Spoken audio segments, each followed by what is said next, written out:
Sports on CBC, presented by les championnats U-Sport à Radio-Canada, une présentation du gouvernement du Canada, the Government of Canada, Nike, Fox 40, Veriburn Medical Supplies, Les Bag Baron Rings, APAR, and by BioSteel.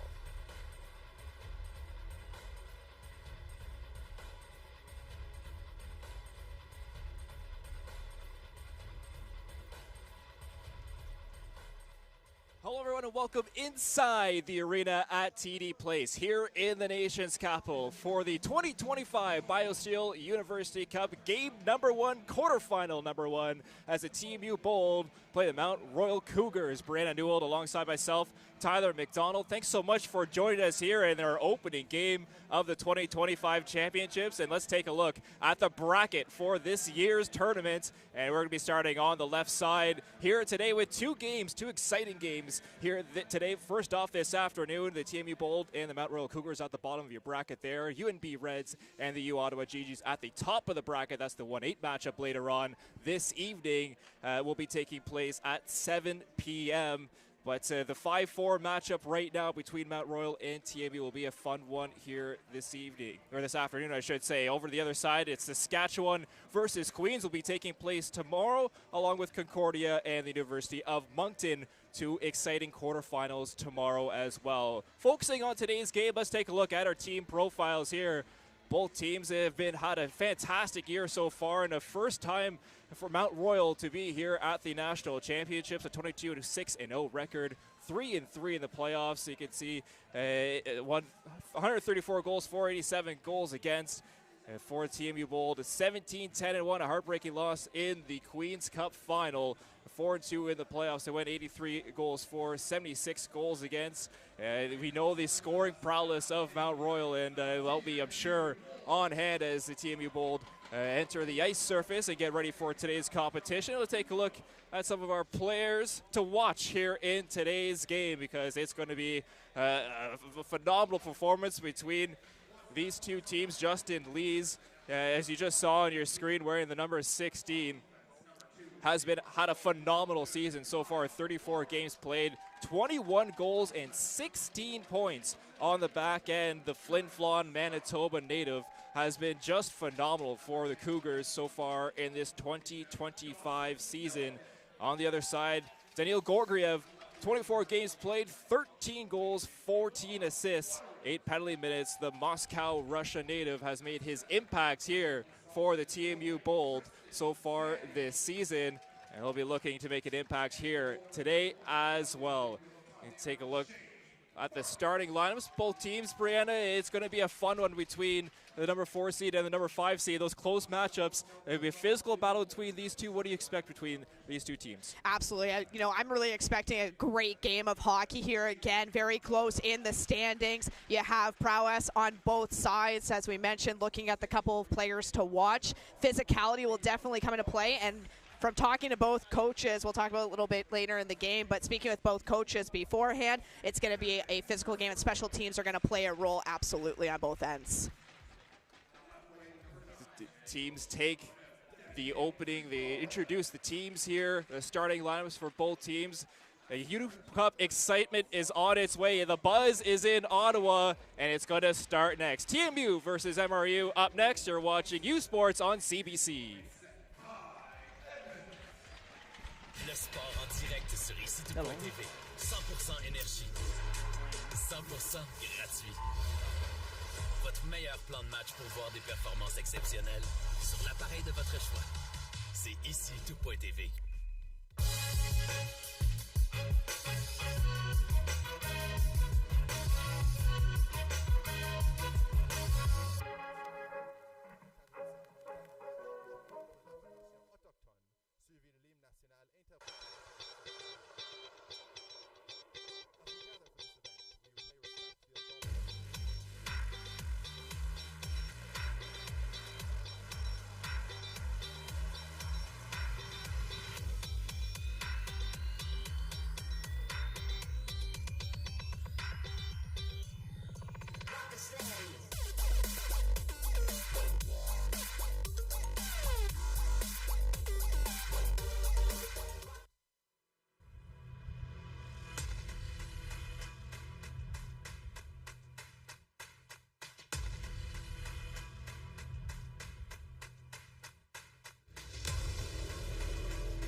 U Sports fans, check out shop.usports.ca for this week's promotional item from the Nike Team Collection. Visitez le shop.usport.ca pour en profiter de la promotion de la semaine de la collection Nike Team.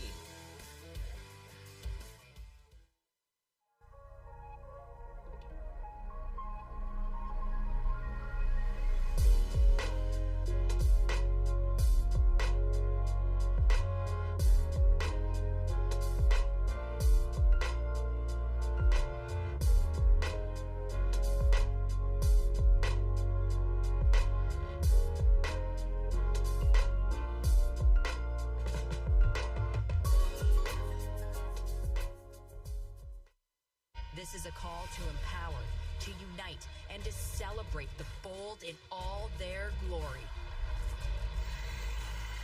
It's time to own the ice. Are you ready? Welcome back here to the arena at TD Place. You take a look at the TMU Bold starting goaltender Kai Edmonds in goal for the Bold. 2.52 goals against average this regular season and a .917 save percentage in the regular season for Kai Edmonds. And at the other end of the rink, the battle, it will be Shane Farkas in goal for the MRU Cougars. 2.56 goals against average and an .895 save percentage this season for MRU. And he'll be in the crease as we get ready for puck drop in game number 1, quarterfinal number 1 on the road to the University Cup. Puck drop, we're underway in our opening matchup in the University Cup between the Mount Royal Cougars and the TMU Bold. And it's the Bold who try to grab possession in front of their own bench to start things up. It's flipped inside of the TMU zone on the far side. Gursoy will pick it up on the wall. Takes a big hit there around the boards. It swings to this near side and is chipped out to center. Right back in by the Cougars, and receiving it on the back end is Ross. Up ice over the line on the far side.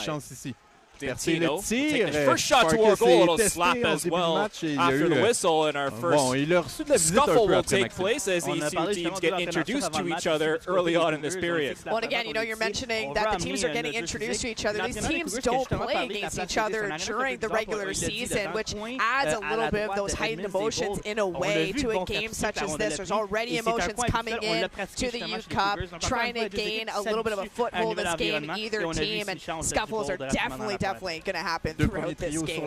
Both these teams runners-up in their respective conferences. The MRU Cougars 2-1 series loss versus the number 2 ranked Saskatchewan, and the TMU Bold lost the Queen's Cup final 4-1 versus number 3 ranked Concordia, and both have a redemption story to place here in today's game as it's tipped in deep by the Bold.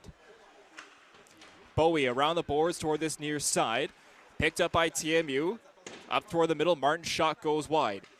Bowie plays it up to the point. Brand, shot tipped in front, trying to be sent back toward goal. MRU put it into the corner as they battle away, and it's the Cougars that come up with it. Patton fanned on that pass attempt, and the Bold will retrieve it back up in the neutral zone. Portocullis gets it down in deep off the glass. It's chased in and picked up by the Cougars. Weens out toward the far side, sent right back in though. Back behind goal, Ladyman with pressure. This TMU forecheck causing a trouble for the Cougars early on. Ladyman softly off the boards, and it just squeaks out into the neutral zone, and the Bold get it right back. Up over the line. Dimovsky, his shot toward goal is stopped by the blocker, Farkas. Holmes, waiting for some time, will skate it out himself to center.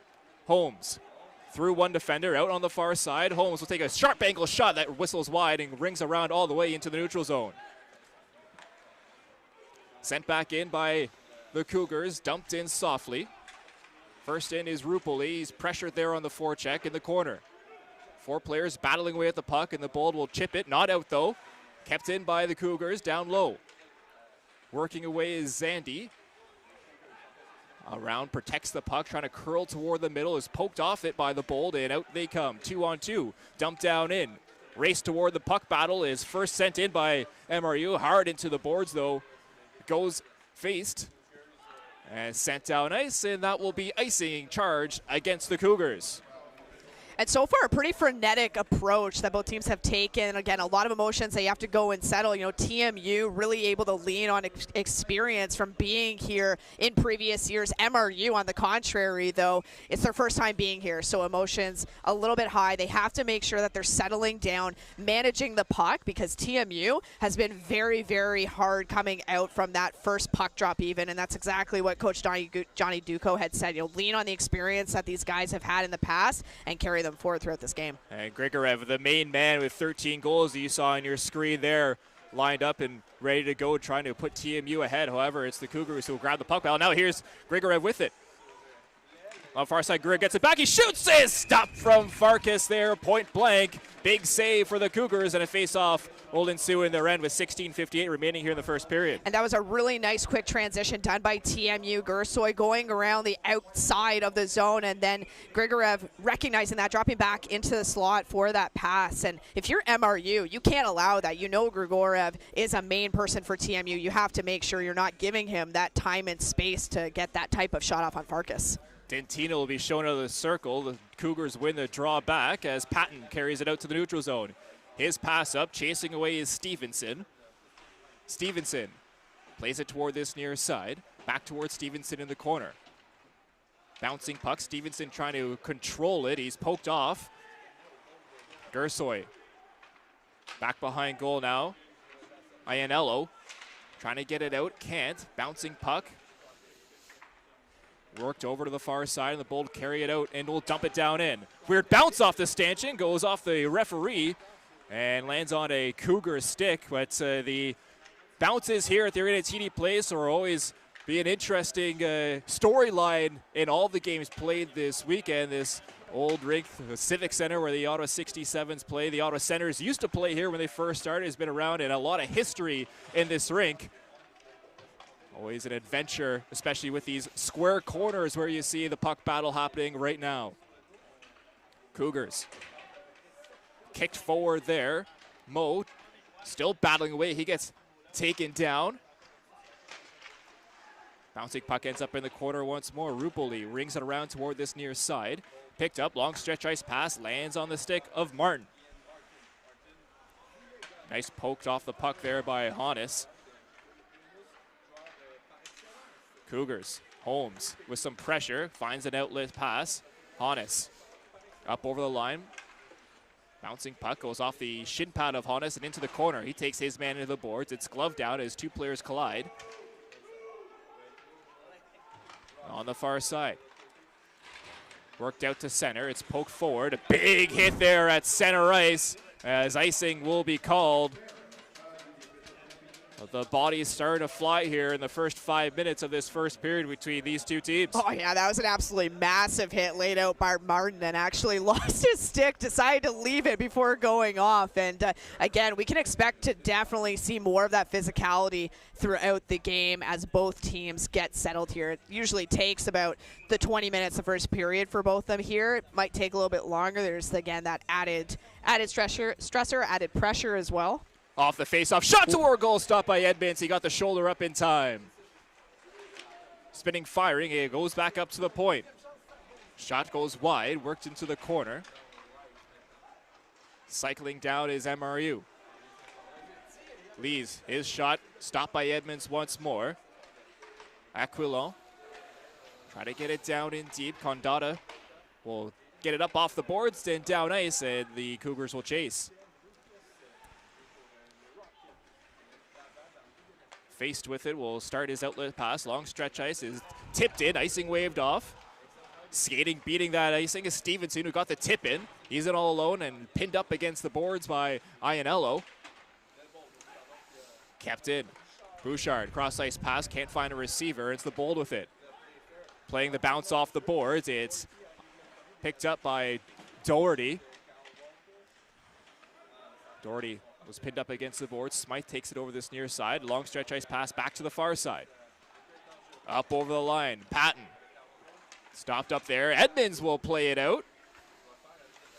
Back down low once more. Iannello hit hard against the boards. Gets the pass out to center, but picked back up by the Cougars.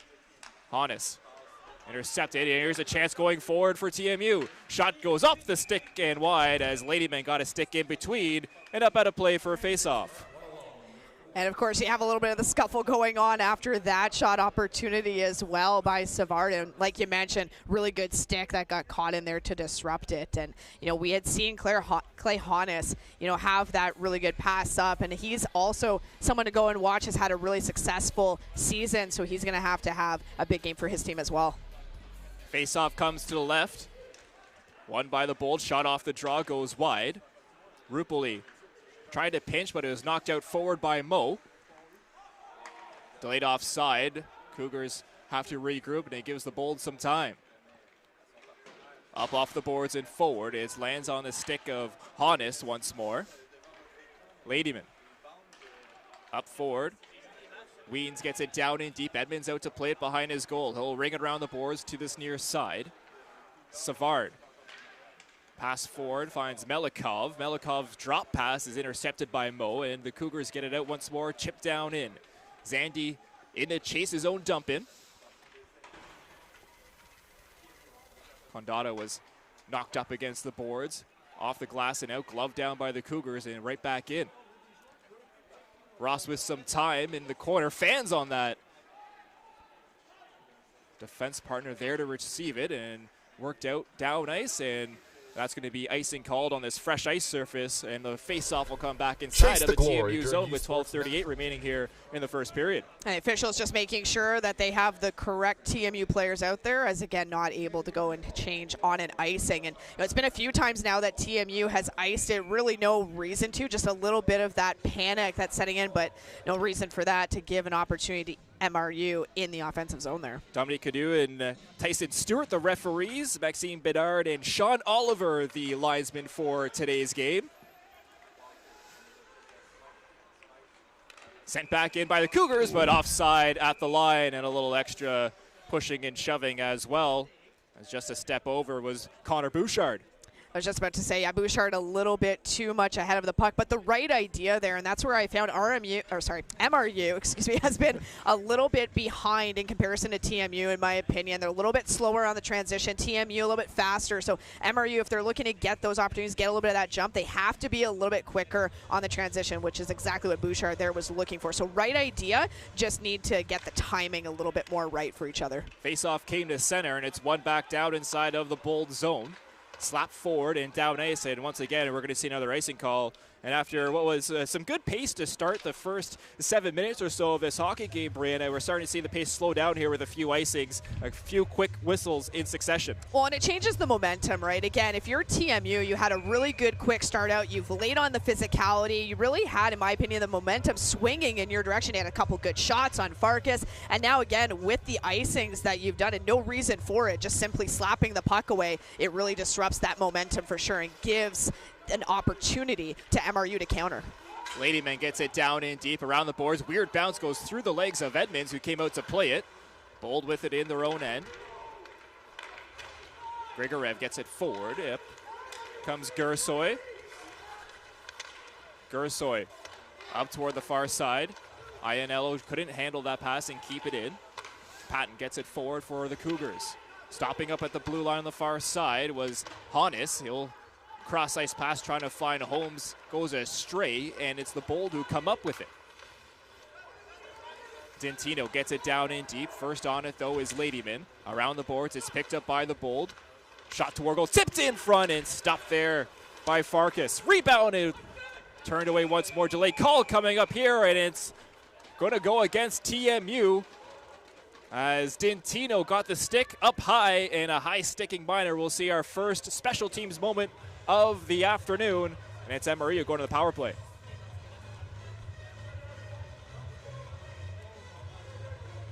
Dentino arguing about the high stick, but see right here on our replay, Brianna, it's a stick looked like it came up high.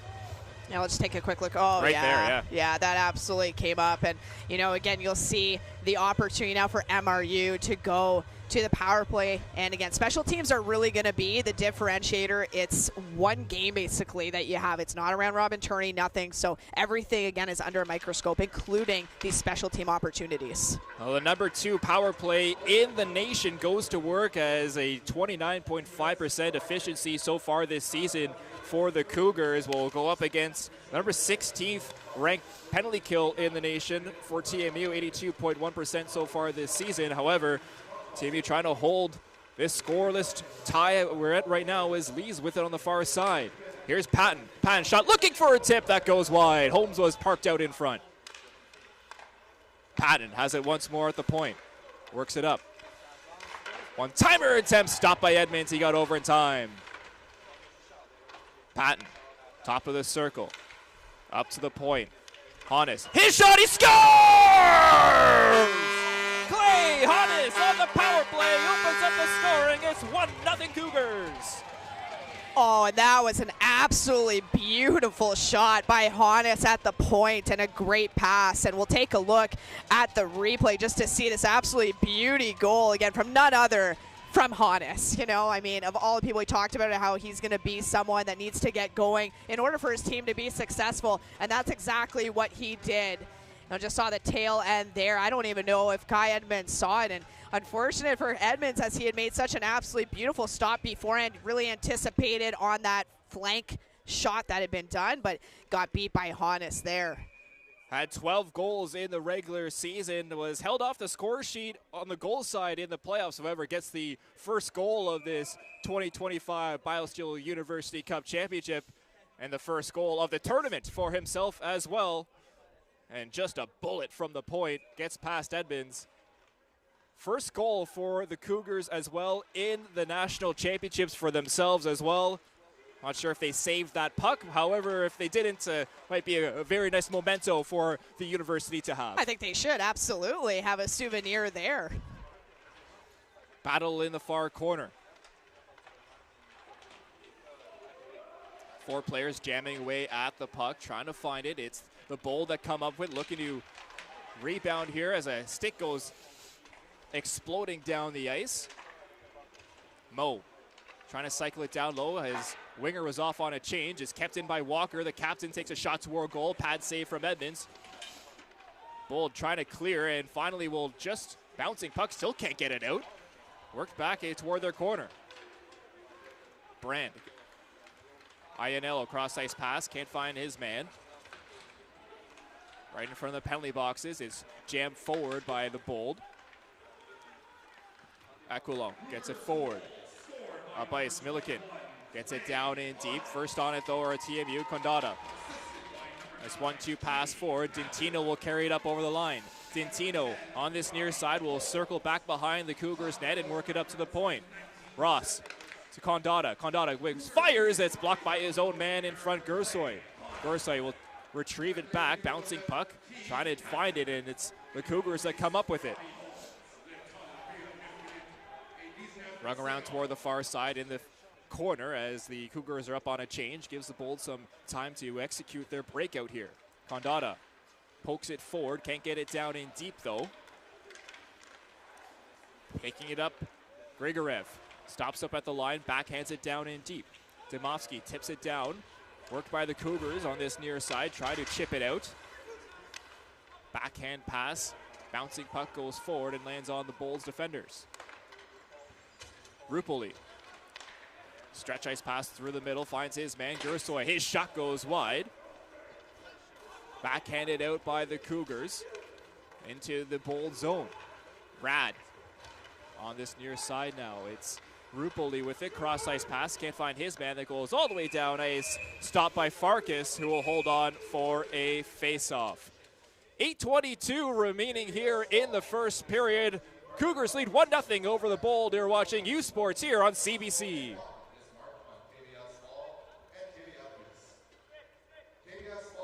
Le sport en direct sur ici.tv. 100% énergie. 100% gratuit. Votre meilleur plan de match pour voir des performances exceptionnelles sur l'appareil de votre choix. C'est ici.tv.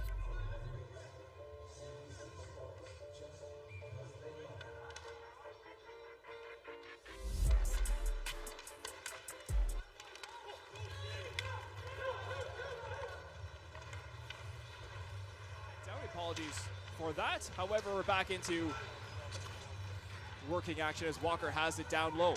Walker, shot toward goal, goes wide. Knocked forward by the Bold. Down ice they come.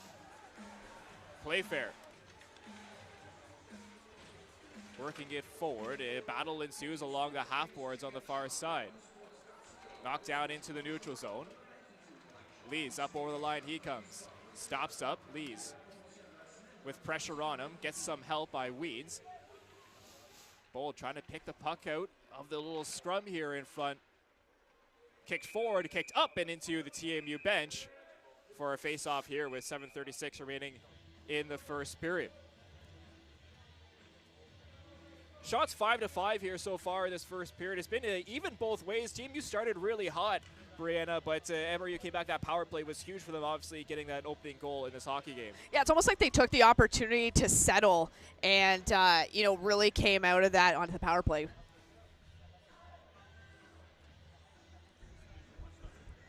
So we have the shovelers headed out to clean the ice surface, and we'll head to commercial break here. With 7:36 remaining in the first period, the Cougars lead 1-0. You're watching U Sports here on CBC.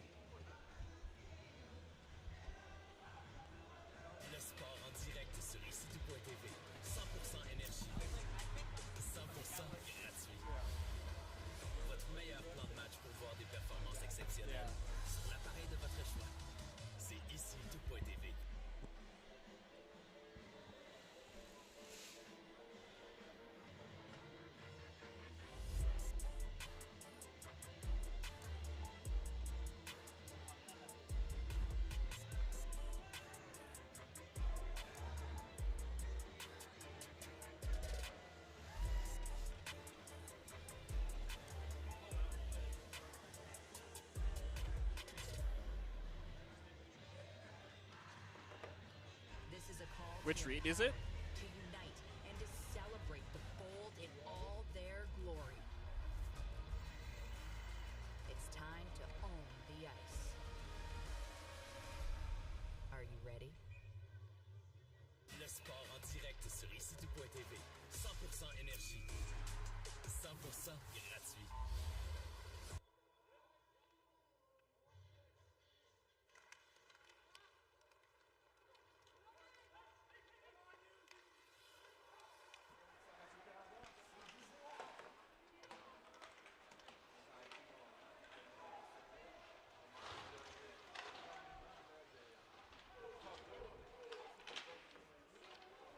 Down low, it's TMU with it. Knocked down ice, here it's Ross. Ross, down and over. Edmonds with a quick stick in time to swipe that away. Lees, shot toward goal is blocked in front by Condata.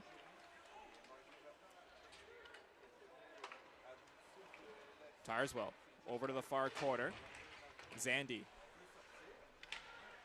Pressure there off the puck. Lies picks it up. Up forward comes TMU. Portoculus gets it down in deep. Into chase is Martin. Martin pinned up against the boards in the corner.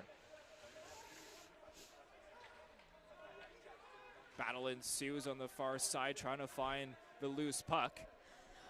Well, this is where, again, MRU has to get another couple players in there instead of standing in the open space, not guarding anyone. Shot toward goal, tipped in front a little bit there. Got a stick on it, was Grigorev. Farkas with the save, good positioning by the Cougars goalie. Patton Hill hit hard into the stanchion there beside of the MRU bench. It looks like he's all right. Grigorev bouncing puck forward. Knocked down by the Cougars, and they'll carry it up. Shot toward goal is stopped by Edmonds, and he'll hold on for a face-off. Yeah, pretty easy stop there for Edmonds. Again, a shot opportunity from the outside. Just going to take a replay here at the absolutely massive hit on Patton. And again, going right into the stanchion there. That definitely hurts 100%. Yeah, we saw how in the NHL now we have those curved glasses. Take a look at Clay Honus, goal scorer, and some of the awards he got. U Sports and Canada West Player of the Year. Amazing for Clay Honus. Yeah, not even just Player of the Year, but he really swept up there with all the awards. His Player of the Year, CW Top D, CW Top Scorer, first D to lead the conference in scoring since, years and years ago. It had 1939, which is many, many years. So well done there by Honus.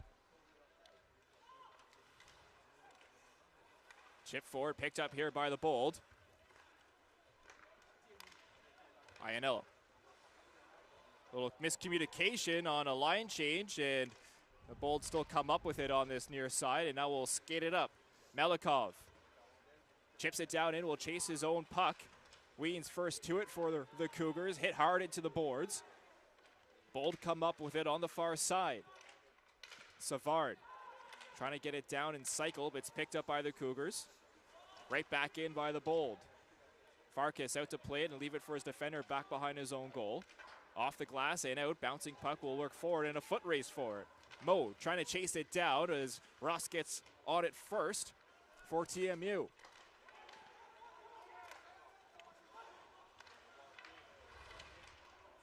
Picked up, shot to Wargle, sharp angle, stopped by Farkas once more.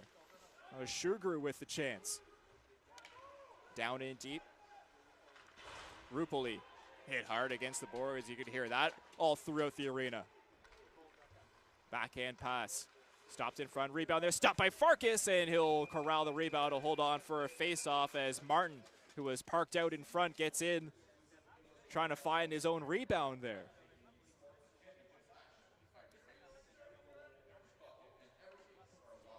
Take a look at Martin here. Going right, following his own puck, trying to find that rebound. His face-off will come to the left of Farkas. 4:05 remaining here in the first period. We were talking again about TMU and getting shots and how the shots seem pretty even, but TMU shots, a lot of them have really gone wide. I find that Farkas hasn't really been challenged all that much in this first period so far. Again, a lot of shots going wide. TMU down by one, really having to go and get more shots on net and test Farkas out, see where the weaknesses are, where the opportunities are for your team to go ahead and get that go-ahead goal. Run around to the far side. Rad picks it up. Will send it down in deep once more. MRU get a nice 1-2 pass and will carry the puck out. It's Lees with it. In deep, Rad first to it. Reverses to this near side. Rupoli. Tipped down ice by Portocullis. It's going to go icing as he was just in front of his bench. And we'll have a face-off back inside of the Bold zone. Well, and you see Martin really going and arguing that, saying that, no, it shouldn't be an icing because it's tip. But regardless, it kind of falls on deaf ears there as it's going to come back into the TMU zone. Again, really not helping with momentum for TMU when you're constantly going and icing the puck and you have to start again from your own zone. And draw is won by TMU as they come out here. Off the glass down ice, and that will just roll on net, and the icing will be negated as it was on the pad of Farkas.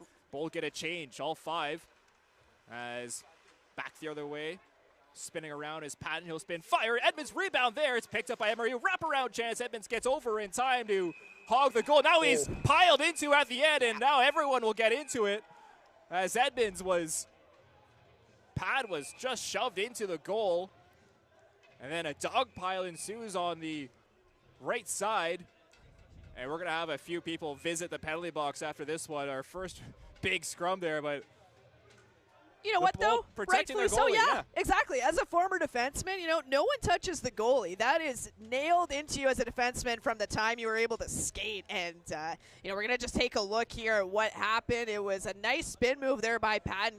And then getting the shot on Edmonds, who makes the stop. Bouchard picks up the rebound, tries to do that wraparound, almost gets it, takes a shove in there in Edmonds, and then Patton comes in like a bulldozer into Edmonds afterwards, and that's what really set off TMU. And again, rightfully so, Kandata got in there and started that dog pile. I agree with that with TMU. Well done.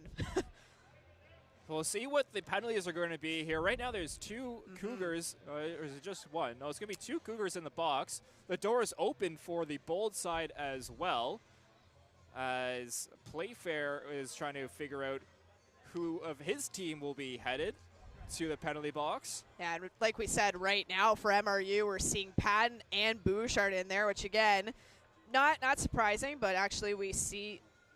Well, we're going to wait and see who ends up going in there. Yeah, it looks like Ross is going to head over. There you see Kyle Walker talking with the officials, just wondering why there's 2 Cougars in the box and not 2 Bold players in the box. However, it looks like it's going to be a power play for the Bold.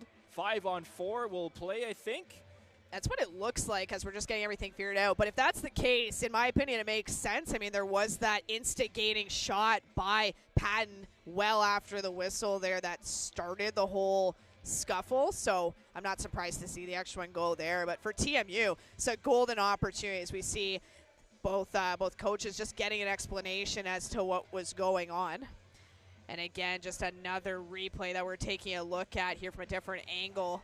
We see the wraparound there, and then we see Patton just really charge in from way back, and that's what set off TMU. And, you know, TMU, huge opportunity here on the power play coming late, really into this first period, and looks like we'll redo. And it's going to be face-off violation here, and we're going to see 5-on-3 action. It's going to be a penalty going against the Cougars, as Zandy is going to go off for a face-off violation, and the Bold will have an opportunity at 5-on-3 for almost a full 2 minutes. Oh, wow. And it's not every day you see that. We're going to take a look here at the replay and just see, but you can see even TMU saying, hey, there was a motion there. And you know what? Good job by the officials going and catching that, because like we mentioned, not always do we go and see that called. So big opportunity for TMU, 5-on-3.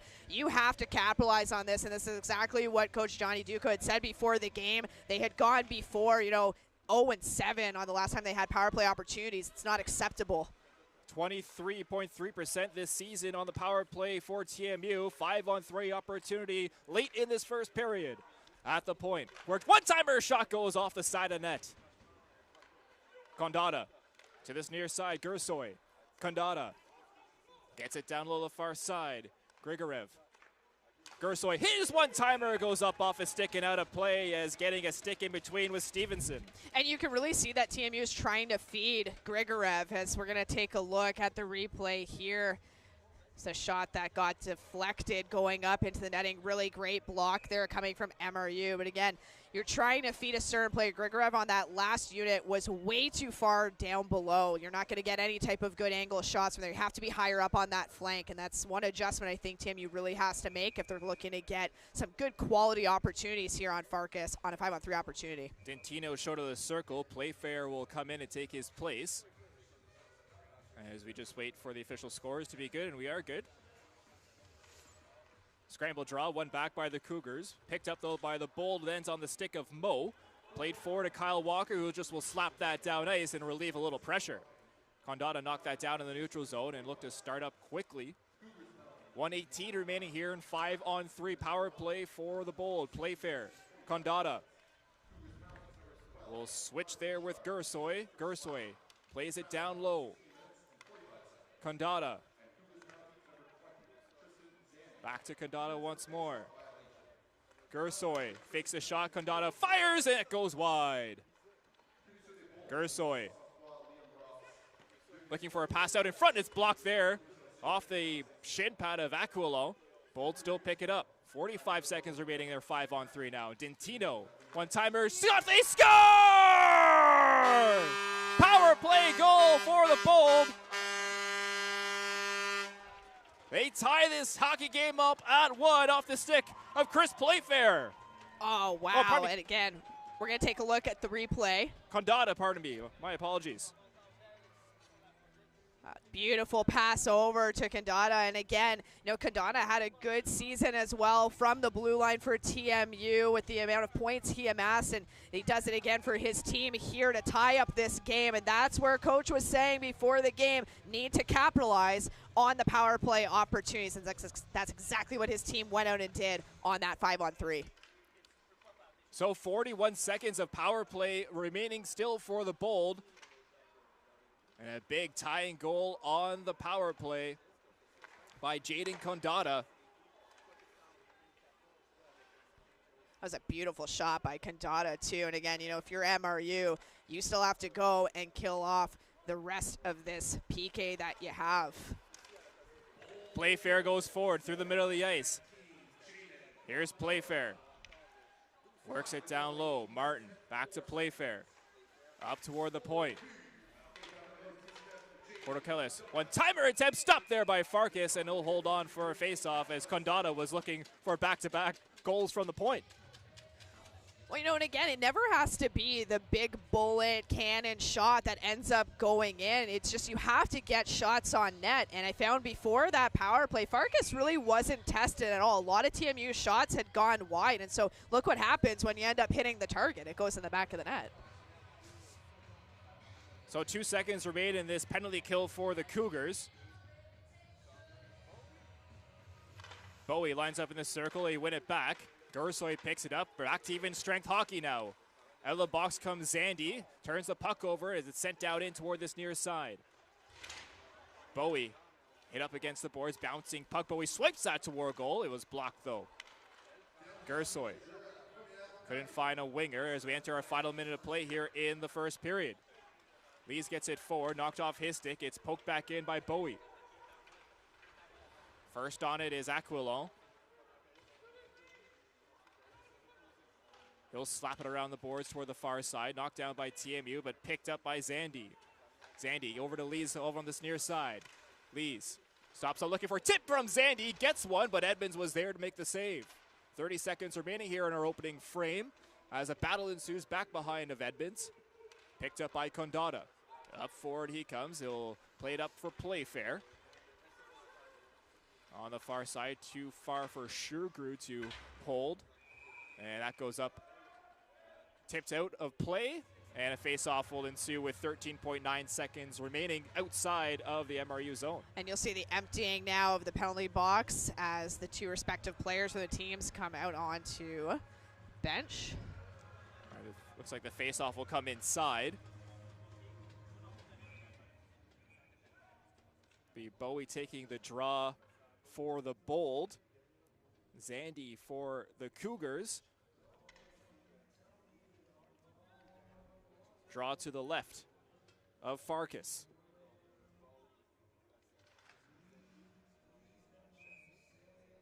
Bowie will be shown out of the circle. Portokellis will take his place. He'll win the draw to the side, but it's on a stick of a Cougar, and down ice that goes. Doesn't have enough pace for an icing. It doesn't. 5 seconds remaining in the period. Bold looking for maybe one last shot toward goal. It's flipped in deep, but the final seconds will tick down here in this first period. As the buzzer sounds, we end this first period tied up at ones with 2 power play goals from both teams.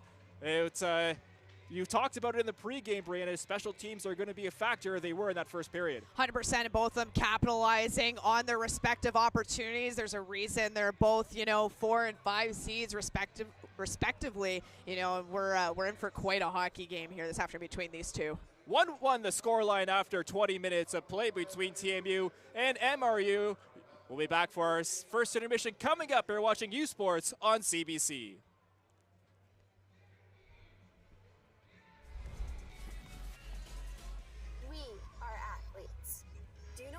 Athletes are made of determination, hustle, resilience. Sounds good. Do you want to do the profile, or do you want me to do the profile? And a community. We work hard I don't care. for every goal and every grade. Yeah, I was just reading. What Husky Yeah. athletes become? Pharmacists. You want to do it? Teachers. Can you? I don't know why I don't have. Olympians. Can you email it to me? When you invest in Yeah, student I don't know why I don't. athletes, I don't you like. I invest in checked my email. I future. don't have it. I don't know why.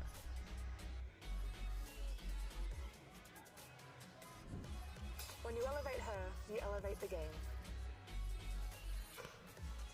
There's the profile. There's the nationals. No, I have not like the men's hockey nationals. Everyone watches Husky women's sports. No, See her, I've got the. be her.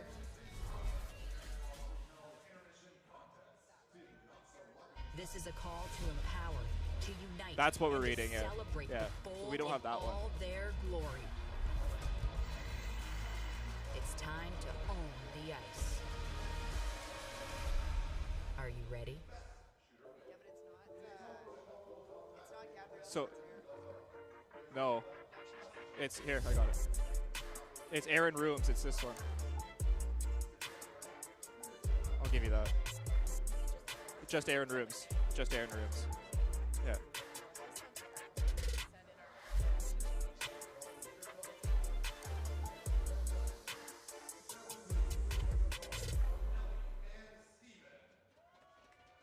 So I'll leave this here. Can you put the intro up? Yeah, that sounds good.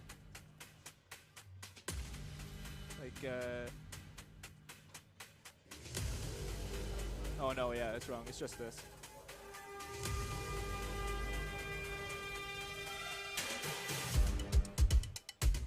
Sure, yeah.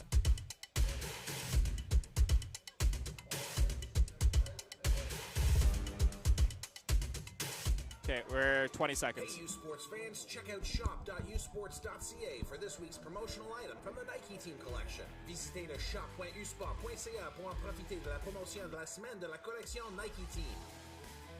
Yeah.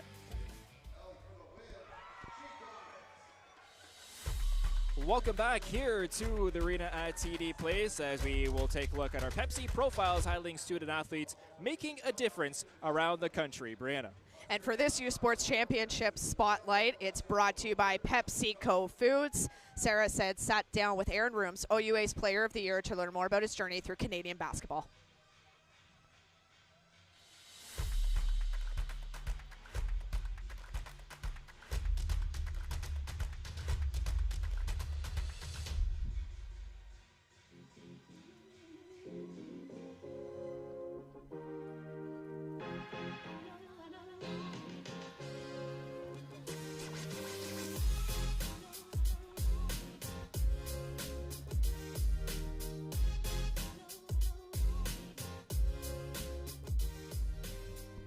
I'm with Aaron Rooms, who plays basketball for the TMU Bold. Aaron, I was wondering if you could tell me when you first started playing basketball. I started playing basketball when I was about 9. Played for this little club in Oakville called the Oakville Vitas. When I was 9, even before that, I was doing rec league. So my dad was there, and he was just I was always taller than everybody else. He was just why not you play basketball? You have all the accolades. So, OUA Rookie of the Year, U Sports Rookie of the Year. What was the first year for you in U Sports basketball like? It was tough, I'm not gonna lie, because the transition between high school and university, I think for anybody is difficult, either from an academic or a sports standpoint. But I was, grateful to have a great coaching staff and Coach David DeVero. He helped me transition really well. He put his trust in me right away, which is not something you see a lot in rookies. I was a starter right away. As the year went on, things got easier, of course, as I adjusted. That offseason, right after your rookie year, is when you got drafted to the CBL, correct? Yeah. So you're going from high school to uni, then CBL, Shooting Stars. Yeah.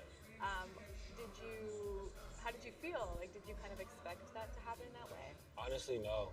I literally I went into my first year thinking obviously I want to play and I just wanted to make an impact. It was expressed in my game where I was just working hard all the time. I just wanted to make an impact. I wanted to be the best I could be. I even had the experience or the opportunity, to wear Canada across my chest out in Chile for the Nations League for 3-on-3. That was a surreal experience. I felt so proud, just wearing the red and white. There's this narrative that, Canadian universities aren't that good in terms of sports, and, just the uprising of Canada basketball and how, great it's become and how big it's becoming with, the WNBA now coming to Toronto.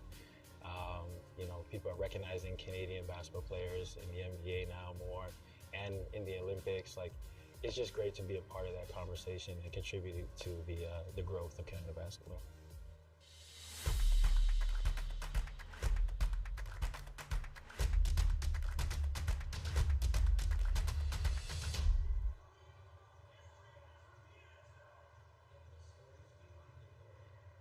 At the University of Ottawa, we are open to people and cultures, to diversity, to open fields where minds run free, to possibility and discovery. We're open to changing times that force us to grow, and bold ideas that shape the status quo. We're open to balanced lives and spirits that thrive. But most of all, we're open to you.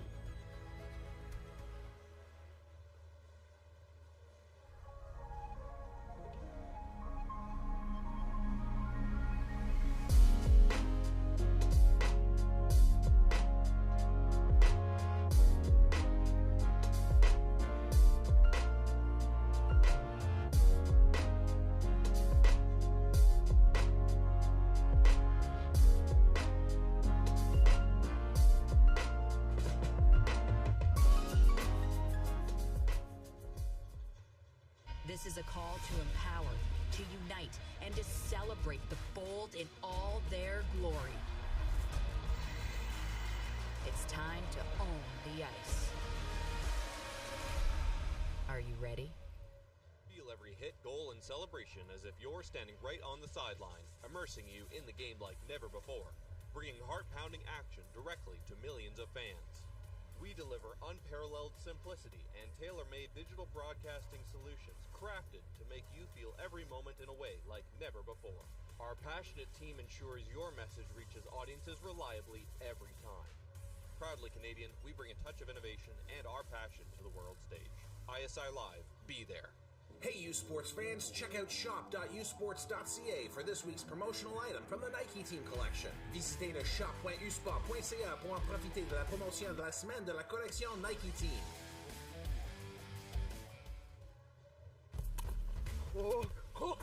Smoke, messieurs! C'est pas aussi mauvais que la cigarette, ça? C'est juste une vapoteuse. Fais-toi pas d'illusions. Vapoter, c'est jouer avec sa santé. Brise l'illusion.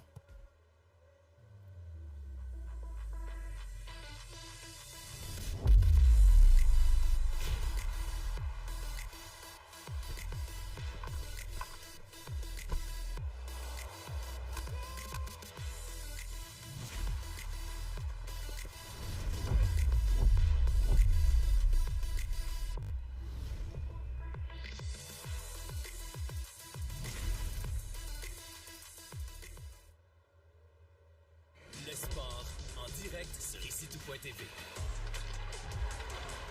100% énergie. 100% gratuit. Votre meilleur plan de match pour voir des performances exceptionnelles. Des athlètes de grand talent. Des sports de haut niveau.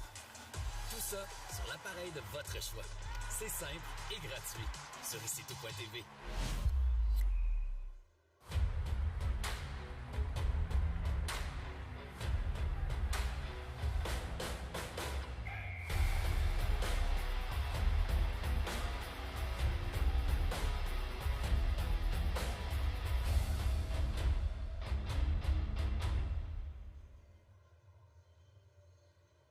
Sports on CBC, presented by les championnats U-Sport à Radio-Canada, une présentation du gouvernement du Canada, the Government of Canada, Nike, Fox 40, Theraburn Medical Supplies, les bagues Baron Rings, APAR, and by BioSteel.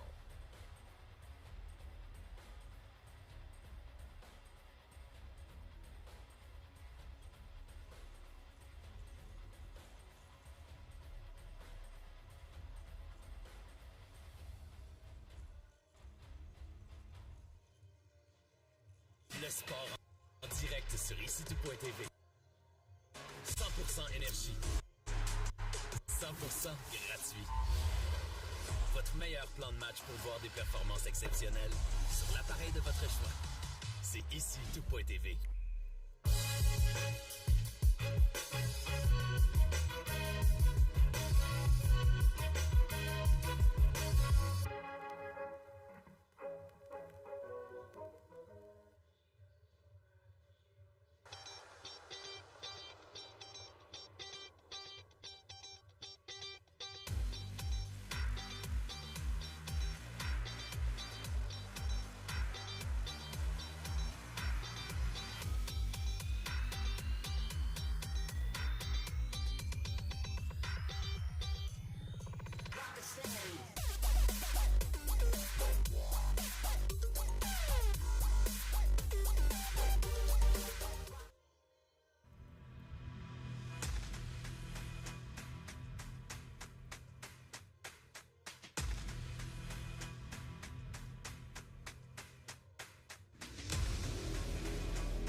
U Sports fans, check out shop.usports.ca for this week's promotional item from the Nike Team Collection. Visitez le shop.usport.ca pour en profiter de la promotion de la semaine de la collection Nike Team.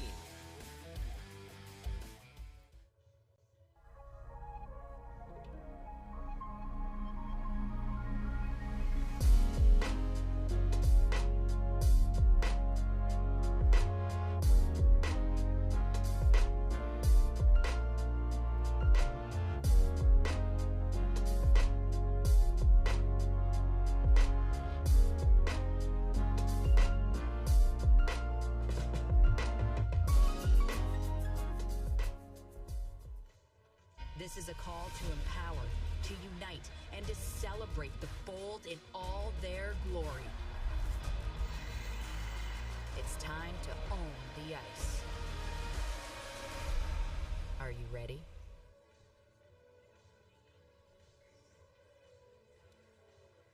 Welcome back here to the arena at TD Place in the nation's capital, Ottawa, Ontario. 1-1 the scoreline between the Bold and the Cougars after the first period of play, and we'll take a look at some of our highlights from our first period. It was a back and forth game going toward the starting 10 minutes of that opening period. However, 2 power play goals saw our lead as a beautiful shot from the point from Clay Honus. Just a bullet from the point goes up over the shoulder of Kai Edmonds. That made it 1-0. Then we saw a little bit of rough stuff between these two teams, as coming in, barreling in, was Tej Patton, and that created a nice little scrum, leading to a 5-on-4 opportunity power play for the TMU Bold. A face-off violation would then lead to it being a 5-on-3 advantage for the Bold, and a one-timer from the point from Jaden Kondata goes past Farkas on the glove side to tie this hockey game up at 1. And I will take a look at our goalies here today. Farkas, 14 wins so far this season, a 2.56 goals against average and an 8.95 save percentage. The Penticton, BC native, had some tests in that first period. A bullet from the point, it wasn't helped. It was a 5-on-3 for him. However, has stood strong inside of that Cougars goal. At the other end, Kai Edmonds, 9 wins so far this season for him in the regular season, a 2.68 goals against average and a 9.12 save percentage. The hometown boy, Ottawa, Ontario native, looking to make a stance in that crease here in front of, I'm sure, some family and friends who are watching or if not in attendance here today. And both these goalies tested in the first period, stood strong, and it was the power play opportunities that, really no fault of their own, lead to the goals that end up past them. No, and again, both shots, both goals were coming from the point, right? So you can't really go ahead and blame the goaltenders. Both of them included traffic in front of the net, which, again, anytime you're taking away the eyes of the goaltenders, there's a higher likelihood that you're going to go and be able to put the puck in the back of the net, and that's exactly what each of these two teams did. I would say, in terms of quality of stops, I would have to put it in the end of TMU. Kai Edmonds, he had some phenomenal pad saves there throughout the first period, and I found Farkas on the other end of things wasn't tested as much until we saw really that 5-on-4, 5-on-3 opportunity that his team had to kill off. Shots 10-8 in favor of the Bold in that first period, as we see the Cougars and the Bold enter the ice surface here at the arena TD Place. The fun thing about the arena TD Place is both teams enter and exit through the same entrance back behind on that on the right-hand side that you'll see on your screen. And being down there, it's led to some interesting experiences. But just this old rink, there's so many unique things about this rink that make it to the arena at TD Place. And I was going to say, obviously both teams are exchanging pleasantries, of course, as they're coming out from the intermission, going in for the intermission, especially after all the skirmishes and physicality we had during that first 20 minutes of hockey. Of course, they were just talking to each other very nicely. Yeah, they've actually changed the shots to 10-8 in favor of the Cougars. So just a little switch up there, and they're playing around with it. So now it's 9-9. But anyways, we'll take a look. We'll know what the shots are here in a moment. But first off, CBC is the home of university sports in Canada. The best U Sports men's volleyball teams battle for the 2025 U Sports Men Volleyball Championship from Brandon University in Brandon, Manitoba. Catch the action exclusively on CBC Gem, cbcsports.ca, and CBC Sports YouTube. U Sports on CBC, chase the glory. As both teams line up, about to get set here for second period action, Brianna, it's adjustments that need to be made on both teams. We saw the physicality for MRU really pick up in the last half of that first period. TMU were the ones that came out with a hard forecheck, guns blazing. We'll see what happens here in the second period. As puck drop run away, period number 2 of quarterfinal number 1, and it's dumped down in deep by the Cougars. Chop forward, glove down by Ross in the far corner. Lee's out with it, cycles it down low. They still battle for it. Kept in at the line. Shot toward goal, goes wide, ends up in the near corner. Bouncing puck goes to the far side. Grigorev trying to get it out. It's gloved down by Lees. Bold now finally get it out to center and lands on the stick of Gursoy. Gursoy, soft saucer pass up toward the middle of the ice. Dintino hit hard up against the boards. Around the far side, the Cougars will lift it out to center. Tarswell chasing, that goes way up into row P, I believe it is, right down in front of us at the Arena TD Place, and a fan getting a souvenir early on in the second period. That was the right idea, though. It's a nice soft lob. It just landed a little bit too soon for MRU to capitalize it and go into the TMU zone on an opportunity on Edmonds. But right idea there, and good patience shown by MRU.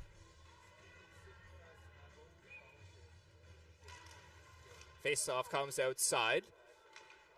Martin chips it forward down ice. Delayed call coming up here against the Bold and Martin. Extra attacker will be racing toward as Farkas heads to the bench, and now extra attacker out. Racing in. Shot toward goal goes high and wide, and it's touched up by the Bold for a face-off. As Martin's going to head off here. I believe it's going to be a hooking minor. We'll just wait for the call. Slashing will be the call. 2 minutes is 2 minutes. And the Cougars will head to the second power play of the afternoon. They're 1 for 1 on the power play so far. Yeah, it's an unfortunate one for TMU, is again taking that penalty almost 200 feet from your own net, giving another opportunity to MRU. And again, you know, your tied game, that's not what you want to go and do. Just before that, really good opportunity from a pass by Holmes up to Stevenson right down the middle. But again, not able to get that shot up, but nice opportunity. At the point, Patton switches there with Holmes, works down low. Patton at the side of goal, cross ice pass, he scores! Goes off of Edmonds, and it's a goal. It's 2-1 for the Cougars.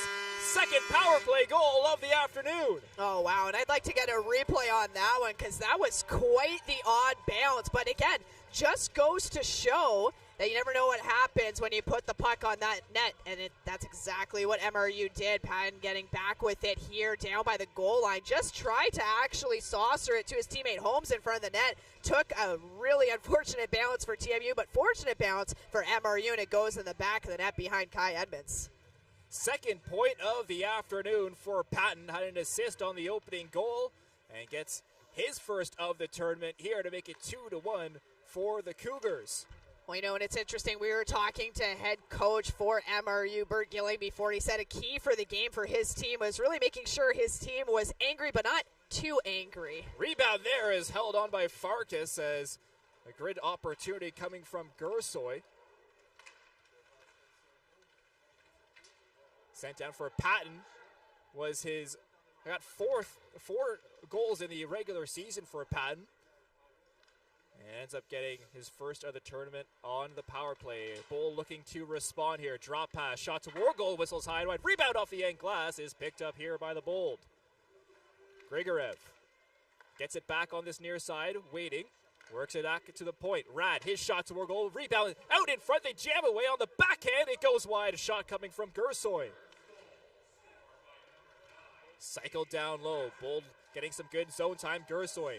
Centers out in front. They score. Oh, no, it goes off the water bottle. Oh, my goodness. My apologies. Got all the TMU fans excited. I thought for sure that got it too. I thought it went on. From up here, it really did. But, hey, nope, just hit the water bottle.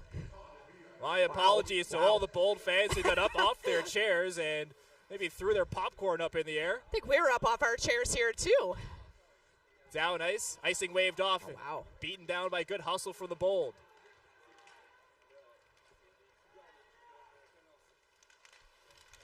Picked up here, sent out, played to himself. Portocalis. Stops up, softly lays it forward. Martin. Sharp angle pass in front. It goes wide. Picked up by the Cougars and up the center.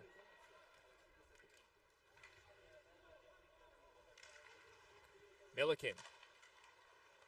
Back down behind goal are the Cougars. Cycled back down low. Milliken trying to find it. He does behind of the Bold net. Pinned up against the boards by Brand. Up to this near side now. Hannes. Makes one move, gets it down in deep. Waterroot. Centering pass out in front, takes a deflection, goes wide. Back toward this near corner. Lees with it. Pinned up there. Try to get it up to the point, but not there was Ladybin, who has to race back into his own end to receive the puck.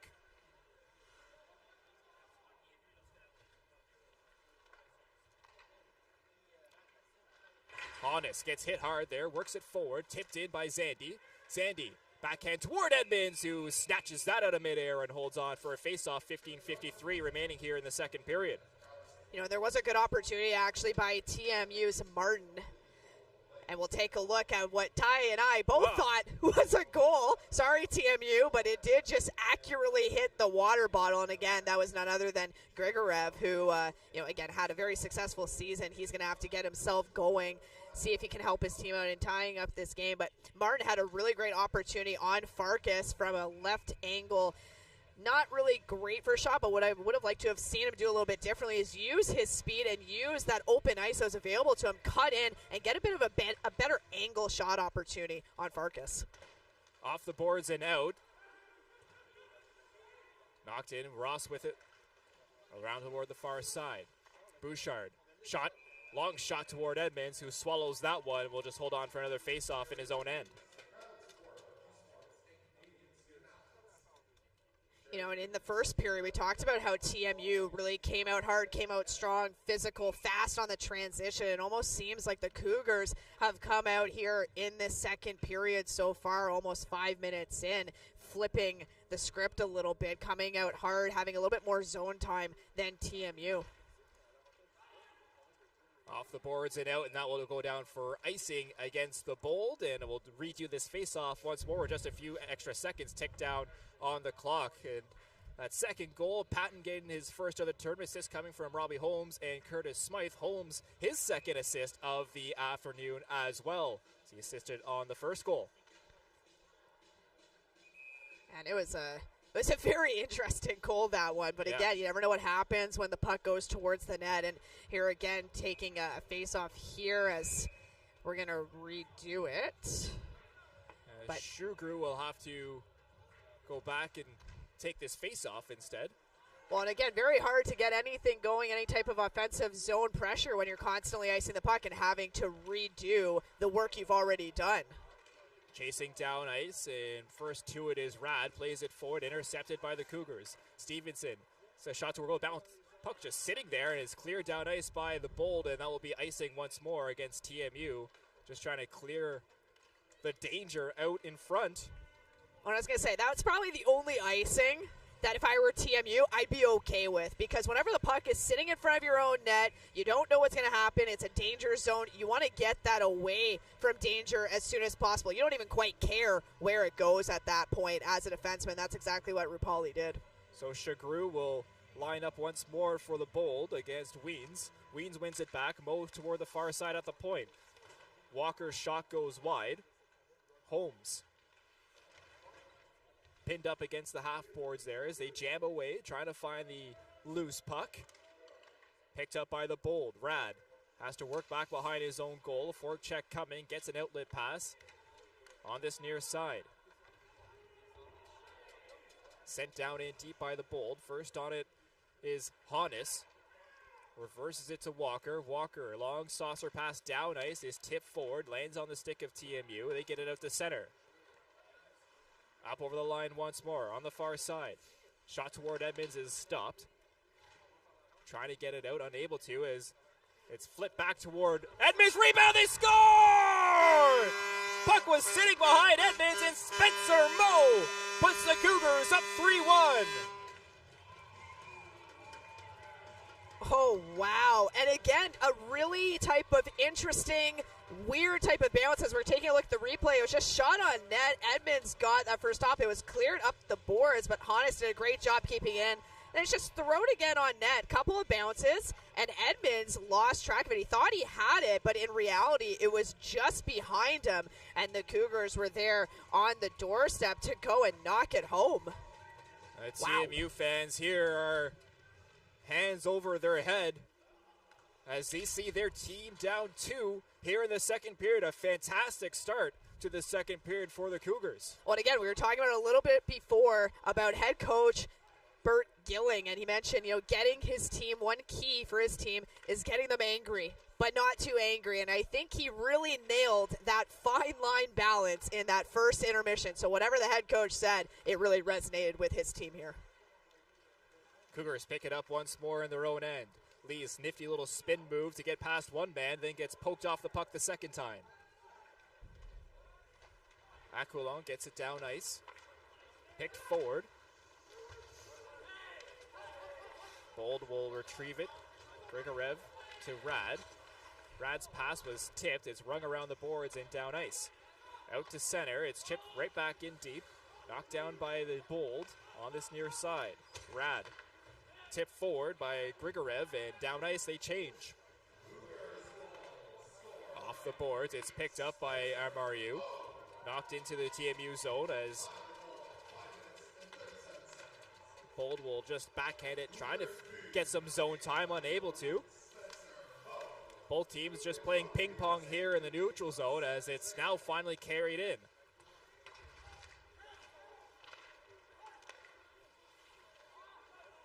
Bold will pick it up once more. On the far side, Portocalis enters the zone, takes a shot. Goes off a player and up out of play. I think that's, it was in the pants of Kyle Walker, somehow right up in there. Yeah, he was shaking it out of his pants. No one knew where it was. TMU finds themselves down a couple goals here almost halfway through the second period. And again, kind of like the first a little bit, where really no good quality shots here on Farkas. It's like there's an equipment issue with Kai Edmonds. And I think we're going to see, looks like we're going to see a goaltender change here. Yep. So Dugas is going to come into the game as Kai Edmonds deals with equipment issue. Dugas coming in 2.33 goals against average and a .923 save percentage this regular season, and now will be called in midway through the second period. Well, that's tough mentally, whether you're a goaltender or any other position coming in cold about halfway through. That's a tough one there. If I'm MRU Cougars, I'm going and pumping shots on Dugas here to test him out and see if I could get another quick one if I'm MRU. Picked up here by the Bold. Knocked down in deep.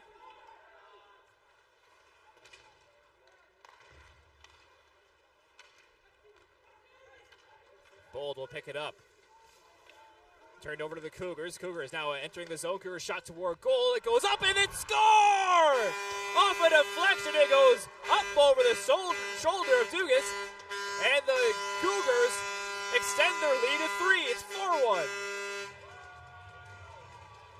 Oh, and you see Bouchard there going down the line as we're going to take a look at this replay as Cougars come out and come across the line, pass it over, and hits Bouchard, and he comes towards the middle, just really trying to put it towards the net. It had to have gone off a deflection off a TMU stick, it looked like, and Dugas already being down. This was his first shot he faced. It went right up over the shoulder of Dugas, and that again extends the lead that the Cougars have 4-1.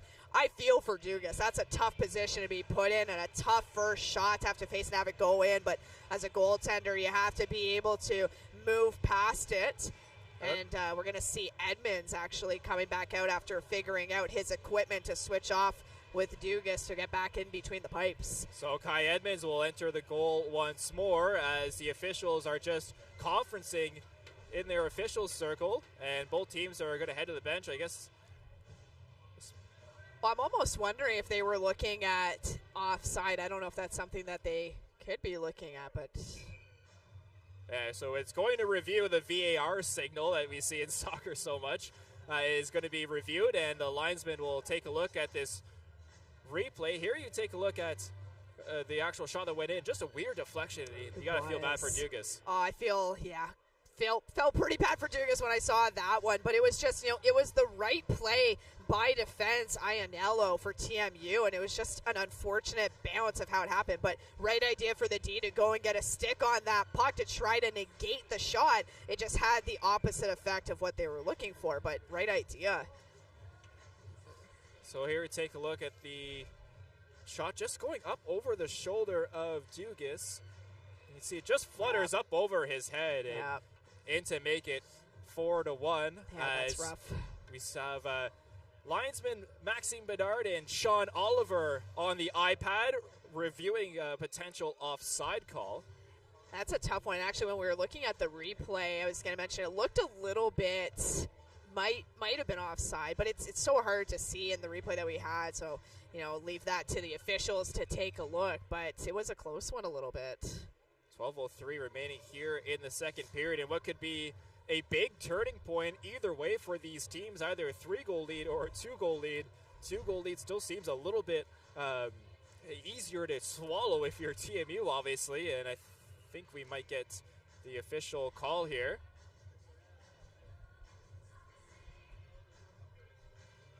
As the iPad, is it going away? Is Sean Oliver on the headset right now?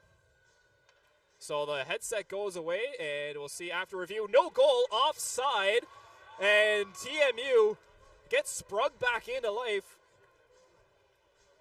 Oh, that's fortunate for TMU. That is a huge break for the Bold, and they really have to go and take advantage of this. You can see, Holmes not really happy with that call, but again, that's the call that the officials are making after going reviewing, so they must have seen enough to go and overturn the call that was on the ice as we have the face-off here at center, and the score is back to 3-1 for MRU. So just see if they're going to add any time on the clock here. Right now it's at 12:09 as both coaches getting an explanation. Looks like we'll stay at 12:09, and back to action we go. Score 3-1 for the Cougars. And our first video review of the tournament. Can this bring the Bold back into life? Savard. Tipped down low. Battle ensues in the far corner.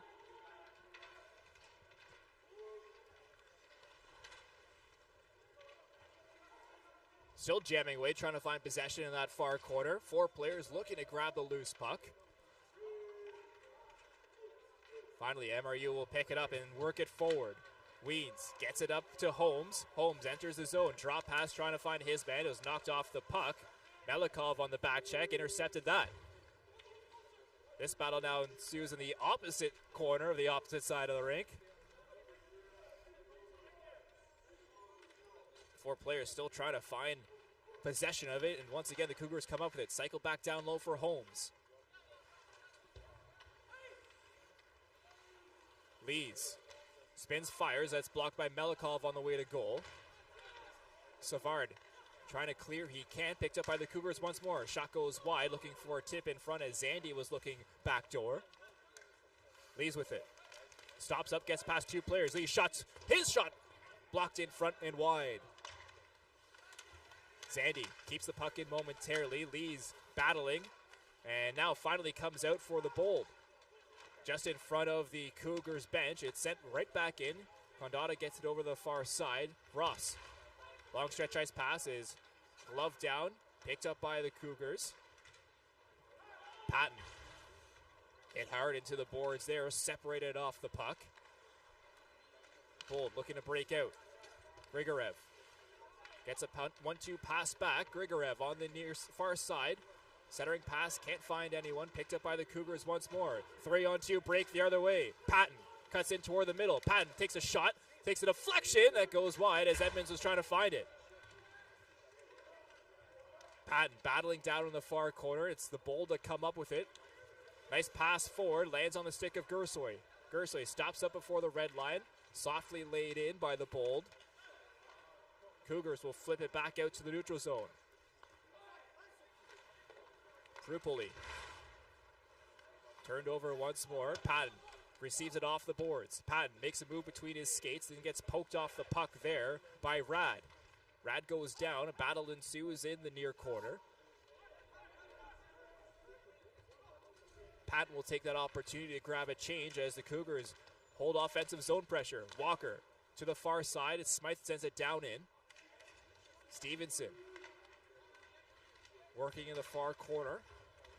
TMU trying to grind this puck out.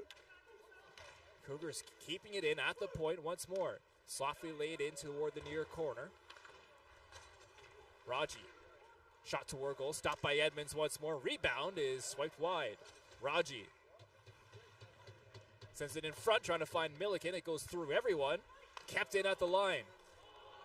No, offside it looked like, and the Cougars will have to regroup. Gives the Bold some time to try and break out, relieve some defensive zone pressure that they've been receiving in the last 2-3 minutes. Well, and also the opportunity to change players on the ice, get some fresh legs out there as they've been hemmed in for so long under the really great pressure from the Cougars. Bold now have it in the offensive zone. Back behind goal. Playfair working with it on the far side. His backhand cycle pass is intercepted. There, though, is Ianello. Ianello, cross-ice pass stopped in front. Farkas got a pad toward it. Ianello, his shot blocked, takes a couple deflections and lands on a stick of a Cougar. 1-2 pass is intercepted by Playfair, who sends it back in deep. Hodis gets it over to Ladyman. Worked forward by Moe, trying to poke it up. Weens gets it down in deep around the boards. Edmonds out to play it behind his own goal. He'll backhand that to Condotta, who, with some pressure on him, now finds Ross. Ross, off the boards and forward, finds Playfair. Playfair will dump it down in deep. First one on it is Martin. Martin spins up. Ladyman intercepts that pass. Chasing on the far side. Doherty trying to knock it out, keep it in, but however it goes up, off and out of play with 7:16 remaining here in the second period. We're going to take a break. Here with 7:16 remaining here in this second period. 3-1 the scoreline between the Cougars and the Bold. You're watching U Sports here on CBC.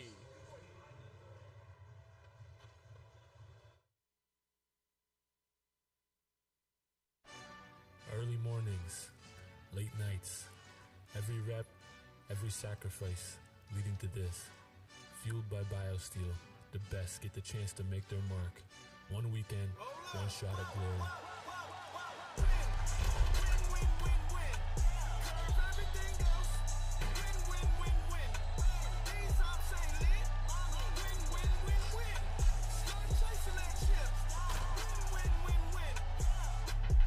The lights are bright, the stakes higher. This isn't just a game, it's the moment. Hydrated, focused, ready to win. Powered by BioSteel. Welcome to Championship Weekend.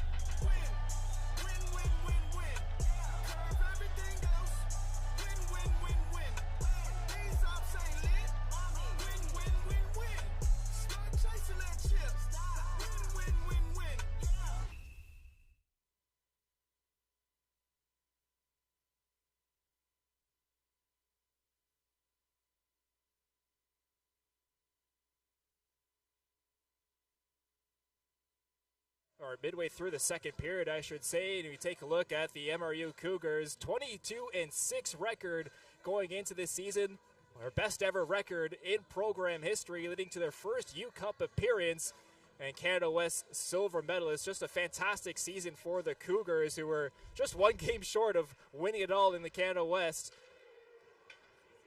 and looking to redeem themselves here with a national championship.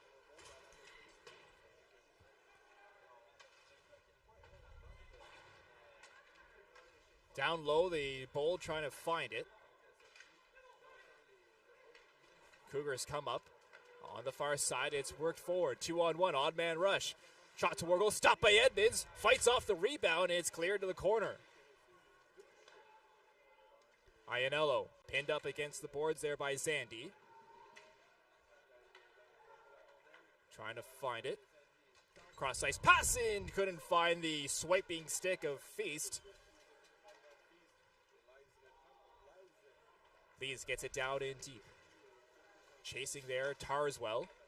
Tarswell cycles it back down low for Zandy. Zandy centering pass off a Bold stick. Tarswell's shot that goes is blocked in front. Shagru got a piece of that. Toward Edmonds now, and Edmonds will hold on for a face-off off another long shot from Walker. We're going to take a look at a stop here by Edmonds that was really well done on an opportunity that the Cougars had coming towards the middle. Had Zandy actually backdoor, but elected to take that shot. Edmonds coming up big with that stop to make sure that the score stayed at 3-1. Again, would have liked to have maybe seen that backdoor pass as Zandy was wide open on that opportunity. Would have had an absolutely wide open net to knock that home. Face off, Bold trying to poke it out. Kept in by the Cougars. Now finally the Bold will try to carry it out, and they do. Knocked down in deep by Melikov. That puck just dies against the end boards. Melikov chasing, but first to it was Bouchard. Bouchard lifts it up to center. It's knocked down. Off a deflection. It's picked back up by the Bold, who get it down in deep. Gersoy stops up, sends it down low.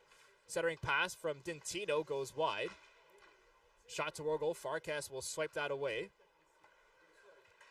Gersoy battling there, still has possession, does Gersoy. At the point, shot blocked in front. Work back up to the point once more. Another shot toward goal, goes wide. Centering pass out in front, but down on the ground, unable to get to it, as Melikov, who was out parked in front, but wasn't on his skates. And we've seen some really good block shots in the last sequences here on both sides. On the TMU side, it was Shagru who had that huge block right in the chest area that looked like it really hurt. And then on the Cougar side just now, we saw a really great turn and block shot by Bouchard. Here's Hannes trying to go into it. Hannes shot toward goal right in the crest of Edmonds, who holds on for a face-off with 4:55 remaining here in the second period.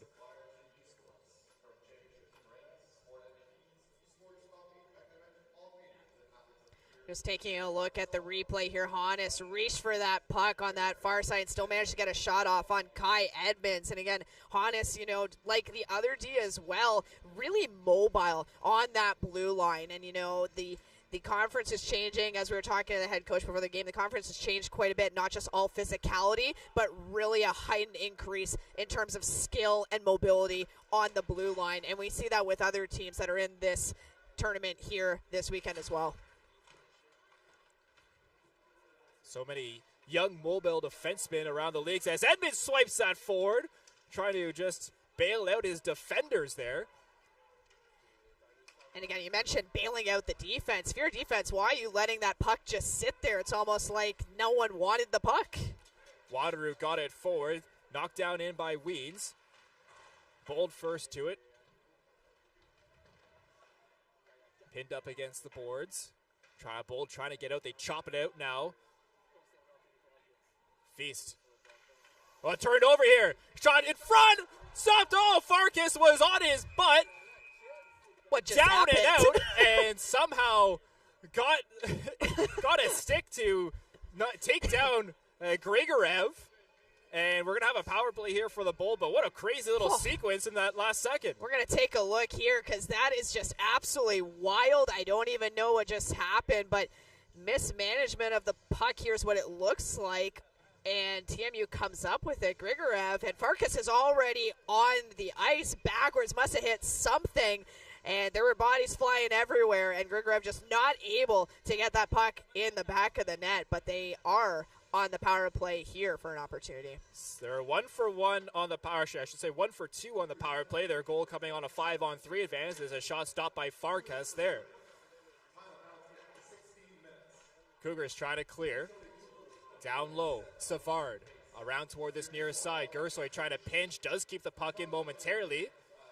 And now it's worked out to center. Iannello will skate it up himself, enters the zone, over to the far side. Savard, Iannello. Off the glass, Gersoy at the point. Fakes a pass, Iannello with it. At the top of the circle, works it back down low. Here's Gersoy now. Gersoy reverses it up to the point. Grigorev. Iannello. Work down low, Gersoy. Taken down, turned over, shorthanded 2-on-2 break for the Cougars now.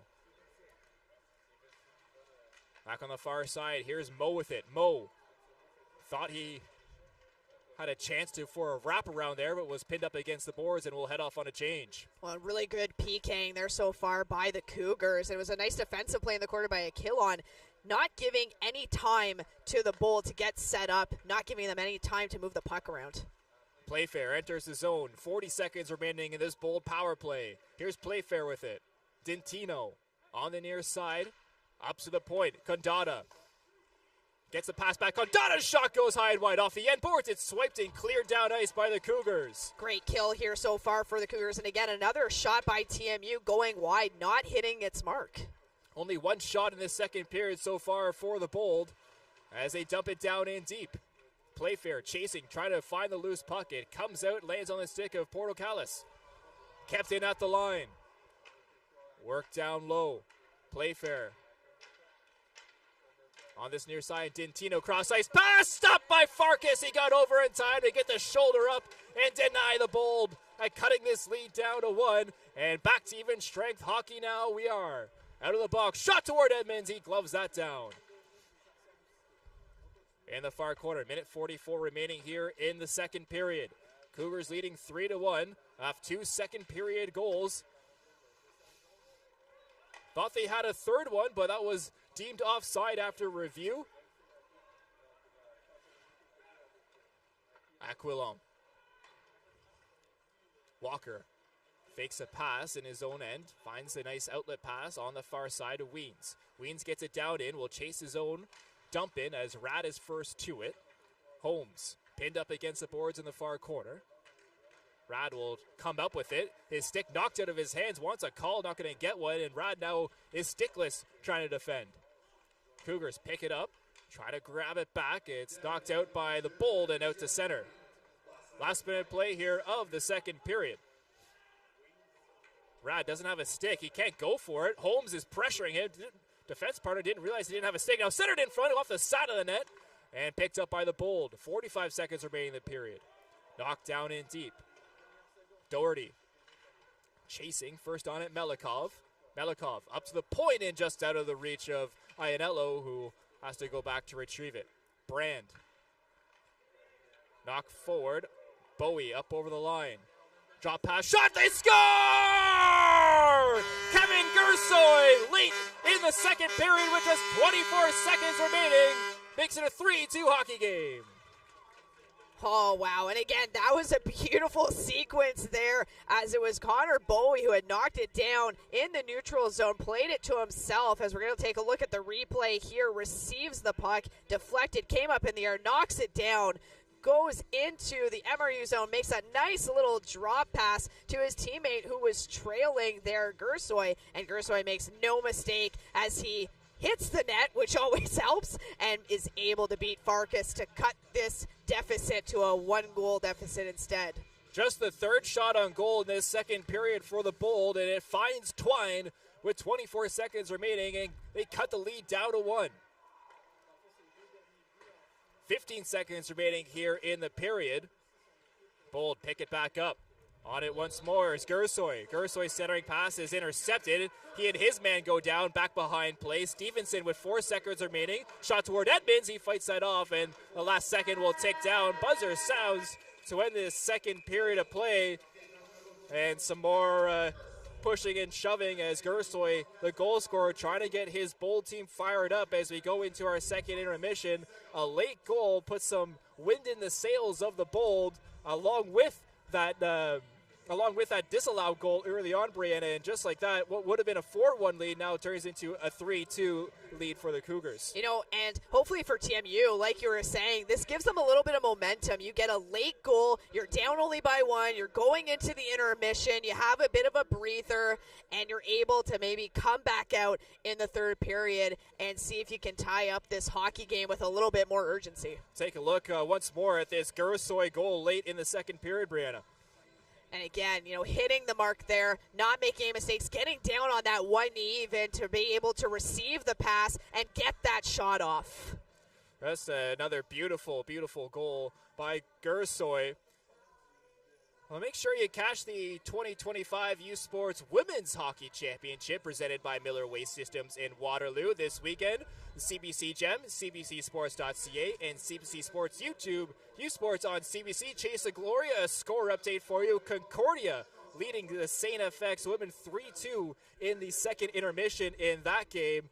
And what is a fantastic game in that 5-4 matchup, Brianna. You do the women's hockey for the Ottawa GGs as well. Just thoughts on these championships, how much fun it is over there. Well, and again, just like with the men's championship here, the women's championship, you have great hockey that you're able to witness. And, you know, Concordia, we'll talk a little bit about them, how, you know, they're playing right now and leading right now. Such a strong program year over year. Every time we get to see them play is a treat. Every time those women step out on the ice, there's always 5 players that go out, that compete consistently and with urgency. And again, it comes from the coaching staff down. And so you have Willette and Chu always putting together a really competitive, wonderful program and culture over at Concordia. Model organization, model program in Concordia. 3-2 the scoreline here after 2 periods of play. We'll take a break. Second intermission coming up. You're watching U Sports here on CBC. Early mornings, late nights, every rep, every sacrifice leading to this. Fueled by BioSteel, the best get the chance to make their mark. One weekend, one shot at glory.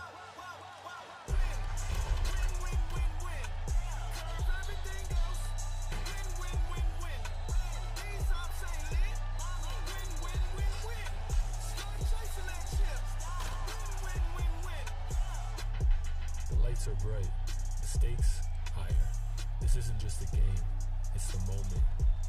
Hydrated, focused, ready to win. Powered by BioSteel. Welcome to Championship Weekend.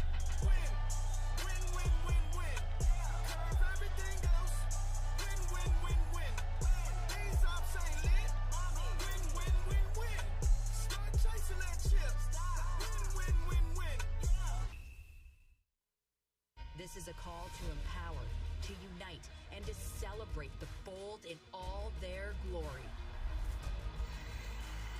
It's time to own the ice. Are you ready?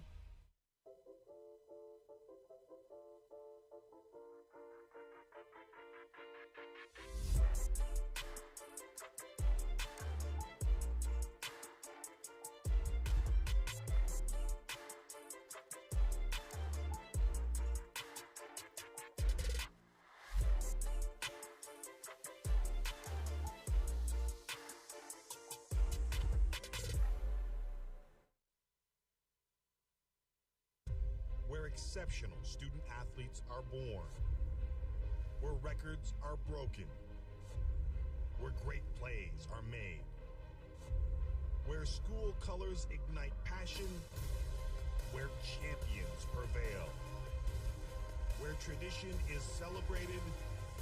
Ontario University Athletics.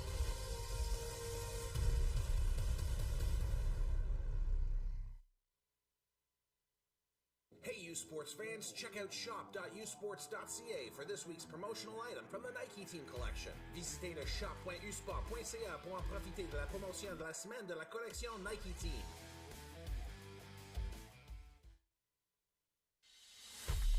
Back here to the arena, TD plays 3-2 the scoreline between the Cougars and the Bold as we take a look at another Pepsi player profile, Brianna. And for this U Sports Championship Spotlight, brought to you again by PepsiCo Foods, we sit down with Cole McKay, winner of the AUS Student Athlete Community Service Award, to learn more about what this UMB Red holds close to his heart.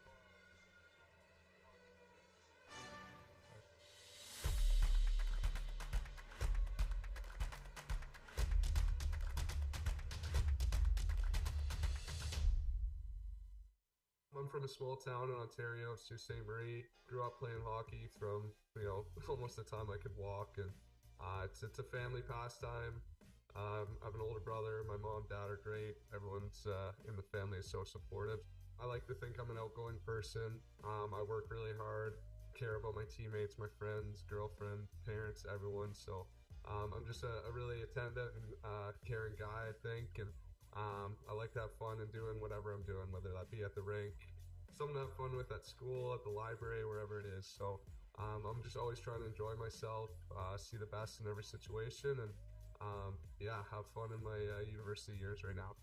Within Ontario, there's a few schools that try to recruit me, and there's all good options. There's so many good universities in Canada, and but then when UMB called, the first phone call, I knew it was a special place, both to get your degree, but also, continue your trajectory as a hockey player. And it worked out just as planned. And as you know, that's not always the case. And throughout your life, things happen. Hockey Gives Blood is an initiative through Canadian Blood Services.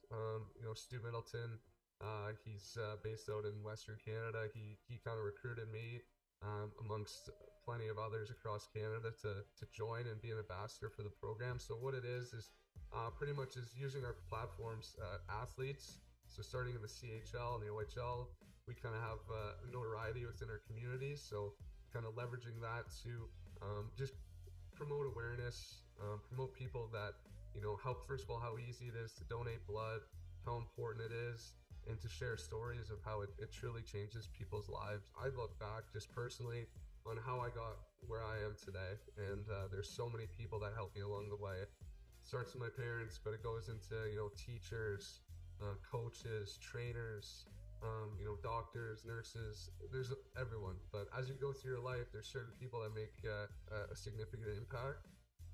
And volunteering is something that a lot of people just misstep, and they don't give the credit it deserves, I don't think. So as young people, you kind of got to reflect, realize how you got where you are today, and just say, okay, well, I'm going to do my part now and kind of give back to the community. We're very lucky.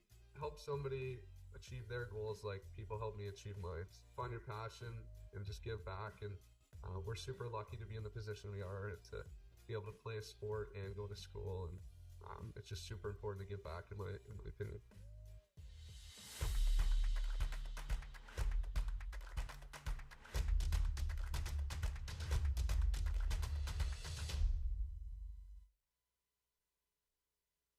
University of Ottawa, we're open to people and cultures, to diversity, to open fields where minds run free, to possibility and discovery. We're open to changing times that force us to grow, and bold ideas that shape the status quo. We're open to balanced lives and spirits that thrive. But most of all, we're open to you.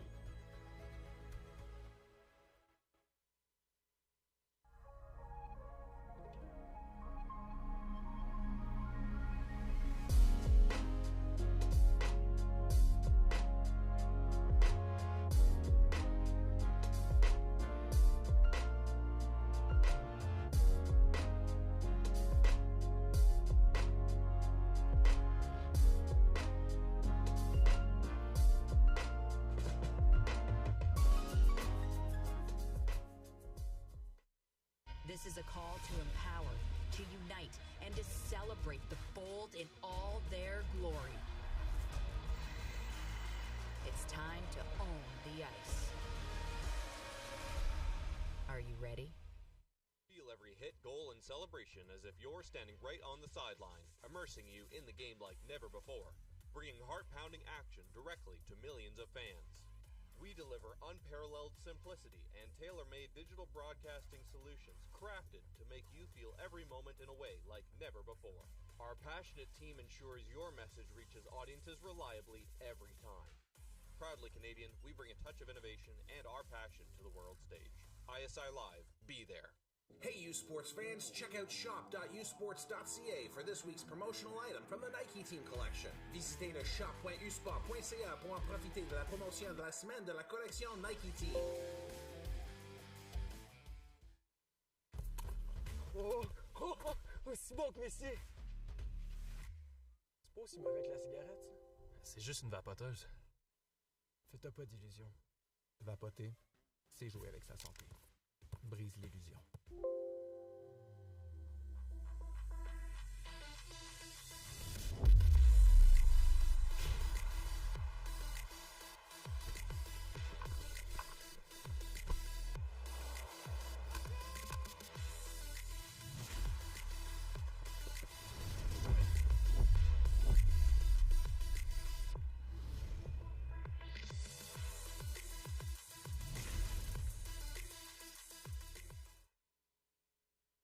Le sport en direct sur ICTout.tv. 100% énergie. 100% gratuit. Votre meilleur plan de match pour voir des performances exceptionnelles. Des athlètes de grand talent. Des sports de haut niveau. Tout ça sur l'appareil de votre choix. C'est simple et gratuit sur ICTout.tv.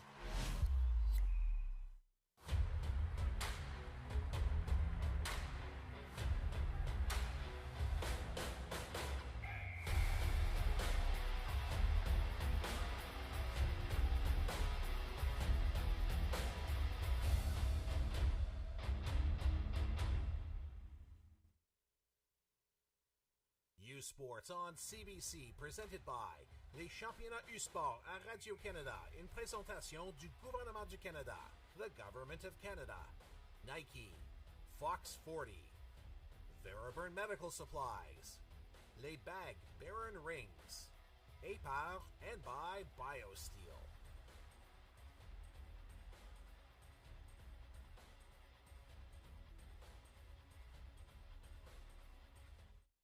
Le sport en direct sur ICTout.tv. 100% énergie. 100% gratuit. Votre meilleur plan de match pour voir des performances exceptionnelles sur l'appareil de votre choix. C'est ICTout.tv.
Hey you sports fans, check out shop.usports.ca for this week's promotional item from the Nike Team Collection. Visitez le shop.usport.ca pour en profiter de la promotion de la semaine de la collection Nike Team.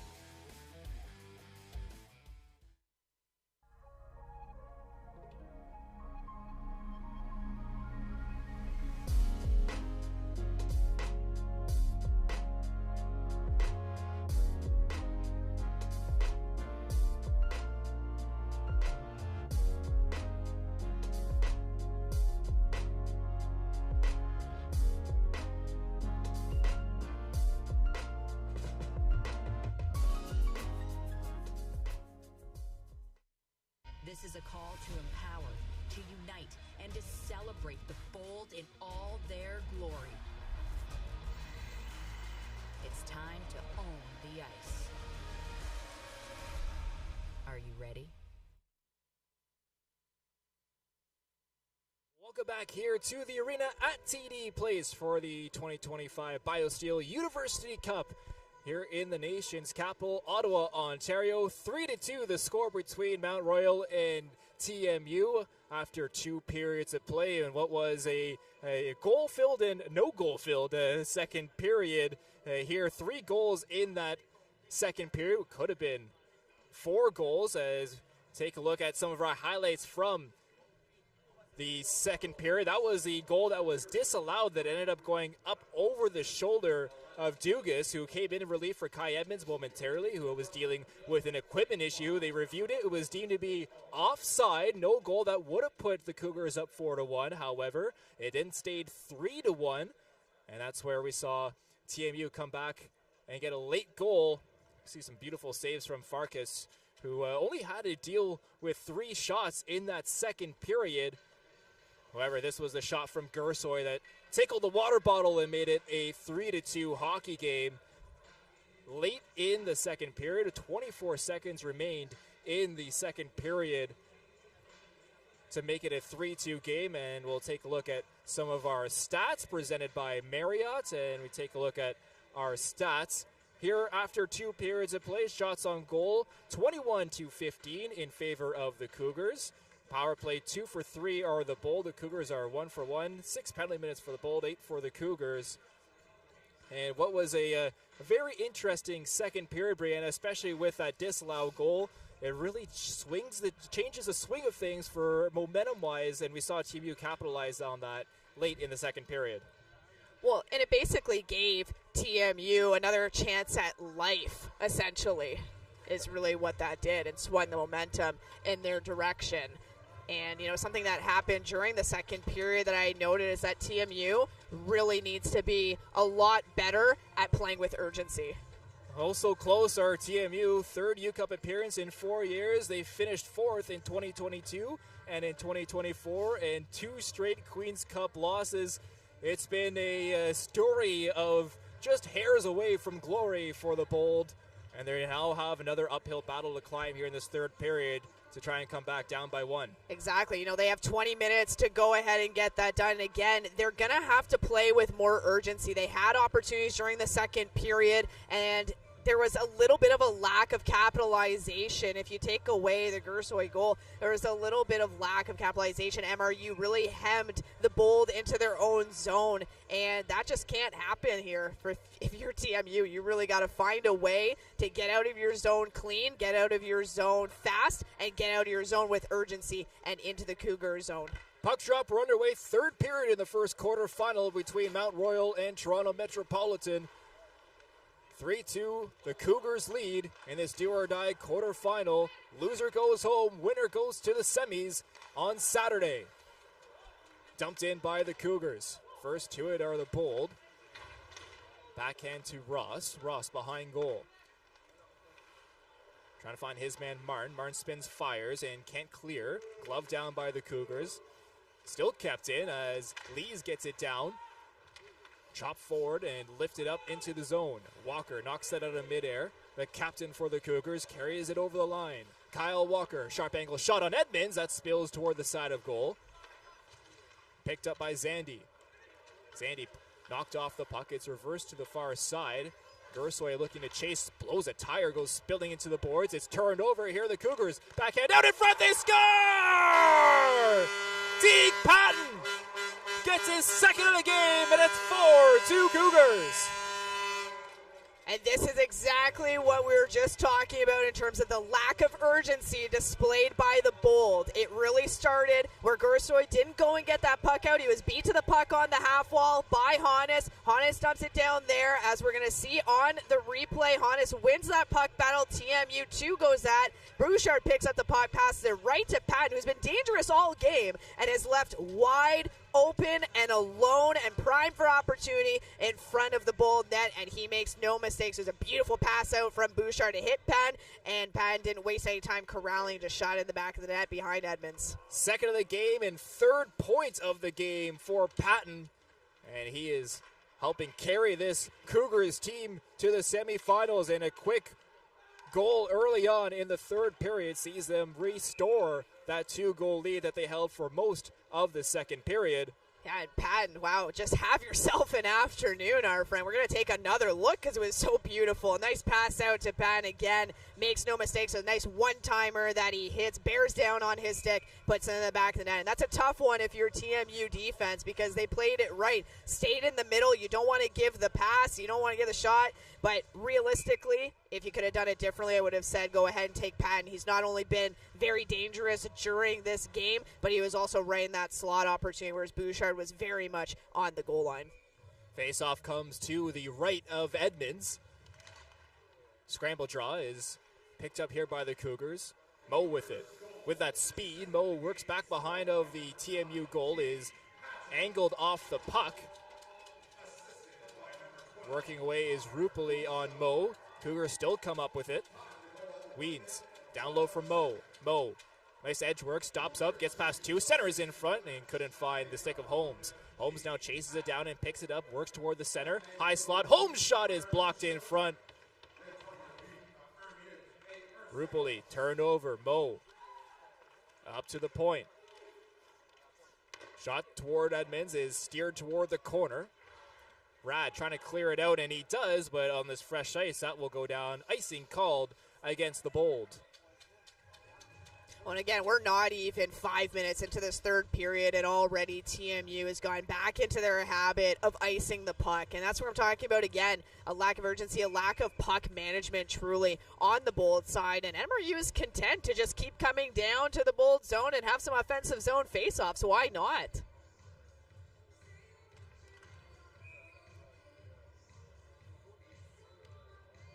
Redo this face-off to the left of Edmonds. Draw one back by the Bold. Off the glass and off the glove of Walker, but out. Smythe.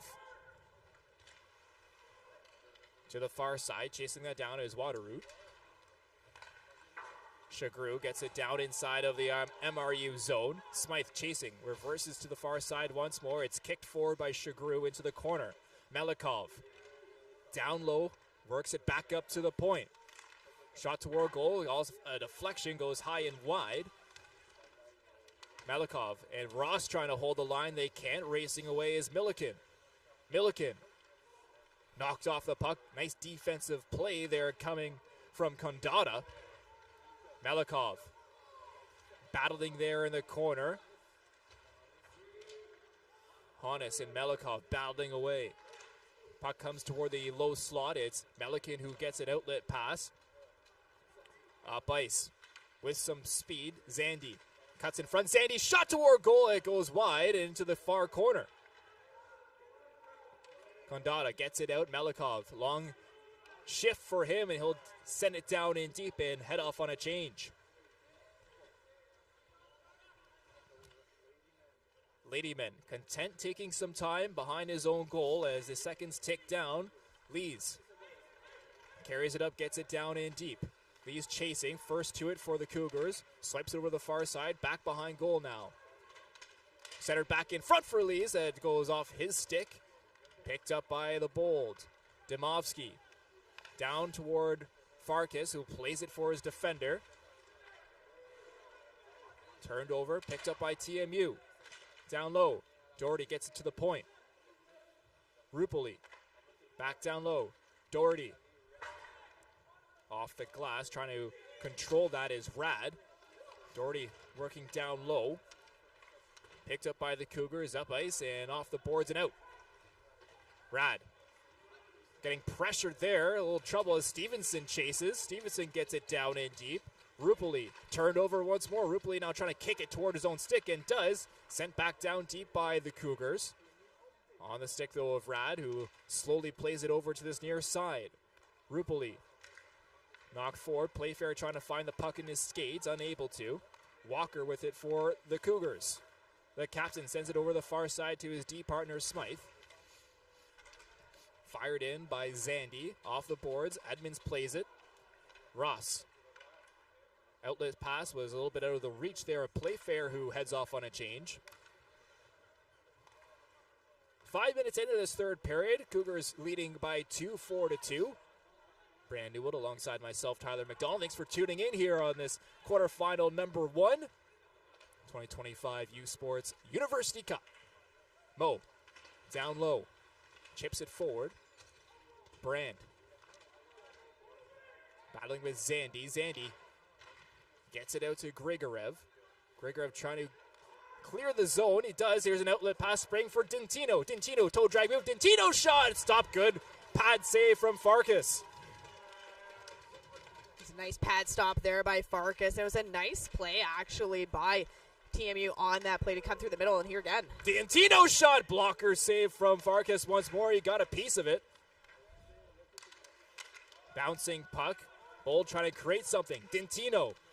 Centering pass finds his man, and Farkas is there to make the save as Iannello in the high slot was looking to go glove side, lands right in the crest of Farkas, who holds on for a face-off. And it was a good shift there by Dentino. He had the first opportunity, and we're going to take a look at that one here as he's coming down. He recognizes he has pressure. He stops up, goes to the middle, and gets that shot off that Farkas ends up getting that pad save for. It was a good job by Hannes coming back and cutting off the play. And then he had that second opportunity as well. So trying to get something going for his team. Scramble draw is picked up by the Bold. Gersoy trying to cycle it down low. It's sent down ice, cleared all the way, and that will go down for icing called against the Cougars. 13:55 remaining here in the third period. We've seen a little bit of offensive zone pressure here for the Bold, Brianna, but what else do they need to do to try and come back and get a couple more past Farkas? Yeah, they need to play with more urgency, and I know I've said this before, but I really can't emphasize it enough. You know, MRU is very content right now with the lead that they have, and in order to basically shorten that gap, shorten that lead, TMU needs to get more shots. They need to play with more urgency. They need to pressure more, and they need to win the battles as well. That was something I found during the second period. A lot of times in their own zone, but as well as in the offensive zone, losing battles to the Cougars. It's really hard to go and get shots on net and get some goals when you don't have the puck. They have the puck now. It's Martin in the far corner. Getting worked on there. They collide back behind of the MRU goal. Martin diving, keeps the play alive. On this near side, Iannello takes a shot, tipped in front, rebound there, they score! On the doorstep, it's Ian Martin. Makes this a one-goal game, it's 4-3. It's like they're listening to us, honestly. I don't know. Maybe they got a feed down into the bench, but that's exactly what TMU needed to do. There was a battle behind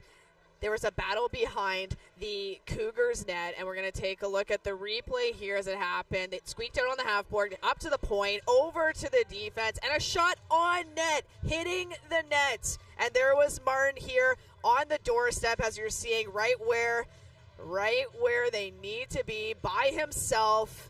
Really not supervised, and you can't blame Farkas for that one. There were two stops that he had made, and it was the third one really that ended up in the back of the net by Martin. And now we got ourselves a hockey game again. It's nice. 12 goals in the regular season for Martin. Gets his first of the tournament. Had one goal in the OUA playoffs as well, and the Bold now trail by just one. Offensive zone draw coming here for the Cougars as they try to ease the pressure coming on from the Bold. Grigorev played it back down low. It's turned over. Picking it up once more is Lees for the Cougars. Lees plays it to the point. Smythe's shot stopped by Edmonds, and he'll hold on for the rebound for a face-off. 13:02 remaining here in the third period. Yeah, that was a good job there by Edmonds. Smart play as there was Tarswell just sitting on the doorstep looking for a type of rebound that he didn't have because Edmonds smothered that.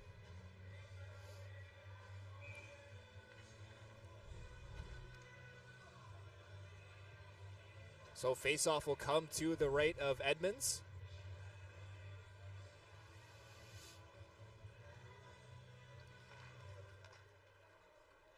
Face-off won by the Bold. Knocked forward, Playfair in the neutral zone, backhanded, trying to find his man Bowie. Bowie gets it down in deep. Smythe plays it behind his own goal, first to it, trying to find an outlet pass, can't find anyone, and that goes down ice for icing called against the Cougars.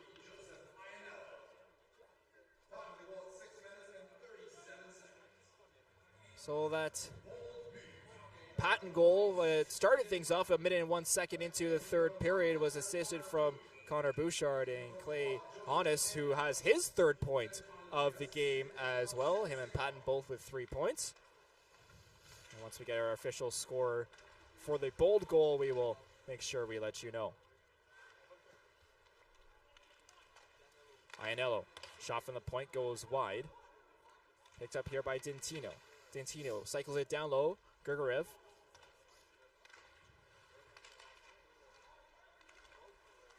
Sent down Dintino once more.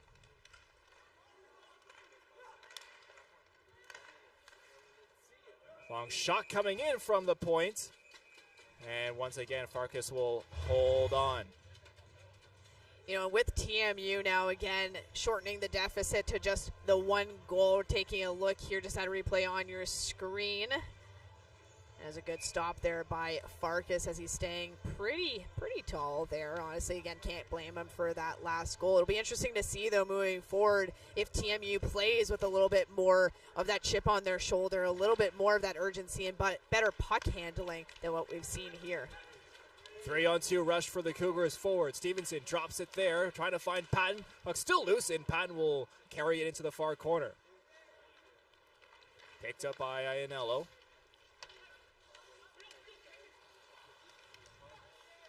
Honest. Stretch ice pass tipped in by the Cougars, and they'll head off on a change. Edmonds plays it for his defender, knocked forward. Up ice it comes, and chasing, but unable to get there in time was Melikov. Melikov on the forecheck, trying to work against Walker. Walker finds his defense partner, and the Cougars will carry it out into the neutral zone now. Slapped in toward goal, played by Edmonds. Rad. Out to center, it's fired right back in. Edmonds will play that back to Rad once more. You know, good play here by Rad. I would have liked to have seen this on the last play, just having a little bit more patience, not trying to just give the puck away, but making the right pass. Tipped in by the Bull, down in deep. Walker first to it for the Cougars. He chops that toward this near side, and it's cleared out. Bold first to it. Lees can't pick it up against the boards. Turned over, though. Tarswell blew a tire. Bold will pick it up once more. Doherty plays it forward. Savard stopped up at the half boards. Lees now gets it over the far side. Honest. Tipped in by Mo. No wasting there as Ianello's first to it for the Bold. Playfair at the line. Gets it up. 2-on-1 rush.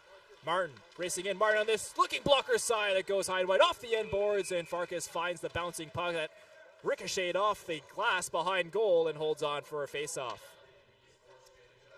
We're just going to take another look at the replay of the last opportunity, but it was a 2-on-1 for the Bold, and the Cougars defense played it really well, making sure that he stayed right in the middle, not cheating towards puck carrier, not cheating towards back door, and ended up playing that really well so that Farkas could go and make that stop. Offensive zone draw for the Bold. Scrambled, they win it back. Martin trying to find it. Martin's shot goes up off his stick and up out of play. Face off with 10:13 remaining here in the third period. Great idea, though, by Martin, just trying to get those shots on net. And TMU has had a tough time, I find, throughout this entire game getting shots on the actual net. They've had a lot of opportunities, just kept missing their mark. And again, we've seen what happens when you go and hit the mark and you hit the net. Goals happen. That's what happens. Face off one back by Mo. Walker goes through his stick, picked up by the Bold, trying to get it down in deep. Bowie in his skates trying to find it. He'll chop it back down low for Martin, who is crunched up against the boards there. Bold looking for a call. They're not going to get one. Knocked forward by the Cougars, out to the neutral zone. Martin chips it down in deep, will head off on a change. Walker first to it, Bowie to chase. Walker rings it around the boards up toward the red line. It's knocked down by the Bold, who take possession in their own end. Rad with some pressure from Stevenson on him. Finds a man. Knock forward, down ice. MRU pick it up in their own end once more. Hannes hit hard against the boards, turned over. Shot toward goal is blocked.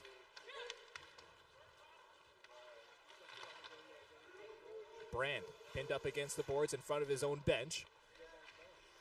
Both teams trying to find the puck here in the neutral zone as they jam away. Picked up. Here's Patton once more. Patton makes a move. Patton goes to his forward. Backhand! Stopped by Edmonds. Patton wanted a hat trick. Edmonds said no. Patton once more. Sharp angle chance that goes off the side of goal. Rebound there. It's in the lap of Edmonds. Now it's cleared and picked up by the Bold. Iannello. Grigorev. Oh, a couple of players spin. Grigorev with a shot. He scores! Tie game. The Bold tie it up at 4. Grigorev makes it a 4-4 hockey game. Wow. Oh, wow. You know, you had one opportunity at the other end where Patton absolutely made D look silly. TMU Bold comes back the other way. You have bodies flying from the Cougars, taking out each other and opening a laneway for none other than Grigorev, as we're going to see here. Passes up to Grigorev. Two MRU players just collide, which is terribly unfortunate for them, and Grigorev goes in and shoots it in on Farkas. You know, I was going to say, maybe he should have passed it, but I'm glad he didn't listen to my internal thoughts, and he shot it for TMU's sake, because that was beautiful, and we got ourselves a tie game here.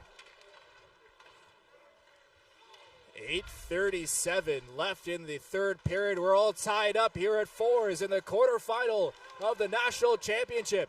Winner goes on to the semis on Saturday. Who's going to find the winning goal?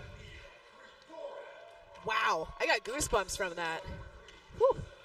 Tarswell, his shot blocked out in front. Loose puck in. Edmonds swipes that for a face-off.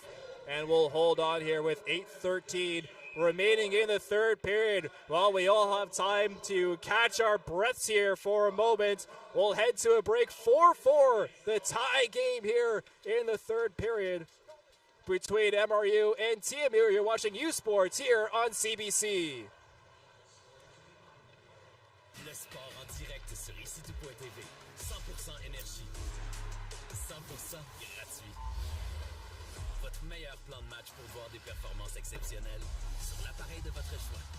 C'est ici.tv.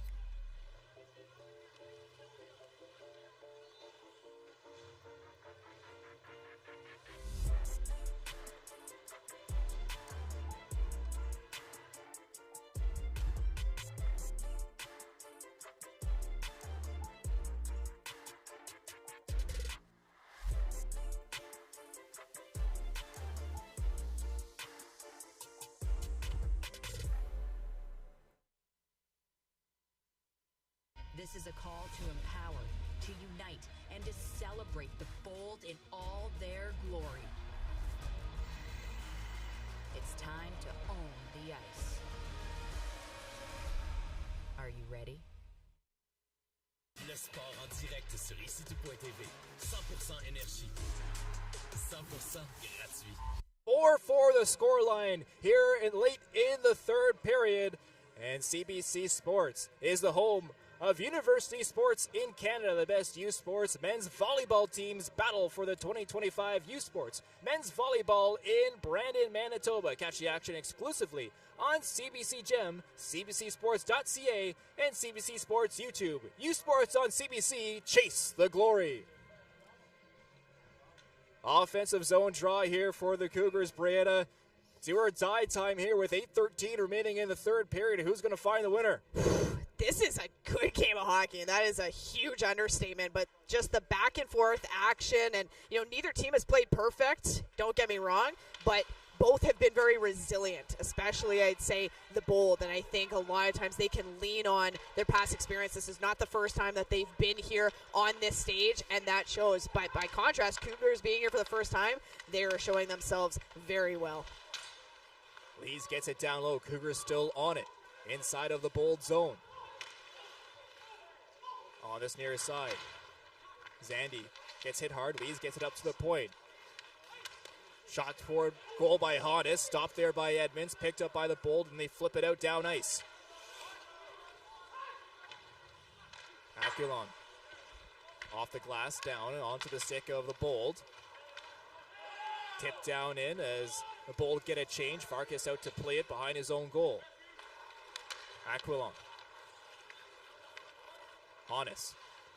Up over the red line, makes a move. Hannes, 3 points so far today, gets it down in deep. First on it are the Bold, taking a bump. That goes up out of play, and that's going to be a delay of game penalty. And the Cougars are going to head to the power play here with 7:04 remaining in the third period. Delay a game will be the call. Oh, yeah. Oh, we're going to take a look at the replay here, and I think it just goes, it just goes straight out. There is no deflection there on that one. It doesn't look like we're going to have a, pardon me, sorry, it's going to stay 5-on-5, no penalty call. I apologize for the misinformation there.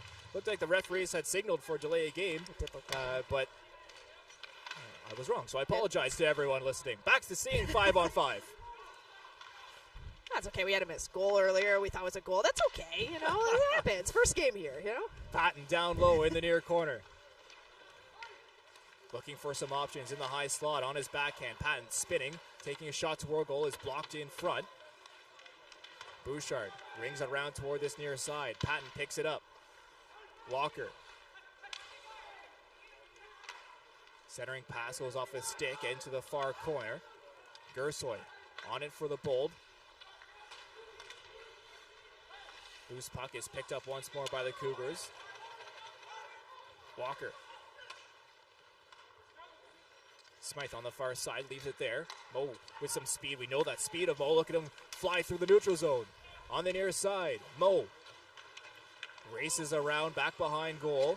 Now to the top of the high slot. Mo shot is blocked in front. That's off the skate of Chagru. He's feeling that one. Mo takes possession back on this near side. Works it down low. Shot there off the side of goal by Holmes. Holmes driven into the boards. Mo trying to chase. Puck along the half boards is kept in momentarily here by the Cougars, and they get it down low. Here's Holmes with it. Mo back behind goal. Holmes protects the puck.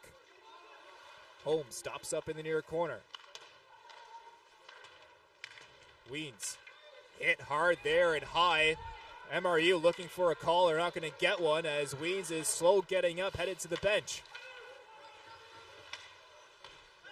Played forward, picked up by the Cougars. Tarswell up over the line, makes a move. Tarswell, shot blocked in front, and Edmonds finds the loose puck and will hold on for a face-off with 5:12 remaining here in the third period. And as you mentioned, Weens took quite a clobberer there behind the net, and Cougars looking for the call, but they didn't get one. Good to see, though, that Weens was able to get off the ice of his own power, get back on the bench, and getting a little bit of attention, but looks no worse for wear.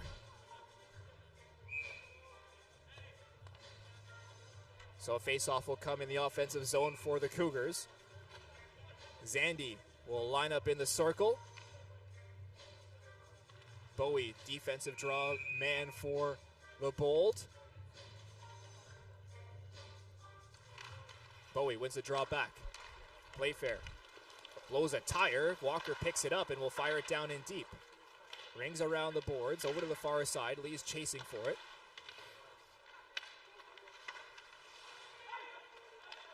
Cougars cycled back down low. Zandy protects the puck. Zandy looking to cycle it back down low once more. And now battle in that far corner. On all fours there is Bowie.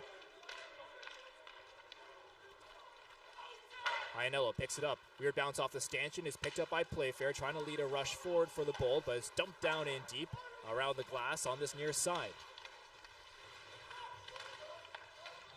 Picked up, here's Bowie. Shot blocker save from Farkas. Had to be quick on that one.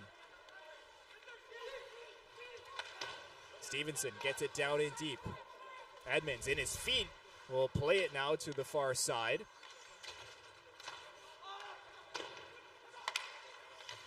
Grigorev gets it down in deep. Grigorev picks it up once more. Battling along the half boards. Picked up by the Cougars once again.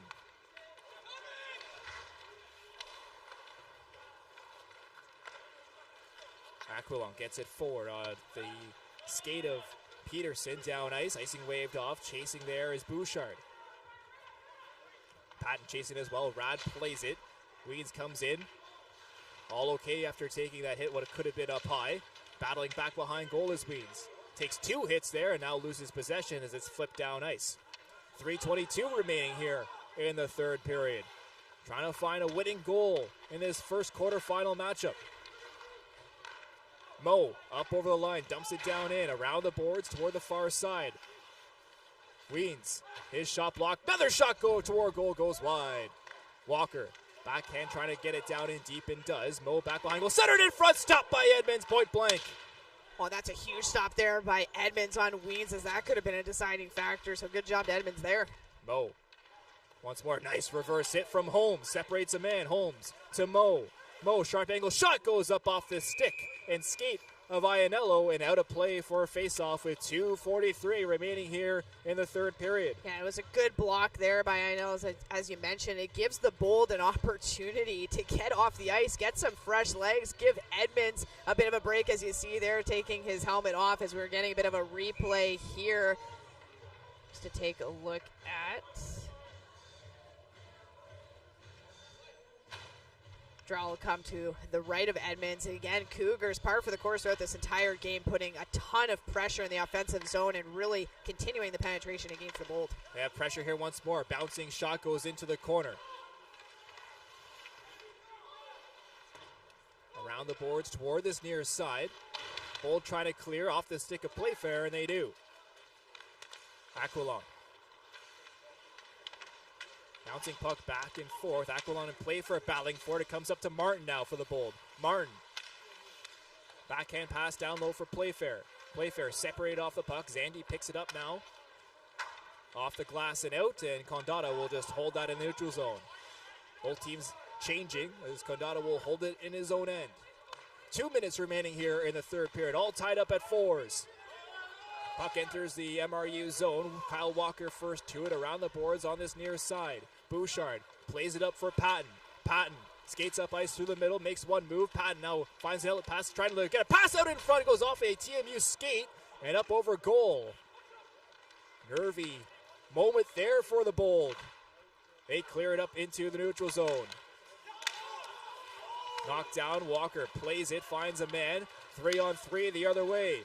Stevenson up over the line. Sharp angle shot. Save from Edmonds. Lost the rebound. Mo has it. Centered down in front for Stevenson. Stopped by Edmonds. Where's the puck? It's loose on the far side. Another shot toward Edmonds. And he'll calm things down and hold on here for a face-off with 1:18 remaining in the third period. Kai Edmonds busy in that TMU goal. Yeah, definitely the busier of the two goaltenders. There is no doubt about that. And Kai Edmonds, you got to give him a lot of credit. Staying strong, staying cool in between the pipes, and making sure that he's keeping his team tied to this game. We're just taking a look at that first shot that was saved by Edmonds. Bold not able to clear it any farther. A second stop, and then ending off the sequence with that third one from the half boards. And Edmonds, again, not floundering in his crease at all, staying steady, staying strong, making sure that he's making the stops he needs to make and holding on when he needs to. Offensive zone draw, scrambled, trying to find a man. Picked up by the Bold. Here's Playfair with it. 2-on-2. Out to the far side. Chagru back to Playfair. Bouncing puck. Knocked down into the far corner. Playfair. Last minute of play here in the third period. Battle still continues in that far corner. It's picked up by MRU. 3-on-3, they break out. Here's Mo with it. Dumps it down in toward the far corner. First on it, Condata. Takes a bump. 40 seconds remaining. Holmes has it for the Cougars, trying to cycle down low. Finds Weens. Knocked out and down ice, cleared out. 26 seconds remaining. Chagru trying to make something happen here late on. Knocked forward by Smythe out to the neutral zone. 18 seconds now.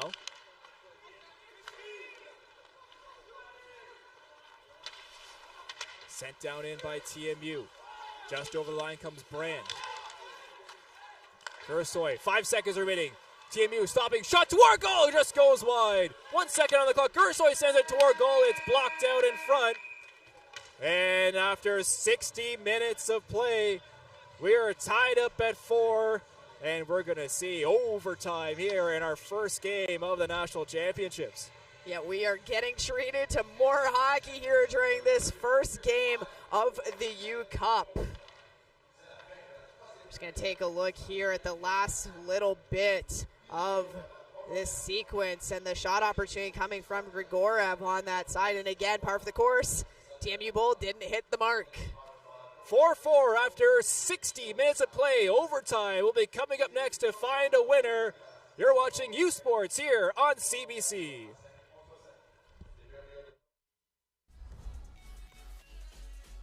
We are athletes. Do you know what Husky athletes are made of? Determination. Hustle. Resilience. We're part of a team and a community. We work hard for every goal and every grade. Do you know what Husky athletes become? Pharmacists, teachers, professionals, Olympians. When you invest in student athletes, you invest in the future.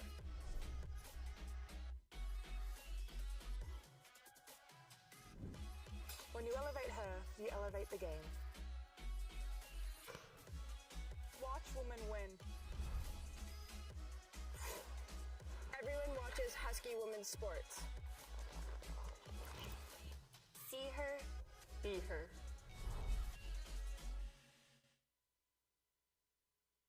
This is a call to empower, to unite, and to celebrate the bold in all their glory.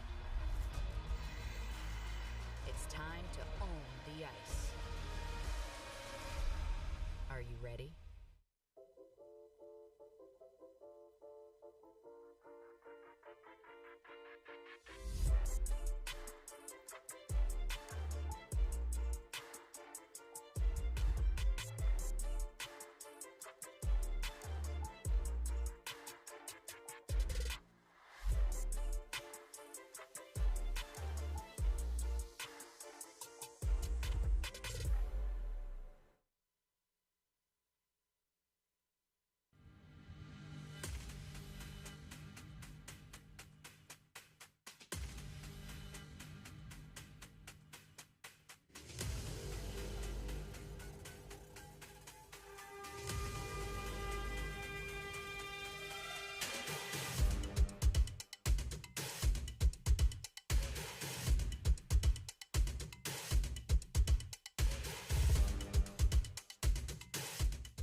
Sports fans, check out shop.usports.ca for this week's promotional item from the Nike Team collection. Visitez le shop.usport.ca pour en profiter de la promotion de la semaine de la collection Nike Team.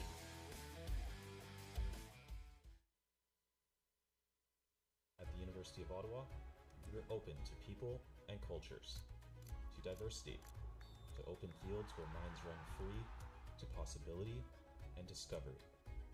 We're open to changing times that force us to grow, and bold ideas that shape the status quo.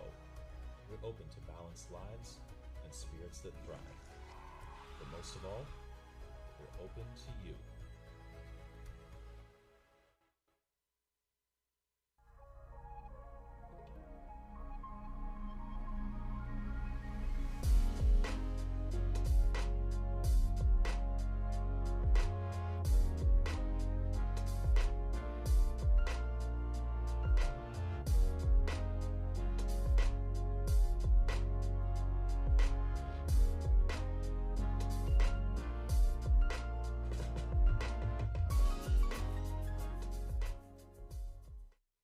This is a call to empower, to unite, and to celebrate the bold in all their glory. It's time to own the ice. Are you ready? Feel every hit, goal, and celebration as if you're standing right on the sideline, immersing you in the game like never before, bringing heart-pounding action directly to millions of fans. We deliver unparalleled simplicity and tailor-made digital broadcasting solutions crafted to make you feel every moment in a way like never before. Our passionate team ensures your message reaches audiences reliably every time. Proudly Canadian, we bring a touch of innovation and our passion to the world stage. ISI Live, be there. Hey you sports fans, check out shop.usports.ca for this week's promotional item from the Nike Team Collection. Visitez le shop.usport.ca pour en profiter de la promotion de la semaine de la collection Nike Team.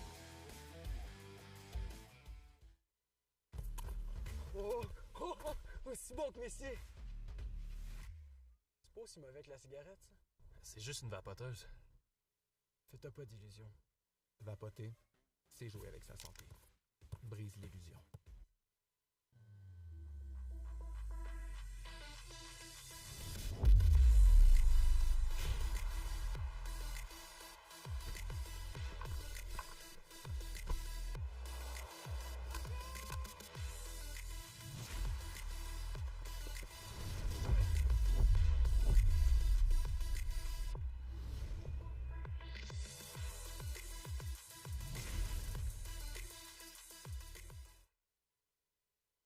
Le sport en direct sur ICTout.tv. 100% énergie. 100% gratuit. Votre meilleur plan de match pour voir des performances exceptionnelles. Des athlètes de grand talent. Des sports de haut niveau. Tout ça sur l'appareil de votre choix. C'est simple et gratuit sur ICTout.tv.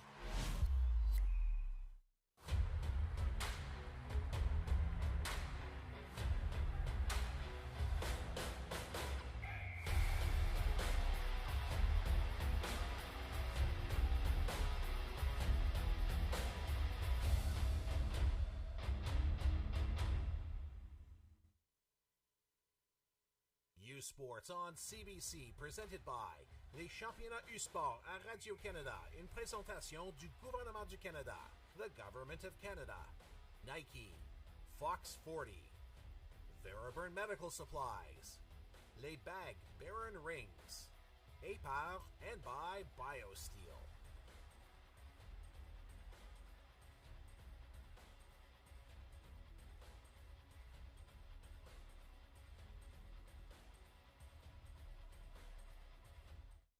Le sport en direct sur ICTout.tv. 100% énergie. 100% gratuit. Votre meilleur plan de match pour voir des performances exceptionnelles sur l'appareil de votre choix. C'est ICTout.tv.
Hey you sports fans, check out shop.usports.ca for this week's promotional item from the Nike Team Collection. Visitez le shop.usport.ca pour en profiter de la promotion de la semaine de la collection Nike Team.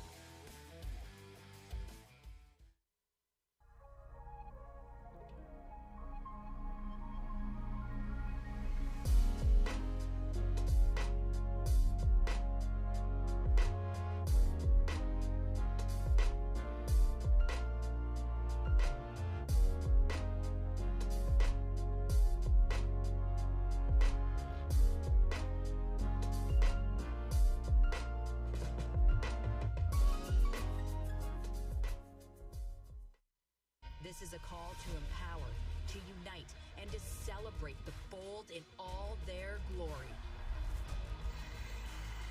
It's time to own the ice.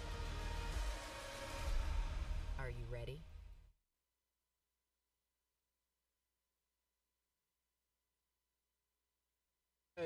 BioSteel University Cup in the nation's capital in Ottawa, Ontario. 4-4 the scoreline after 3 periods of play. And let's take a look at some of the highlights from that third period, as it was a comeback affair for the TMU Bold.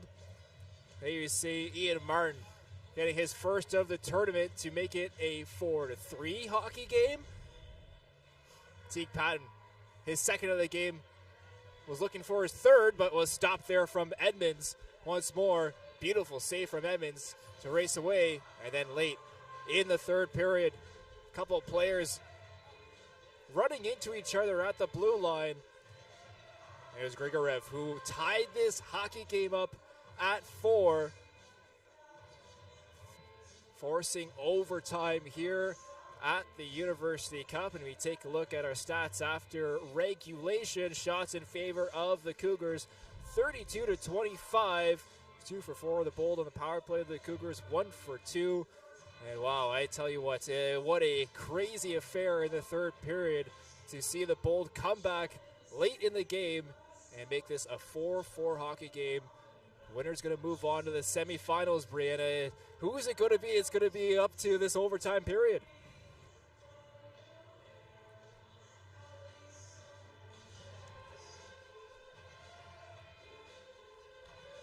We'll take another look at that goal that again forced us to go into this extra time because 60 just wasn't enough.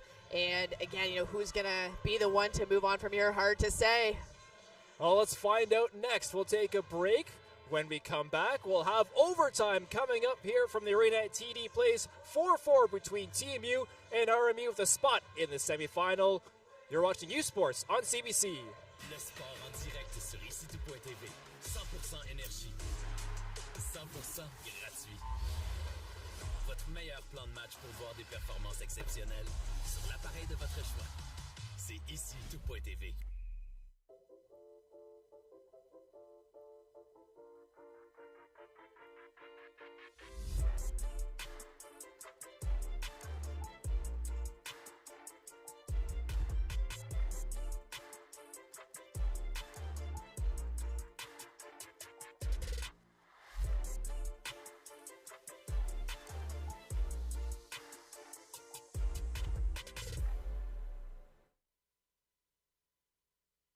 This is a call to empower, to unite, and to celebrate the bold in all their glory.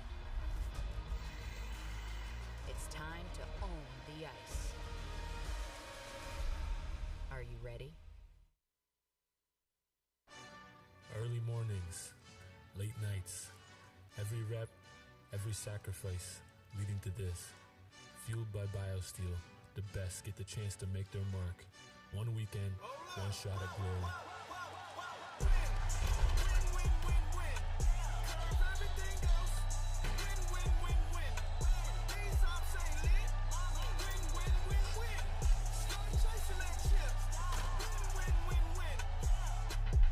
The lights are bright, the stakes higher. This isn't just a game, it's the moment. Hydrated, focused, ready to win. Powered by BioSteel. Welcome to Championship Weekend.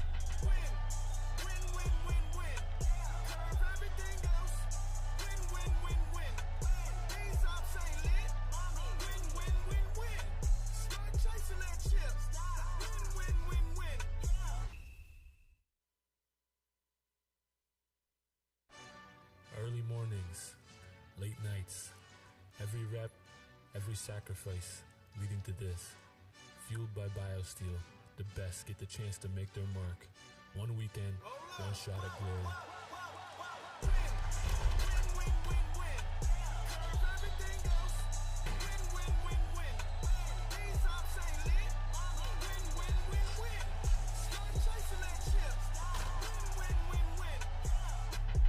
The lights are bright, the stakes higher. This isn't just a game, it's the moment. Hydrated, focused, ready to win. Powered by BioSteel. Welcome to Championship Weekend.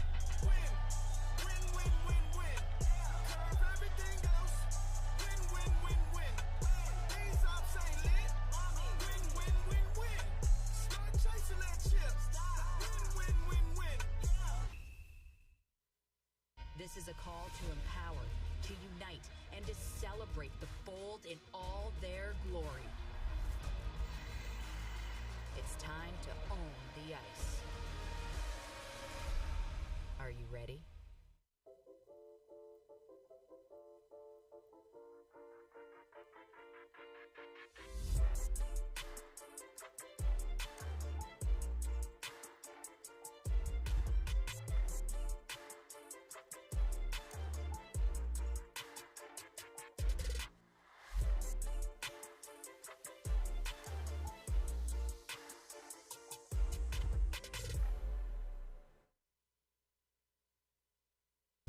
Where exceptional student athletes are born. Where records are broken. Where great plays are made. Where school colors ignite passion. Where champions prevail. Where tradition is celebrated. Ontario University Athletics.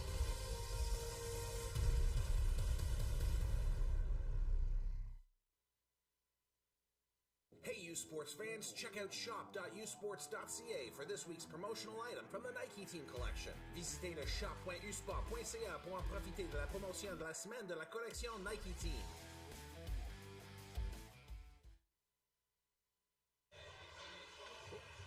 Welcome back here to the arena at TD Place as the players take the ice for overtime. 4-4 the scoreline after regulation between TMU and Mount Royal Brianna. It's a ever one goal sends you to the semis. The next goal sends you to the semis. Who do you got as your goal scorers? It's a tough one, but I think, I was thinking a little bit about this during intermission. I think I got to go with, for the Mount Royal Cougars, I got to go with Teague Patton. He's been absolutely on fire this game. He's hungry. The first year, the puck's been finding him. He's been making a real impact. So he's my pick on that side. In terms of TMU Bold, I got Ian Martin. You know, he's a third year. He's been all over the ice. He's already been successful getting on that scoreboard. He's getting his team fired up. And, you know, he wants to win. All right, we talked about it earlier in the game, how, you know, they fell to it in Queen's Cup the last couple of times. They have the opportunity here at U Cup. It's one goal. I think he's hungry for it. I've got Clay Hodges and Chris Playfair as my goal scorers. As puck drop, we're underway. Overtime, one goal to send someone to the national championship semifinals. As we're going to have a penalty here, as early on Martin drills his man Smythe right in front of the benches here, and he's going to go off for elbowing in overtime. And boy, oh boy, power play, 7 seconds in on fresh ice here in overtime for the Cougars. Oh, wow. And I'd love to see this replay here as he goes in. Ooh, yeah, that is hard to hide, that blatant of an elbow and how high it was. So a couple things going against Martin there, and there is so much a thing as being too hungry, and I think that's what Martin displayed there, unfortunately, as he is in the box now for the 2 minutes or less, putting his team in quite the predicament. Only 7 seconds into extra time here. Draw one by the Cougars. Holmes. Hand pass as Lees touches up. And we'll have a face-off outside of the TMU zone. First you had TMU upset about the call. Now you have MRU upset about this hand call. You know, no one's happy. So one team will be happy and one team will not be happy here shortly. See if we can find a winning goal scorer these next 20 minutes, if not continuous overtime here. I was going to say, this is a really, really big kill. If there was a big kill for TMU, this is it, and the margin for error is pretty much non-existent here. Holmes wins the draw back, trying to spring shorthanded was Playfair, but Hannes was first to it, and he'll start things up for the Cougars. Drop pass, Bouchard. Over the far side, Patton. Patton trying to spring Bouchard. He was intercepted and sent down ice by the Bold. Hannes behind his goal, starts things up. Beautiful footwork there. Will now drop it back for Bouchard. Bouchard carries over the line, drops it to Lees on this near side, gets it back to Bouchard. Shot toward the side of goal, and Edmonds will just trap that between the side of the net and his blocker and hold on for a face-off. You know, it's a smart play there by Edmonds as well. He could have let it just kind of bank off the side and allow his teammate to pick it up and ice it, but that's inviting a lot of risk there at that point, very close to the net. So any time as well when you're on a PK, you're able to just settle it down. Wonderful, wonderful idea there as we're just taking a look at the replay as Bouchard hits it off the side of the net and Kai Edmond ends up freezing it up for the face-off. Scramble draw, unable to clear was TMU momentarily. Now this one will be sent down ice. And oh boy, we have, oh no, Bouchard is cut and is bleeding from the mouth here. And oh boy, we hope that Connor Bouchard will be okay. He got something up high.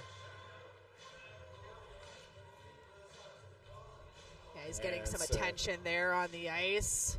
I think he'll be okay there, but athletic therapist. It's always very nervy when you get cut up there. Not sure where either, but he's getting some good attention there from the athletic therapist. Looks like athletic therapist Kayla Cordingley out to tend to Connor Bouchard, and both these teams just take a moment, and of course the MRU player is hoping that their teammate is all right as he gets up on his feet.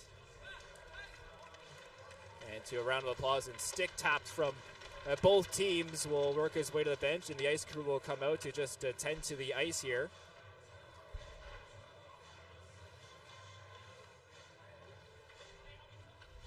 And Bouchard's going to head right to the locker room. Yeah, right to the locker room.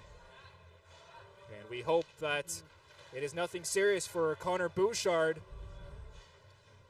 He can, nonetheless, 19:05 left on the clock here in overtime. 1:12 remaining on the power play for MRU as we just have the ice scraped up here to the right of Edmonds.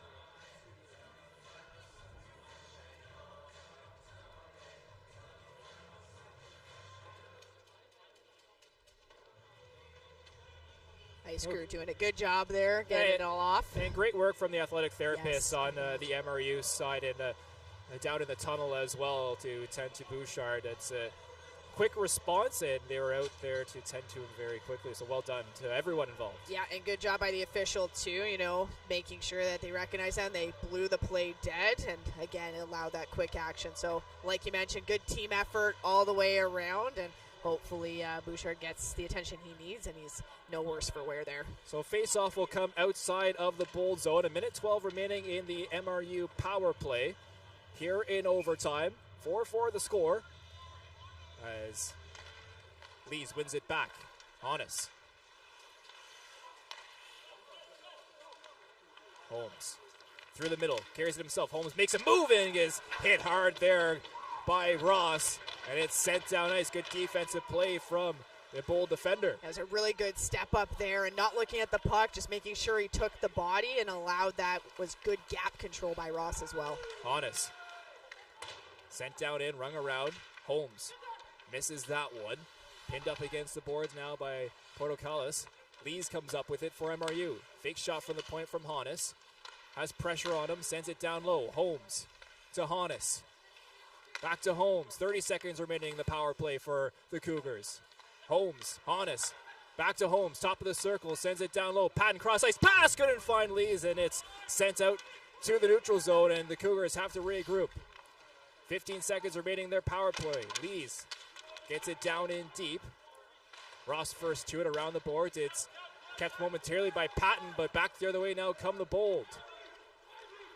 Sent down in a little too far there for Bowie to receive. Back to even strength hockey now. The Bold get a huge kill here in overtime. Lees trying to carry it out off the boards and down ice. Picked up by the Bold. Gersoy off his skate, unable to retrieve it. Weens now up over the line. Cross ice pass. Couldn't find his man up over the stick of Raji. Back the other way, 3-on-2 for the Bold. Now Back to 3-on-3. Grigorev, his shot. Good glove save from Farkas, and gloves down the rebound as well to hold on with a face-off. 17-25 here left in overtime. Yeah, we're just going to take a look at the replay here. A nice drop pass to Grigorev. And again, like you mentioned, a good stop there by Farkas. Wasn't quite able to catch it in the trapper on the first try, but knocked it down and smothered that rebound. Dentino will come out to take the offensive zone draw. He'll line up against Weens. Scramble draw picked up by Stevenson in the Cougars. Stevenson on this near side. Backhand goes off the skate of Edmonds. Picked up by the Bold. Sent forward. Up over the line, Aquilon. Sharp angle shot off the mask of Edmonds. Rebound there, and it's cleared away by the Bold. Yeah, it was a huge job there by Grigorev getting that rebound, knocking it away after Edmonds took that shot off the head. Really great job there. Down low, Bold with it. Picked up now by Weens. His stretch ice pass finds a man. Carswell gets it down in deep. Waterroot spins, fires, and Edmonds holds on to that one. Face-off will come to the right of to the left of Edmonds. The shot coming. It's a good job there. As off the head by Edmonds, and there was a Cougars player on the doorstep there, and Grigorev did a really, really great job knocking it away from any danger, because that could have been an open net opportunity, and he disallowed that. Offensive zone draw for the Cougars. Defensive zone draw, though, won by the Bold, sent down ice, and that will be icing against TMU. Yeah, Ian Martin trying to beat out that icing, but just a little bit too far away. Exchanging some pleasantries on the way back with Hannes. So we'll do this face-off at the other side of the ice. Zandy will take the offensive zone draw. We'll line up against Bowie.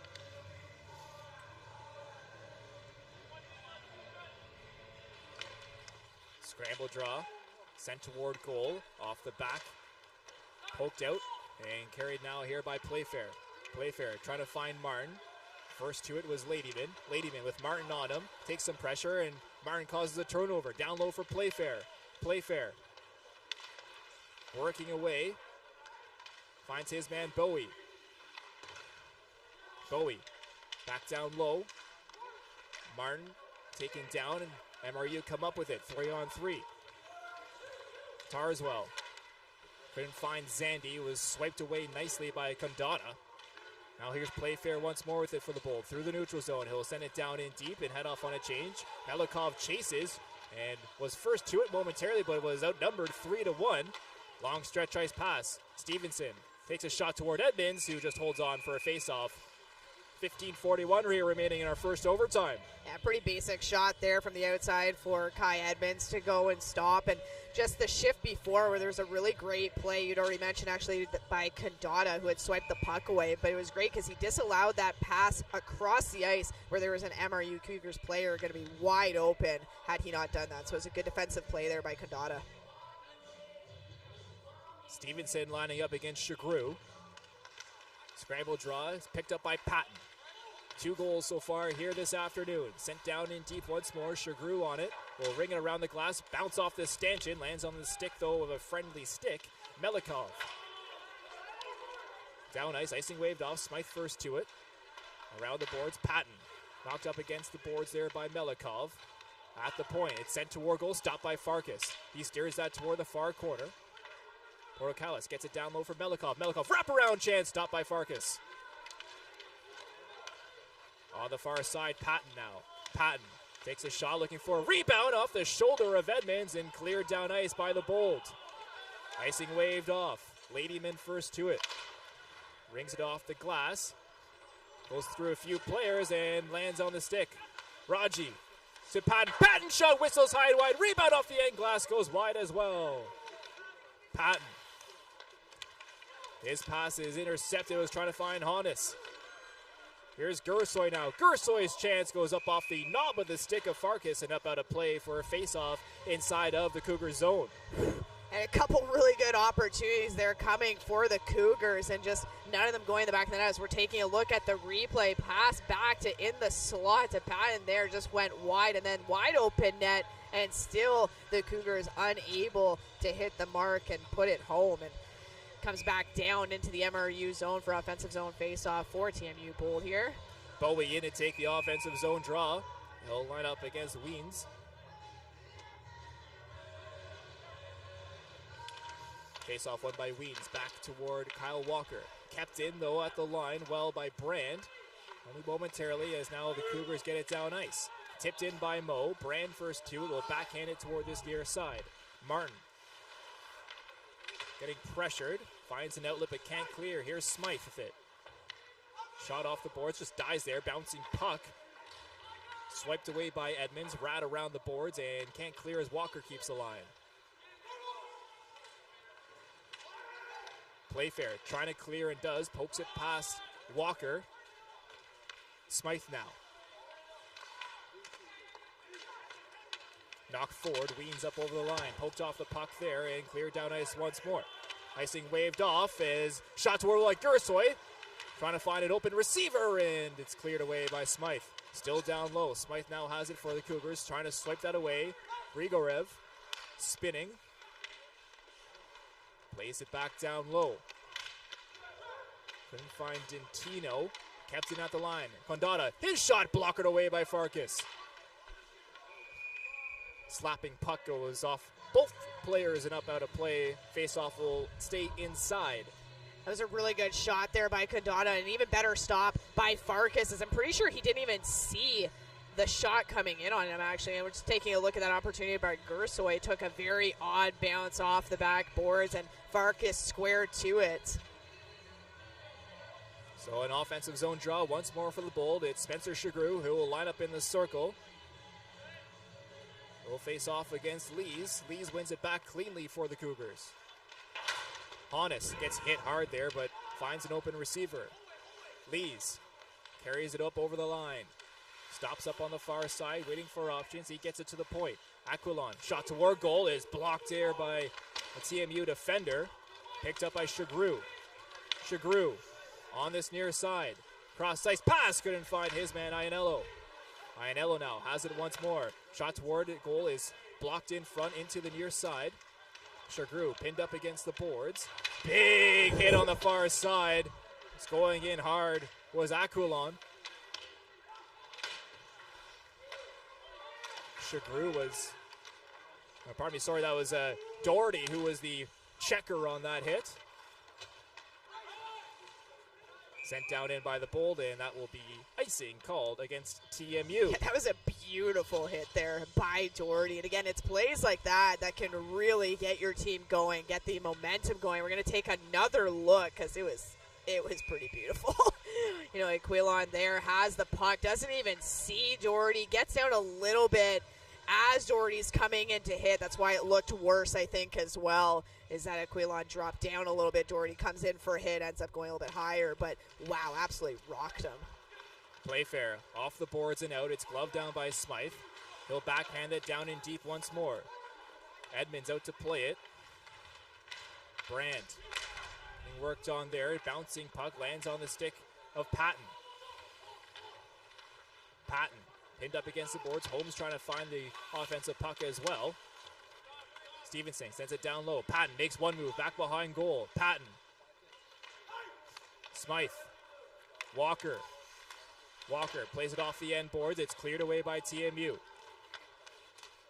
Bowie sends it down. It's knocked down the high stick, but played there. Playfair takes a chance, and that goes up out of play. Playfair's stick broke on that shot as well.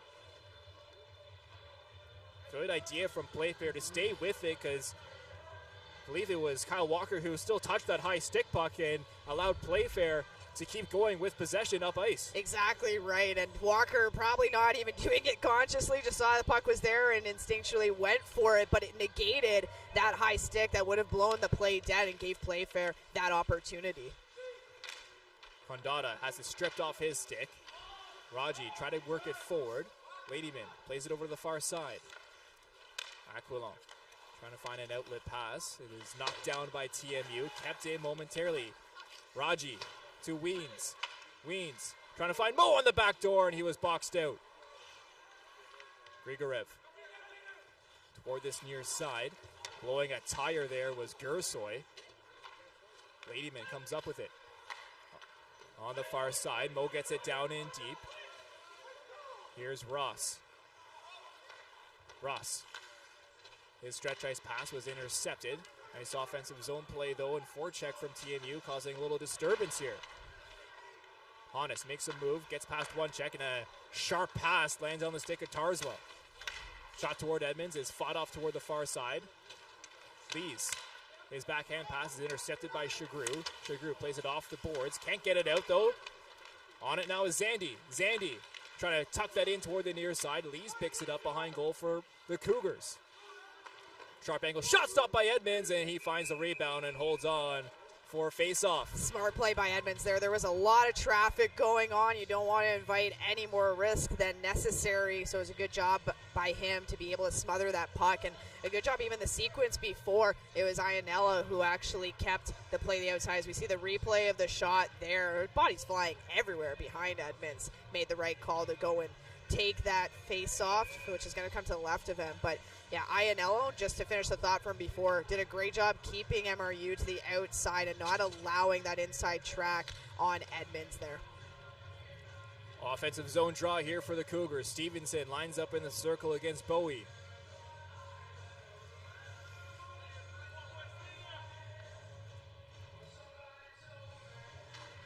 Bowie wins the draw back.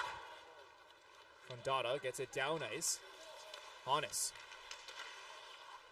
plays it forward. That's going to be icing called against the Cougars, as it was just a hair before the red line. We see it in all leagues. These icings could be dangerous, and little ones like that just squirting an extra foot to get to the red line will hopefully not cost MRU if you're them, but a chance for TMU to capitalize here with an offensive zone draw. Well, yeah, and anytime there's an offensive zone draw, as you were saying, is that opportunity to go and end this extra time. And it's that mental awareness and that mental toughness when you're having the fatigue. It's just taking that one extra step to make sure that you're getting over the red line and not having it come back down into your own zone. Sent down ice, icing waved off as it was close enough to a Cougar. Stretch ice pass, Patton finds his man, Waterroot. Knocked down, back the other way comes TMU. Here's Gersoy. Gersoy makes one move. Gersoy to his backhand, has to stop up, spinning, firing, loses it, and now it's the Cougars back the other way. 3-on-2 that turns into a 3-on-3. Cross ice pass is knocked down. Patton now swipes toward it, goes off a deflection and high. Weeds. Walker. Walker's shot tipped in front, goes off a couple of shin pads and lands on a bold stick. Up forward they go. Gersoy sends it down in deep. Farkas out to play it, and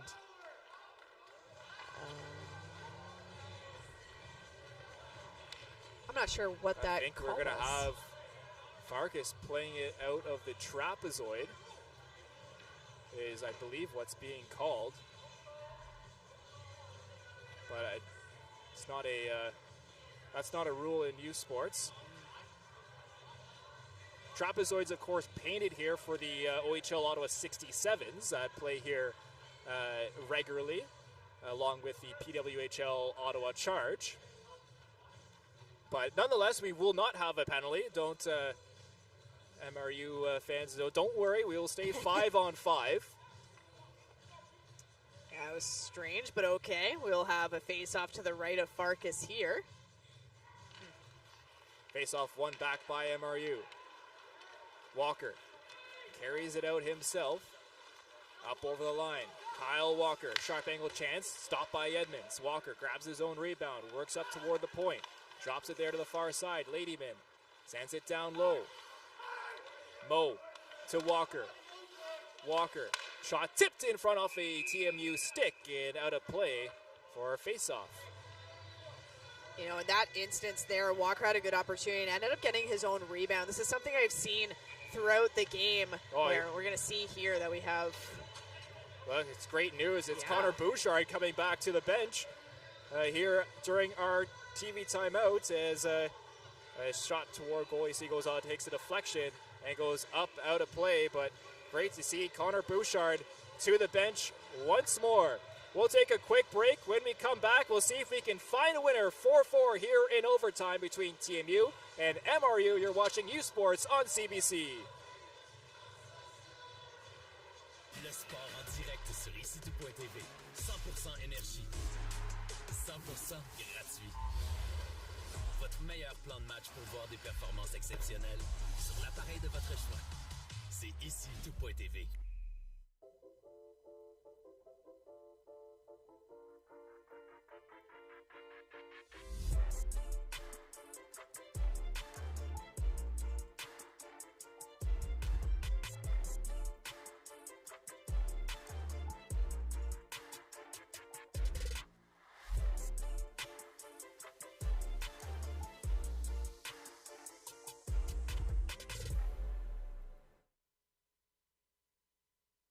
This is a call to empower, to unite, and to celebrate the bold in all their glory.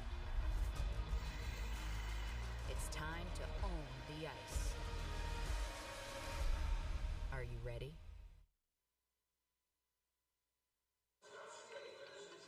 Welcome back here to the arena at TD Place. 4-4 here in overtime. Trying to find a winner here in the quarterfinal number 1 of the 2025 BioSteel University Cup.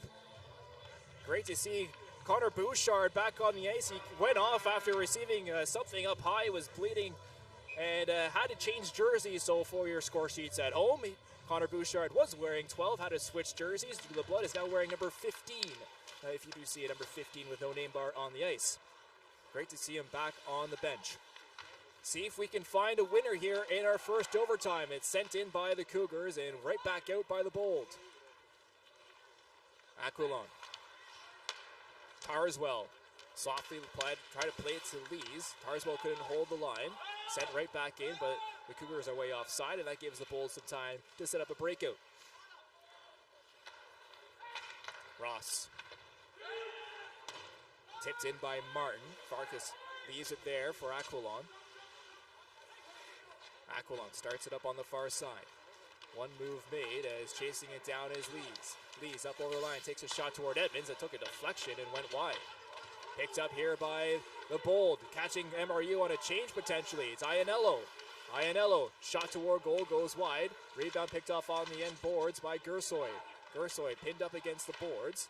Battling for it, it's the Cougars that come with it. Weems. Smythe. Stevenson makes a move. Stevenson's shot is blocked in front. Brand with the block there for TMU. Bouchard. Patton. His shot. Bouchard down low, trying to find it, unable to. Crucial defensive play there by Condada as he tied up his player on what would have been an empty net there. Farkas leaves it there for Kyle Walker behind his own goal. Both teams finishing up on changes. Walker fakes one way, will head toward this near side. Aquilon trying to find Patton. A cross-ice pass is intercepted. Portocalis. Sharp angle chance. Doherty. Work back. Portocalis gets it up. Trying to find his man. Shot toward goal. Rebound there. Shot blocked in front. Another shot toward goal. Stopped in front by Farkas.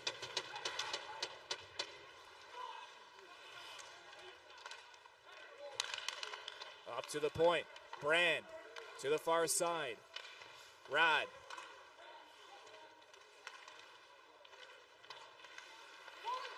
Work down low once more. Here's Playfair. Walker intercepts it, and back the other way come the Cougars. Patton will send it down in deep and head off on a chains. Holm will chase. A little miscommunication. Edmonds out of his net to play it. Centered out in front, and Martin was there to retrieve it. Now sends it toward his goal and plays it off Edmonds and backhands it down ice. A little nervy affair there for the Bold. Icing waved off as it heads toward net. Yeah, a couple nervy moments there for sure. Nervy moments in the other zone on Farkas there as it took a deflection, and you know he had to readjust himself to make sure he stayed in front of that in square two. And we just saw nervy moments here where miscommunication happened and could have ensued in something a little bit more negative for TMU. In front, the puck loose. It's cleared away by TMU. Martin lifts it up. Sent down ice, and it'll be icing called against the Bold. they'll have to leave a tired group out there with 5:52 remaining in the first overtime.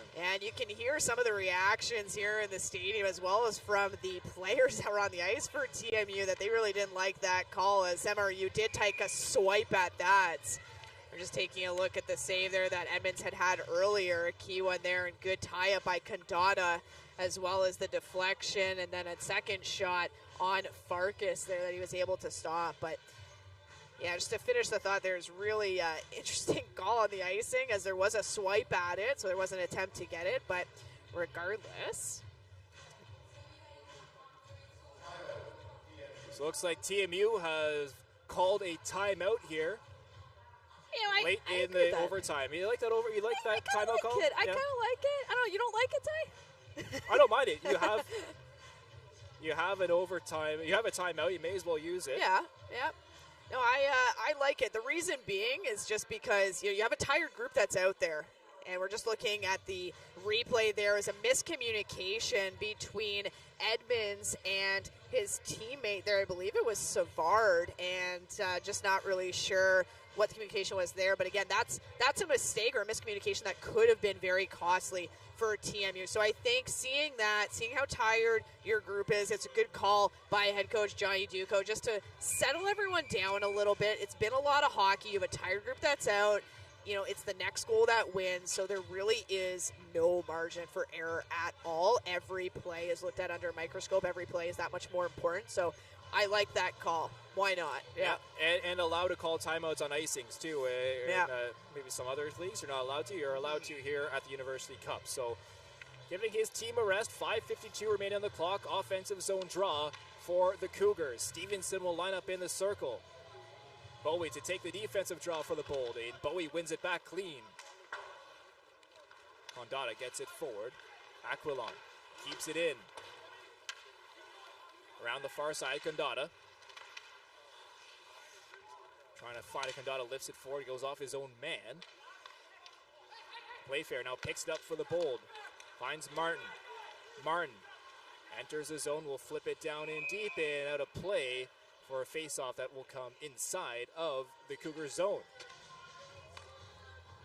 Interesting how that went out of play there. Didn't look like it did, but it ended up going out. So we'll have the face-off down into the zone. And what I've really liked actually about MRU and their play throughout the entire game, where they've stood out, in my opinion, is they've won the puck battles. Whether it's in their zone, in the offensive zone, they've been really, really good at winning those battles, outnumbering TMU. Defensive zone draw, won by the Cougars. Up ice, knocked down with a high stick, but touched up by the Cougars. Shot toward goal, goes off the end glass. Trying to play quickly off the bounce off the end glass, and stopped from Edmonds as Zandy was trying to just sneak one past Kai Edmonds there. Now we're going to take a look. It just bounced off, took an odd one, and Zandy beat, I believe it looked like Bowie to the puck there. And Edmonds didn't look like that was a very comfortable stop. That looked like a very uncomfortable stop, actually. And again, it's the boards, it's the glass, everything is different. It's not what you're used to. And so you see a puck bouncing off, and you're expecting it to do one thing. It does something else. It's a little bit of discomfort for sure. Scramble draw is picked up here by the Bold. Cleared off the glass and down ice. On it here is Martin, but he is offside at the line. Martin was getting ready to spin and fire here late in overtime, but whistled down on the offside. We've had one goal waved off already here this afternoon for an offside review. That was against MRU. It was interesting because we don't get the opportunity to do that really during the regular season. It's whatever call on the ice that stands. So interesting to have that experience here. Hammered in by TMU around the boards toward this near side. Chopped forward, trying to play it is Smythe. He loses possession. Melikov hauled down there. TMU looking for a call, won't get one. Zandy trying to clear. Shagru holds the line momentarily. Now it's taken out by Tarswell. Cross-ice pass finds his man. Lees. Cross-ice pass couldn't find Zandy. Zandy chips it down in deep. Ianello Gets it forward. Intercepted by Weens. Weens softly lays it in. Picked up by the Bold. Ianello. Knocked down in deep. Melikov. Portocalis. Gets it down low. Gondata. Shot from the point. That goes wide. Up at the point once more. Sent toward goal. Farkas with the save. Down low was Melikov looking for a rebound, and it's cleared down ice by the Cougars.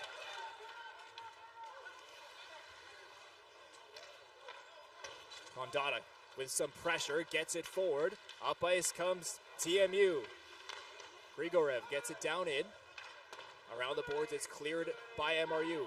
Brand trying to soccer that forward, and it's touched up on the wrong side of the blue line, and offside called against the Bold. Well, that was a close one as well, as Condado was just getting off the ice as Brand was stepping on and soccered it. So it was a very close one. I think TMU got away with not being called there. And, we were talking about how TMU had wanted to call at one point, MRU wanted to call another point. I think at this point in extra time, folks, it's going to have to take something really bad for the officials to go and call a penalty right now. Sent toward Farkas, and he'll just hold on here for a face-off with 3:31 remaining in our first overtime.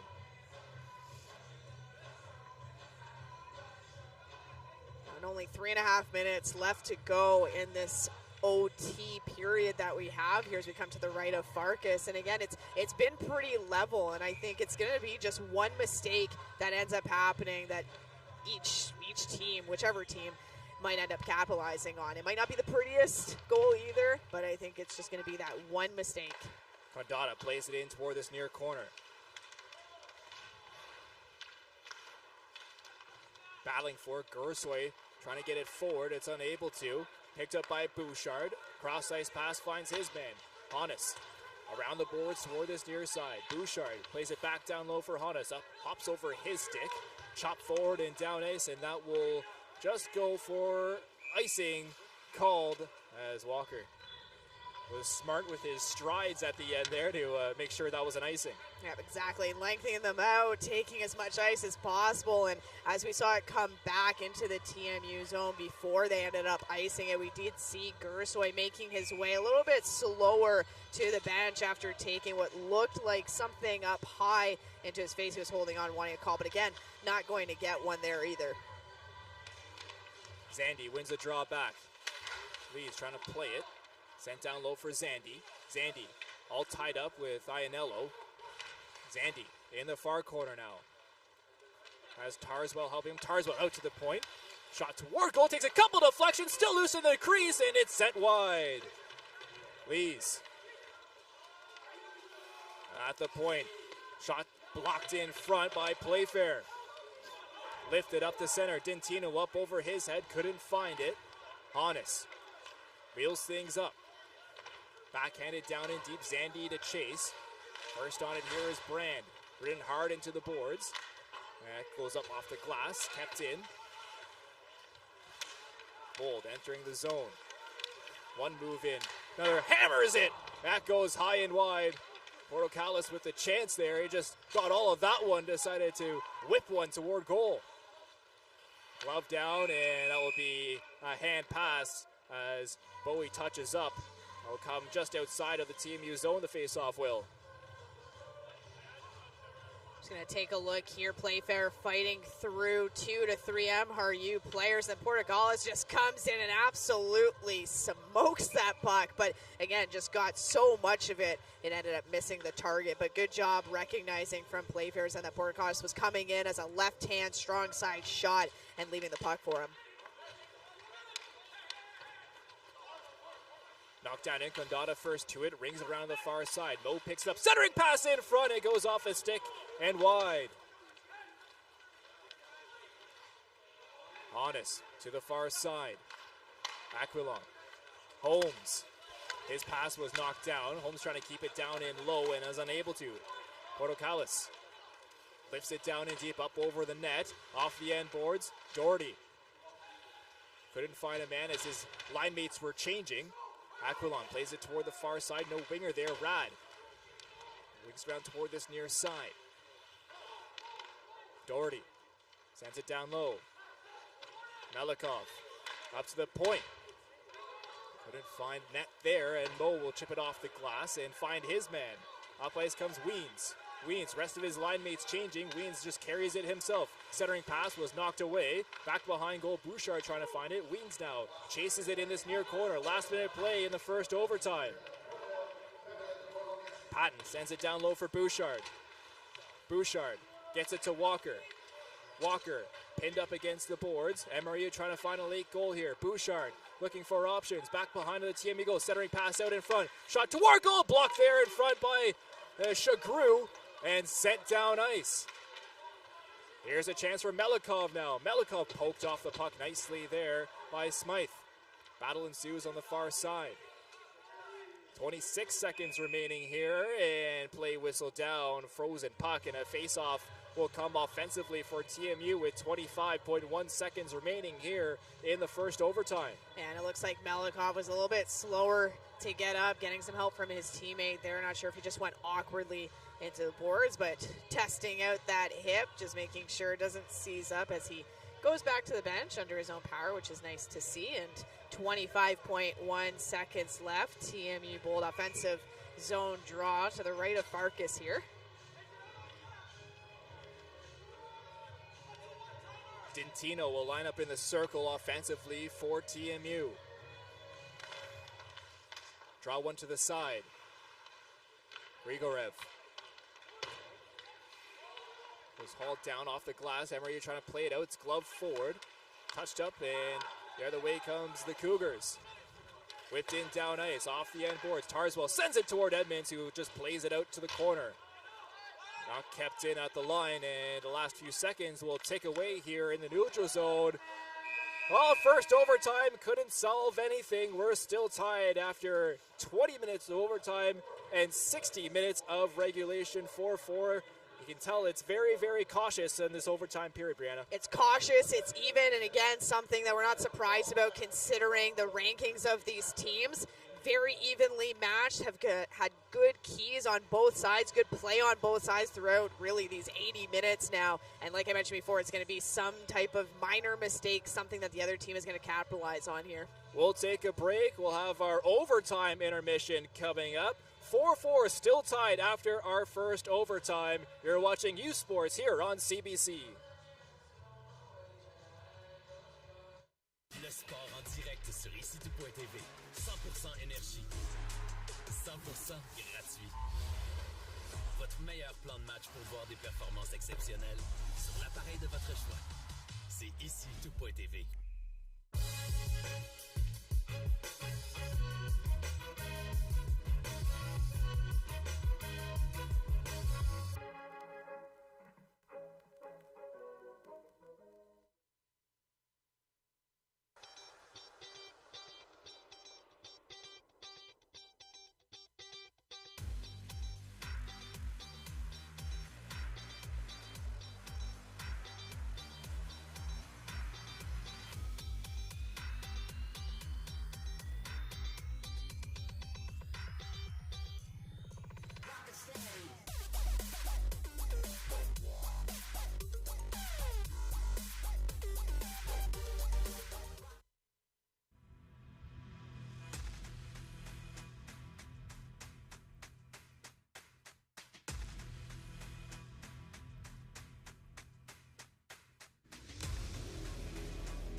Hey U Sports fans, check out shop.usports.ca for this week's promotional item from the Nike Team Collection. Visitez le shop.usport.ca pour en profiter de la promotion de la semaine de la collection Nike Team.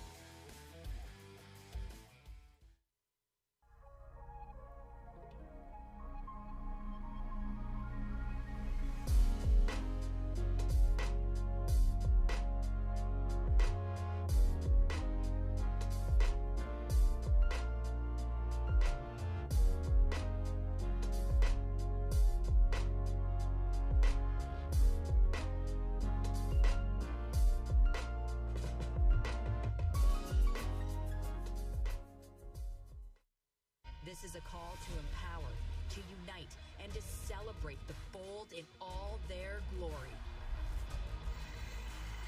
It's time to own the ice. Are you ready? Le sport en direct sur ICTU.tv. 100% énergie. 100% gratuit. Votre meilleur plan de match pour voir des performances exceptionnelles sur l'appareil de votre choix. C'est ICTU.tv.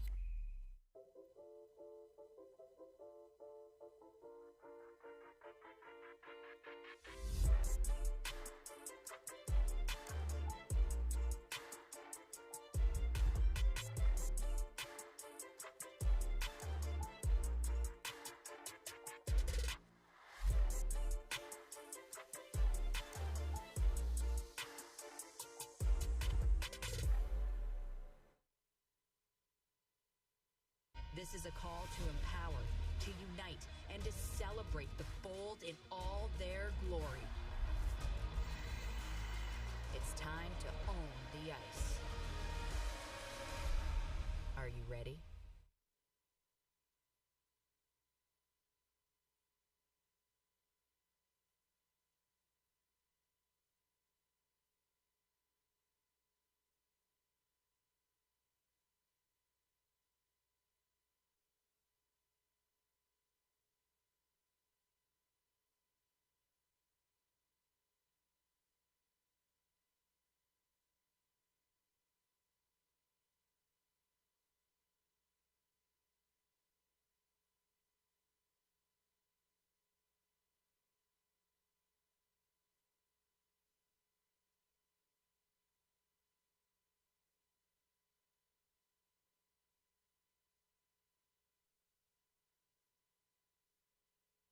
Le sport en direct sur ICTU.tv.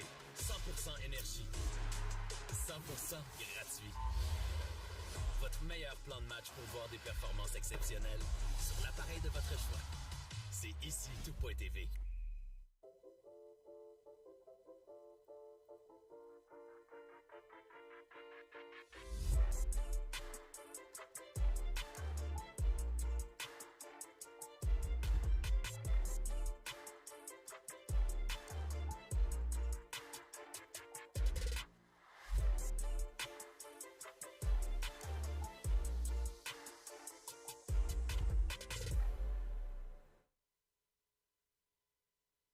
This is a call to empower, to unite, and to celebrate the bold in all their glory. It's time to own the ice. Are you ready? We are athletes. Do you know what Husky athletes are made of? Determination. Hustle. Resilience. We're part of a team and a community. We work hard for every goal. And every grade. Do you know what Husky athletes become? Pharmacists. Teachers. Professionals. Olympians. When you invest in student athletes, you invest in the future.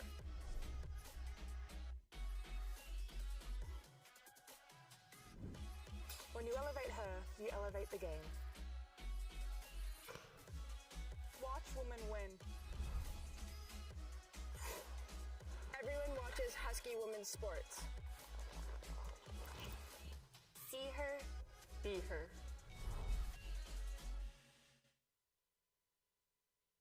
This is a call to empower, to unite, and to celebrate the bold in all their glory.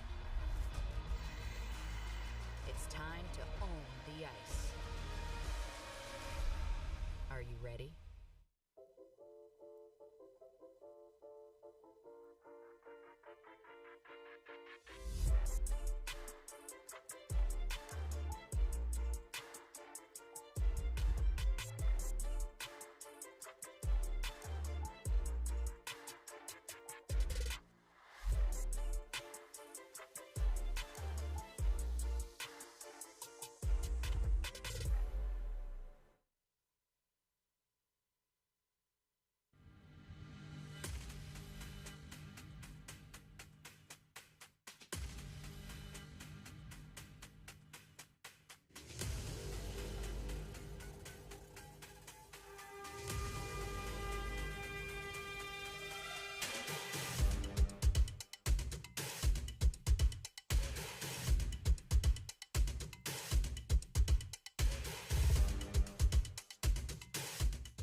Sports fans, check out shop.usports.ca for this week's promotional item from the Nike Team collection. Visitez le shop.usport.ca pour en profiter de la promotion de la semaine de la collection Nike Team.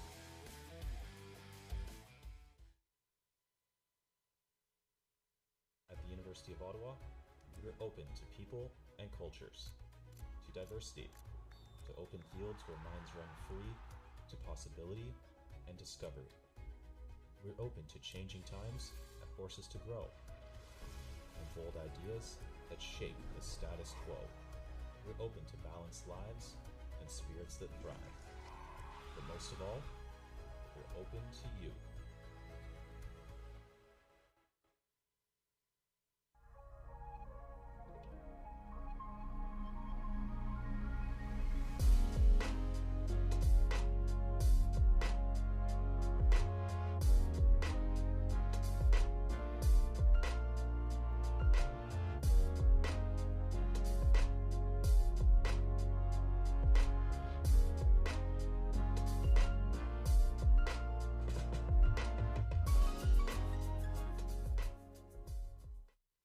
This is a call to empower, to unite, and to celebrate the bold in all their glory.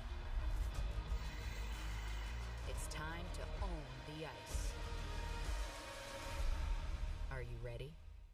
Feel every hit, goal, and celebration as if you're standing right on the sideline, immersing you in the game like never before, bringing heart-pounding action directly to millions of fans. We deliver unparalleled simplicity and tailor-made digital broadcasting solutions crafted to make you feel every moment in a way like never before. Our passionate team ensures your message reaches audiences reliably every time. Proudly Canadian, we bring a touch of innovation and our passion to the world stage. ISI Live, be there.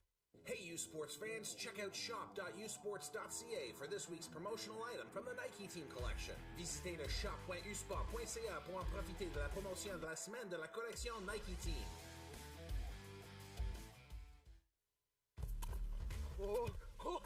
Smoke, messieurs! C'est pas aussi mauvais que la cigarette, ça? C'est juste une vapoteuse. Fais-toi pas d'illusions.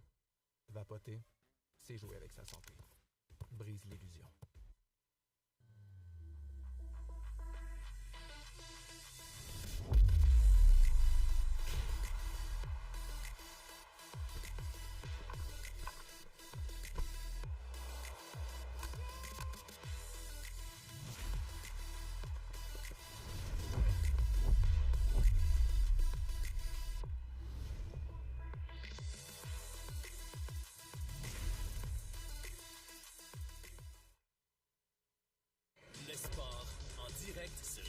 TV. 100% énergie. 100% gratuit. Votre meilleur plan de match pour voir des performances exceptionnelles. Des athlètes de grand talent. Des sports de haut niveau. Tout ça sur l'appareil de votre choix. C'est simple et gratuit sur icitout.tv.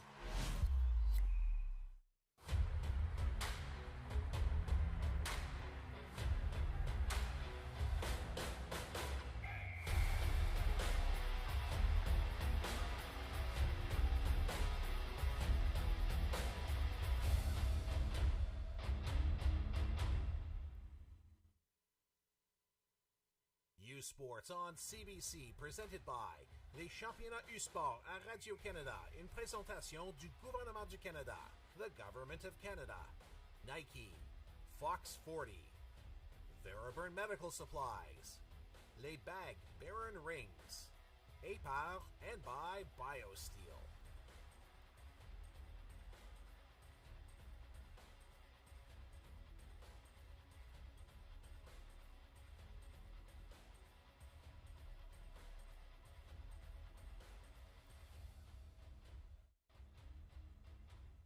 Welcome back here to the arena at TD Place as we are in our overtime intermission, tied 4-4 between TMU and Mount Royal here at the arena at TD Place. A first quarterfinal here in the National Championships is giving us just everything we could think of, and we'll get to more of that here in a moment. But first, let's take a look at some of our highlights from overtime. And a big hit early on led to a power play for the Cougars. They were unable to convert on that power play. And it was Kai Edmonds who stood strong inside of that TMU goal. Both teams went back and forth. Another big hit. That one's from Doherty, who laid the boom in the far side. Both goalies standing strong when it counts here in overtime to lead us to our second overtime. Let's take a look at our stats. After 80 minutes of play, shots on goal 44-36 in favor of the Cougars. 2 for 4 are TMU on the power play. 1 for 3 are the Cougars on a power play here. Over the first 80 minutes of this hockey game, and it's just been back and forth. We've had no goals waved off. We've had goals just ripped water bottles, fantastic goals, and while we're seeing everything, we also had a Zamboni stall on the ice here at the arena at TD Place. They got it back going up now. However, it being dormant on the ice for a prolonged period of time has led to the conditioner, the back of the Zamboni, where the water comes out and where the ice is shaved with the big blade. There's some augers back there that bring the water or the snow up to the snow bucket at the front. However, that conditioner was down on the ice while the Zamboni was stalled, and has led to a hole in the ice that is being repaired right now from the crew here at the TD Place. So we'll be back once this hole is repaired. We're watching U Sports here on CBC. Le sport en direct sur ici.tv. 100% énergie. 100% gratuit. Votre meilleur plan de match pour voir des performances exceptionnelles sur l'appareil de votre choix. C'est ici.tv.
Hey, U Sports fans, check out shop.usports.ca for this week's promotional item from the Nike Team Collection. Visitez le shop.usport.ca pour en profiter de la promotion de la semaine de la collection Nike Team.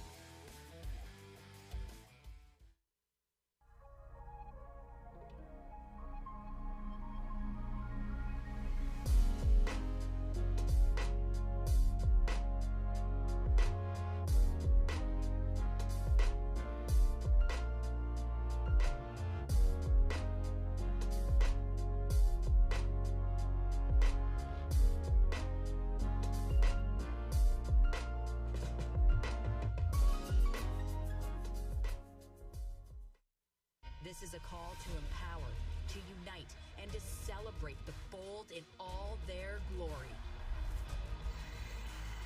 It's time to own the ice. Are you ready? Le sport en direct sur ici.tv. 100% énergie. 100% gratuit. Votre meilleur plan de match pour voir des performances exceptionnelles sur l'appareil de votre choix. C'est ici.tv.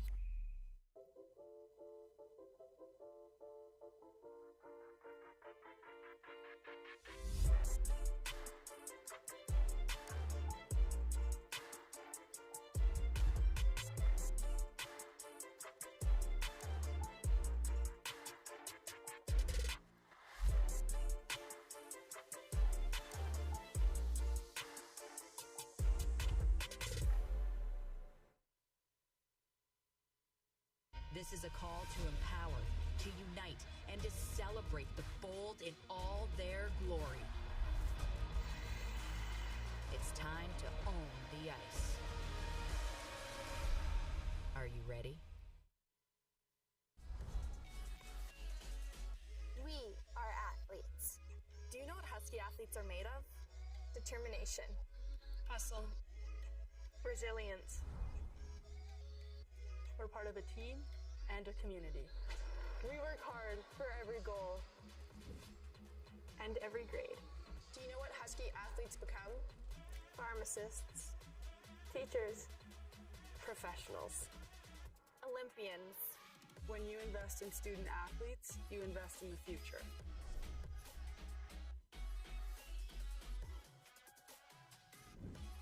When you elevate her, you elevate the game. Watch women win. Everyone watches Husky women's sports. See her, be her.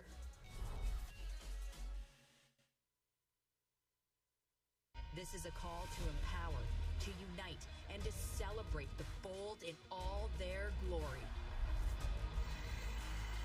It's time to own the ice. Are you ready?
Sports fans, check out shop.usports.ca for this week's promotional item from the Nike Team Collection. Visitez le shop.usport.ca pour en profiter de la promotion de la semaine de la collection Nike Team.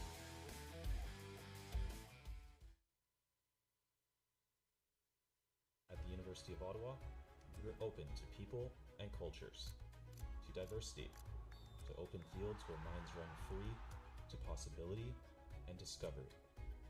We're open to changing times that force us to grow, and bold ideas that shape the status quo.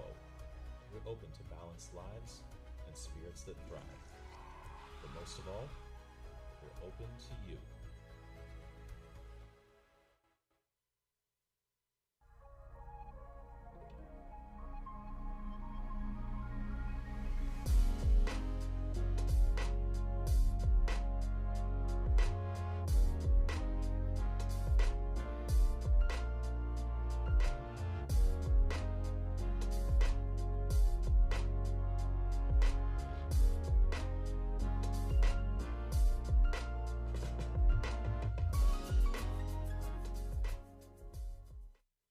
This is a call to empower, to unite, and to celebrate the bold in all their glory.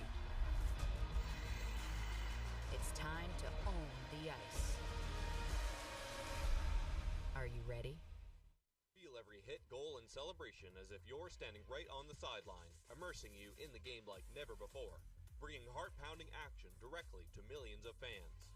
We deliver unparalleled simplicity and tailor-made digital broadcasting solutions crafted to make you feel every moment in a way like never before. Our passionate team ensures your message reaches audiences reliably every time. Proudly Canadian, we bring a touch of innovation and our passion to the world stage. ISI Live, be there. Hey you sports fans, check out shop.usports.ca for this week's promotional item from the Nike Team Collection. Visitez le shop.usport.ca pour en profiter de la promotion de la semaine de la collection Nike Team. Oh, smoke, messieurs! C'est pas aussi mauvais que la cigarette, ça? C'est juste une vapoteuse. Fais-toi pas d'illusions. Vapoter, c'est jouer avec sa santé. Brise l'illusion.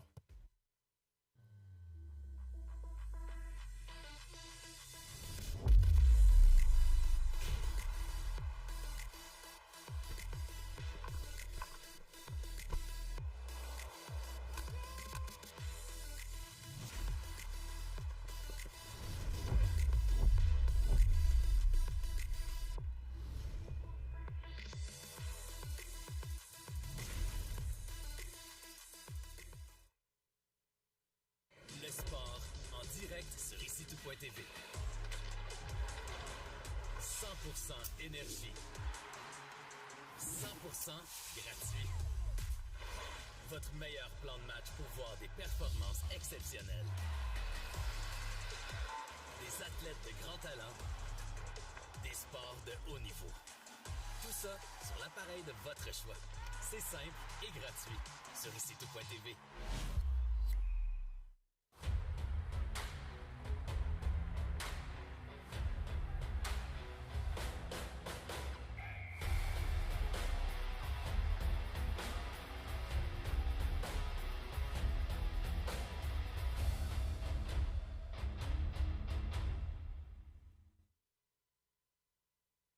Sports on CBC, presented by les championnats U-Sport à Radio-Canada, une présentation du gouvernement du Canada, the Government of Canada, Nike, Fox 40, Veriburn Medical Supplies, les bagues Baron Rings, et par and by BioSteel.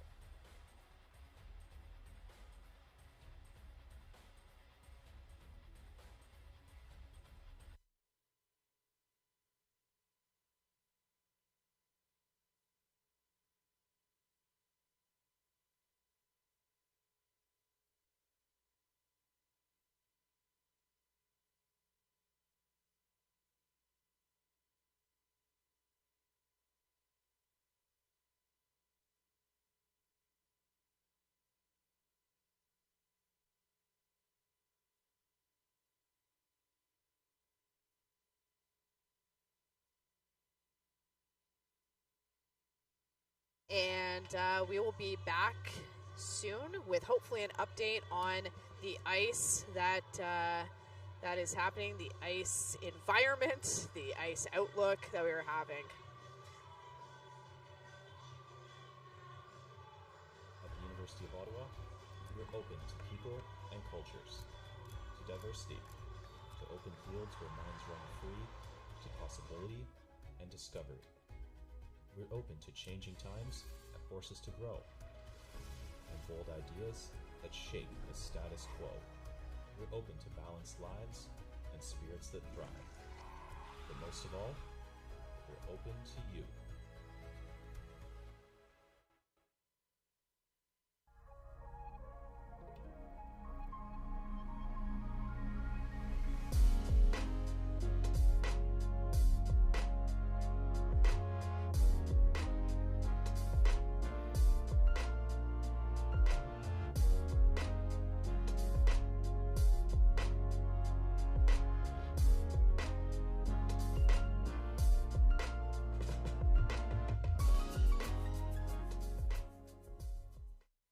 This is a call to empower, to unite, and to celebrate the bold in all their glory. It's time to own the ice. Are you ready? Feel every hit, goal, and celebration as if you're standing right on the sideline, immersing you in the game like never before, bringing heart-pounding action directly to millions of fans. We deliver unparalleled simplicity and tailor-made digital broadcasting solutions crafted to make you feel every moment in a way like never before. Our passionate team ensures your message reaches audiences reliably every time. Proudly Canadian, we bring a touch of innovation and our passion to the world stage. ISI Live, be there. Hey U Sports fans, check out shop.usports.ca for this week's promotional item from the Nike Team Collection. Visitez le shop.usport.ca pour en profiter de la promotion de la semaine de la collection Nike Team.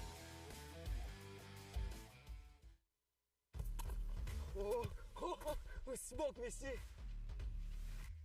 C'est pas aussi mauvais que la cigarette, ça? C'est juste une vapoteuse. Fais-toi pas d'illusions. Vapoter, c'est jouer avec sa santé. Brise l'illusion.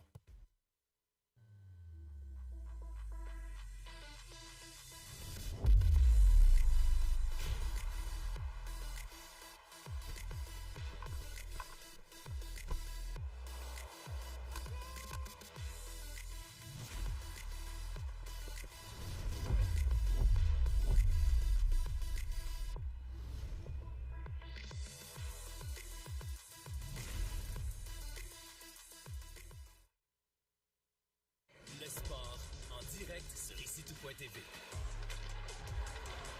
100% énergie.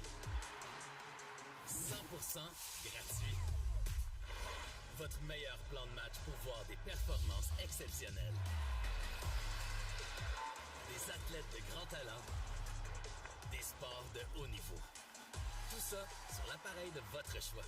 C'est simple et gratuit sur ici-tout.tv.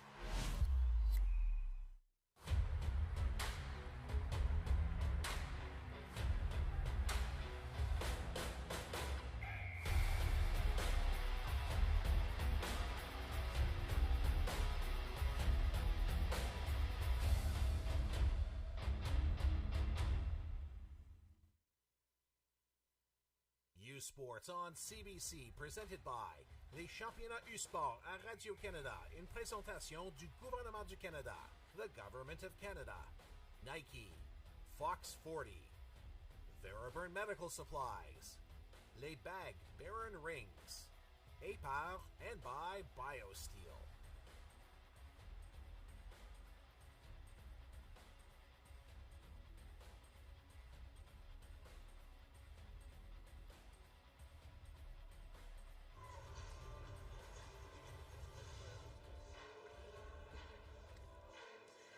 Welcome back to TD Place for the BioSteel U Cup. And again, we're just waiting on the ice to see if it's good to go or if it's not. It doesn't look like the officials are all that pleased still with it. They came out a little bit before to just take a little swipe at the ice, do a little bit of a test, and then came pretty much right back off, chatted with the coaches a little bit to relay their lack of, excitement about how this ice looks right now. So we're still in a bit of a waiting game, but as soon as we have any updates, we will come back. And with that, we will go back to break, and we'll come back with another update later.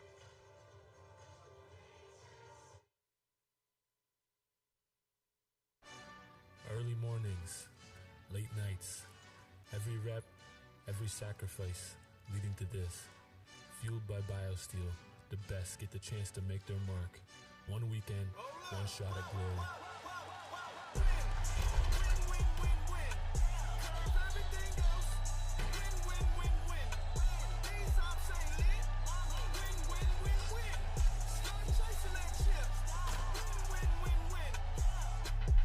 The lights are bright, the stakes higher. This isn't just a game, it's the moment. Hydrated, focused, ready to win. Powered by BioSteel. Welcome to Championship Weekend. Win, win, win, win, win. Curve everything else. Win, win, win, win. These ops ain't lit. Win, win, win, win. Start chasing that chip. Win, win, win, win.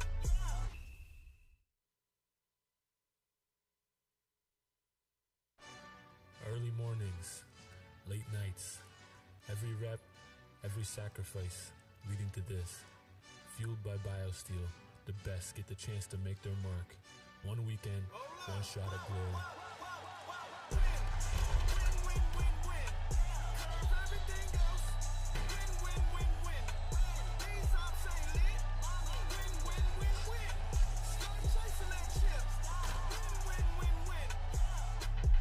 The lights are bright, the stakes higher.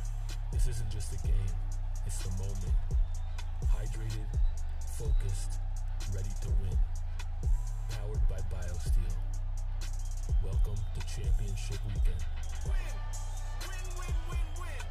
Curve everything else. Win, win, win, win. These ops ain't lit. Win, win, win, win. Start chasing that chip. Win, win, win, win. This is a call to empower, to unite, and to celebrate the Bold in all their glory. It's time to own the ice. Are you ready?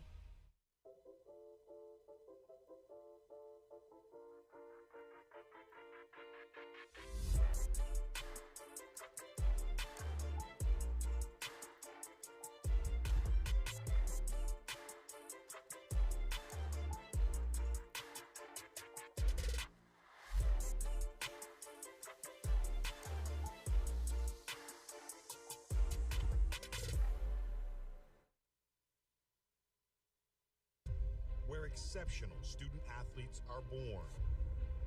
Where records are broken. Where great plays are made. Where school colors ignite passion. Where champions prevail. Where tradition is celebrated. Ontario University Athletics.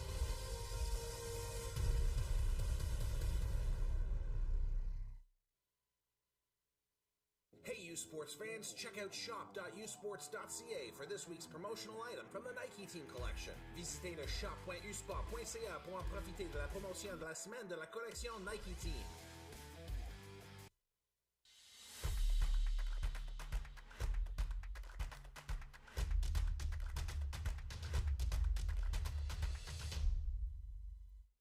I would describe myself as a hard worker, someone who loves to share, whether it's like my knowledge or my wisdom or just my experience with other people as well.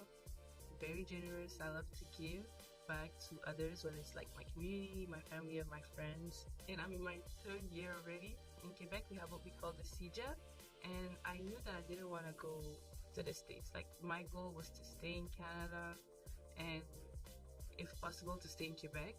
We weren't really exposed to university basketball like that. Like, I knew about some of the teams, but I probably saw 2 games when I was like in high school, and it's something that I'm trying to change. Like, with my old high school program, I try to invite them as much as I can to games.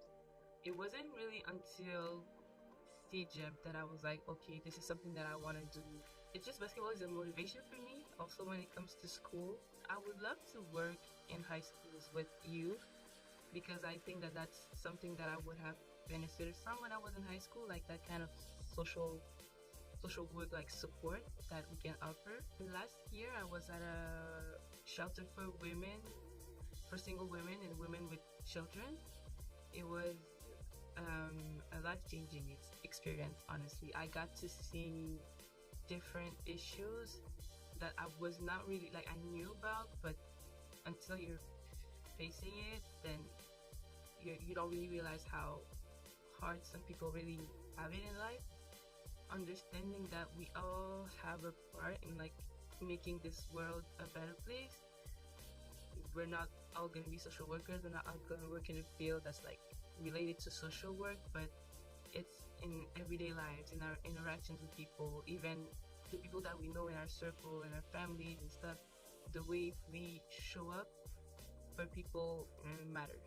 I think it's important to find someone you can look up to, whether because you have similar backgrounds or similar experience or just in life in general, and believe, if you can see it, then you believe that you can also be it. Look up to someone, whether it's around you or anywhere in the world, someone that can inspire you to just accomplish the things that you want to accomplish. It gives you like an idea of who you want to be in life.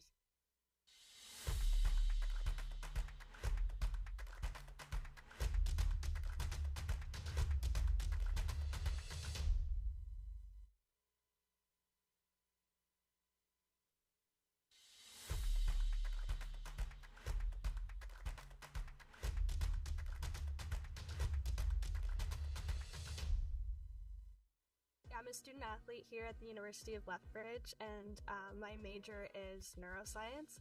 I'm super passionate about both athletics and academics. I kind of treat them both as their own separate things throughout the semester. I'd say I'm a pretty outgoing person. in both what I do and my relationships with other people. And I like to make sure everyone around me is always having fun and feeling like they're reaching their fullest potential. It's a lot of work putting in those meters, but if you find that that's something you enjoy and you enjoy putting lots of time in to get a very specific result, then swimming's definitely something you would enjoy. I've gotten a few opportunities to do some research here at the university in my time, and I've had a couple opportunities to do some independent studies, and I've really loved research. I've also always had a passion and the goal to go into medicine, and I think that is still a route that I'd love to pursue.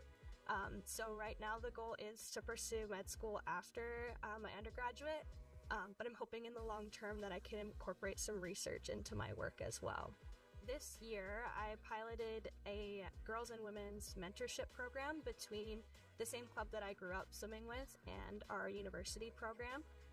There was kind of a new thing this year that the club introduced with the university team called the Pronghorns Academy.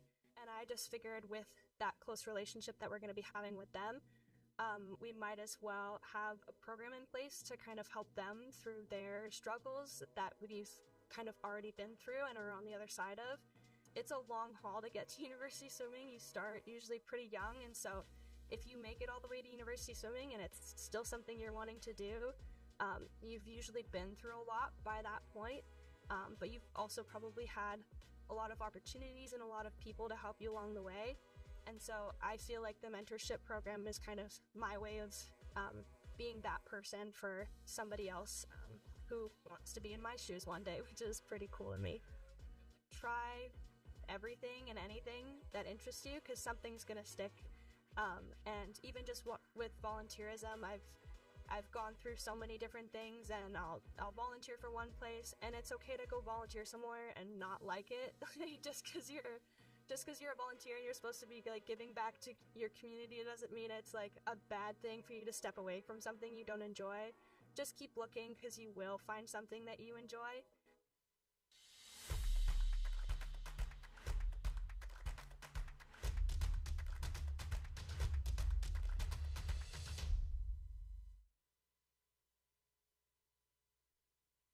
Le sport en direct sur ICTU.tv. 100% énergie. 100% gratuit. Votre meilleur plan de match pour voir des performances exceptionnelles sur l'appareil de votre choix. C'est ICTU.tv.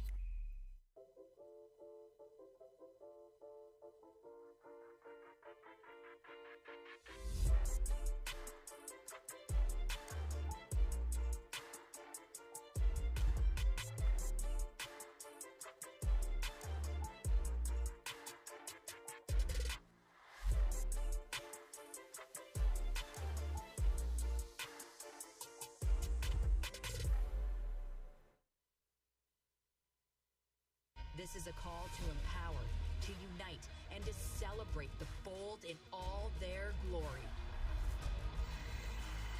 It's time to own the ice. Are you ready?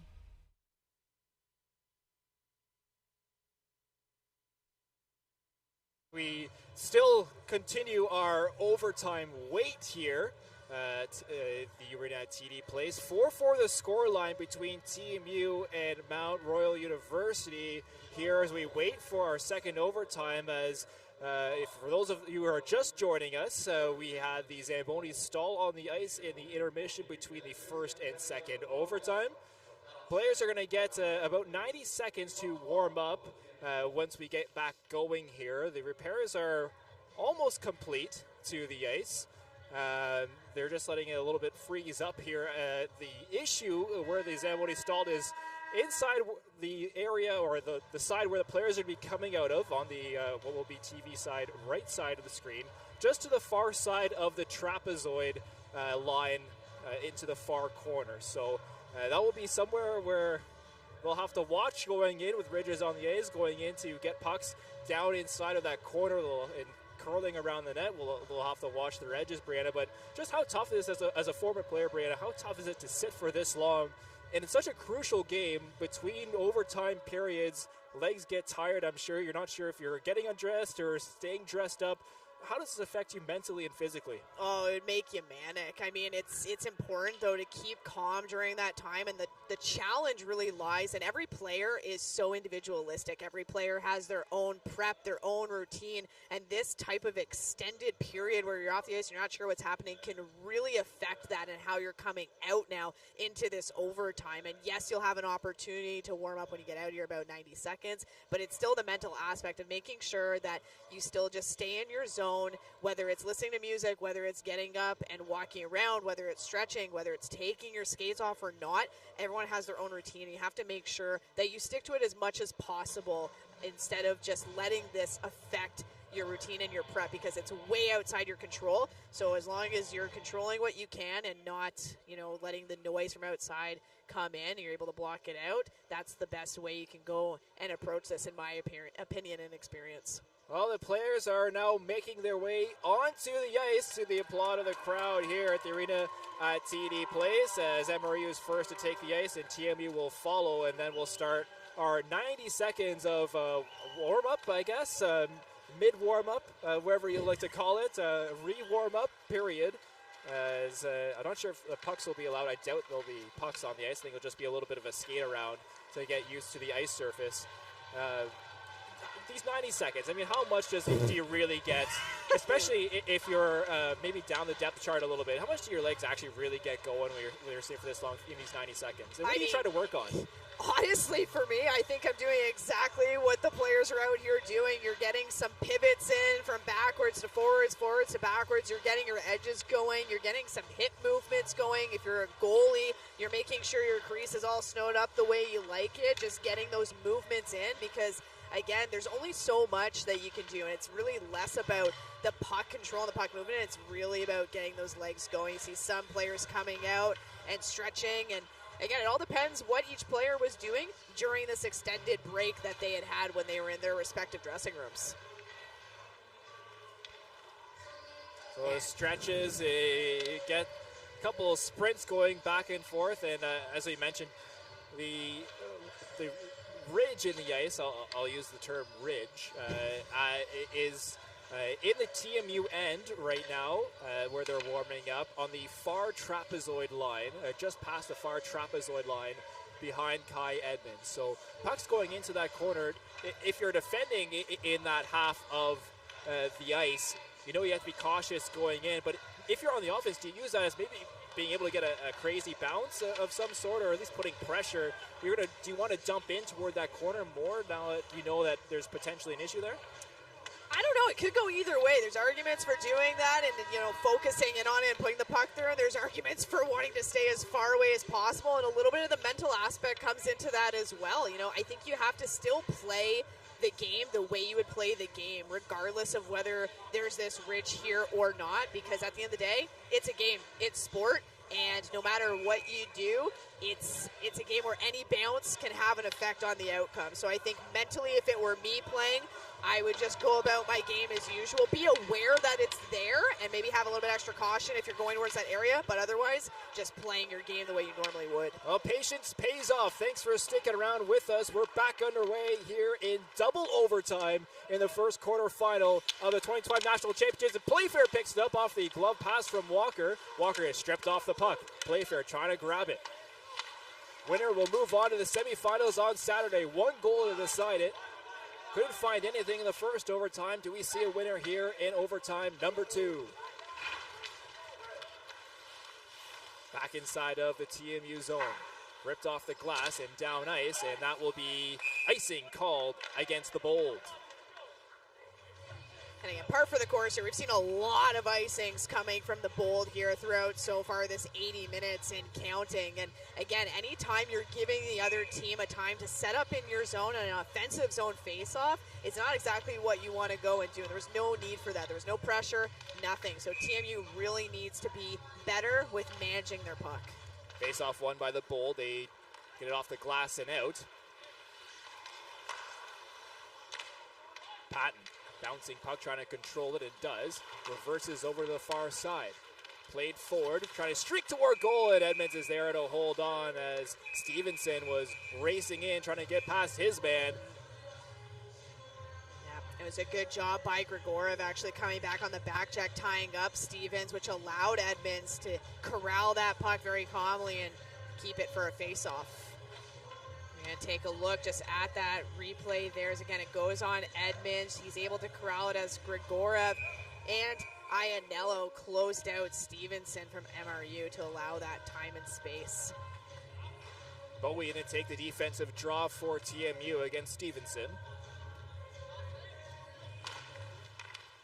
Draw one by TMU. Down low is Bouchard. He's wearing number 15 now, is number 12 jersey, a little bloodied up, so he's switched to number 15 and is out now in that bubble cage as well to protect the face. Down on the far side. Patton plays it up to the point. Shot toward goal, it goes wide. Honest. Waiting, cross-ice pass finds his man. Cross-ice pass, Bouchard looking for a return player on the backside, but was able to find a blue stick, and it goes down ice for icing. And again, we'll come back, and good opportunity there by MRU, and it was on the left-hand side there. You mentioned Bouchard wearing the number 15, corralled that puck. Instead of passing it over, I would have liked to have seen him take a shot because it had already transferred over to that side, forcing Edmonds to have to track it over there too. Would have liked to have seen a shot there. Won by the Cougars, shot toward goal, goes wide, centering pass off the stick of Edmonds and tipped out to the far side. Battle ensues in the far corner as Mo trying to find it for the Cougars. Chagru can't clear, it's sent back down low. Right in that danger area now, Mo with it. Up to the point, Smythe's shot toward goal is stopped by Edmonds, got a piece of it. Walker takes a bump but gets the puck down in. Both teams change. Dintino receives the pass and will chip it down in and chases dump in. Dintino first to it, backhand pass finds Hibbin. Shot toward goal, stopped there by Farkas. Down low, Iannello stripped off the puck there by Lees. Lees gets it forward to Holmes. Holmes can't clear. We'll have to regroup. Two players colliding in the neutral zone. Two MRU players as well. They're up all okay and ready to receive the outlet pass. Zandy couldn't find his man Tarswell on the near side. It's intercepted. Up over the line, the Bold come. Taken away. Shot toward goal. Farkas, nervous look back, but holds on off the shot coming from Dintino. There's a nice stop there by Farkas, and again, the extended break taking a toll on goalies as well, as we're just going to take a look at the entry in here by TMU and the shot attempt that went into Farkas, hitting him right in the logo, giving him the opportunity to smother that puck up for a face-off here. Bowie lines up in the circle. Face-off won by TMU. Picked up by Richardson. Pardon me, sorry, that's Bouchard. Bouchard racing away. Bouchard takes a shot toward goal. That goes wide. Picked up here by TMU. Ross goes up off. Stevenson got that puck in the mouth, and he heads off for a change. Patton can't knock that down in midair. Up on the far side, it's tipped down in. Martin first to it. Knocked down. Weens gets it up to Patton. Patton fans on that first pass attempt. And Bouchard calling, saying he tipped it, but nonetheless will be icing called against the Cougars. Yeah, and again, I'll come back down. Bouchard really trying to plead his case. I mean, whether he tipped or not, from up here, it didn't look like he did, but it is a little bit far, so I give him that benefit of the doubt. Regardless, it's going to come back into the Cougar zone to the right of Farkas for an offensive zone draw for TMU. Weens in to take the defensive zone draw.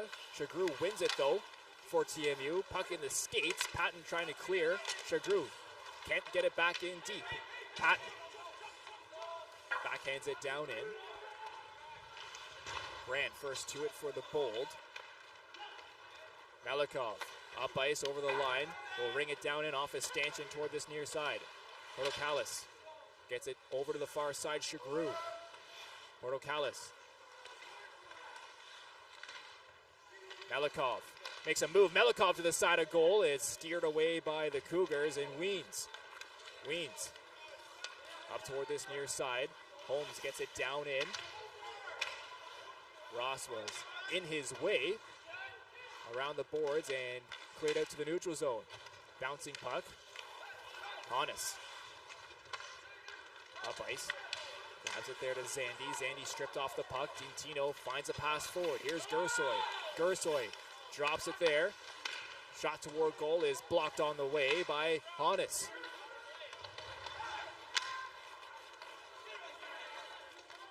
Zandy chases his dumping attempt. First to it is Zandy. He pokes it over the far side.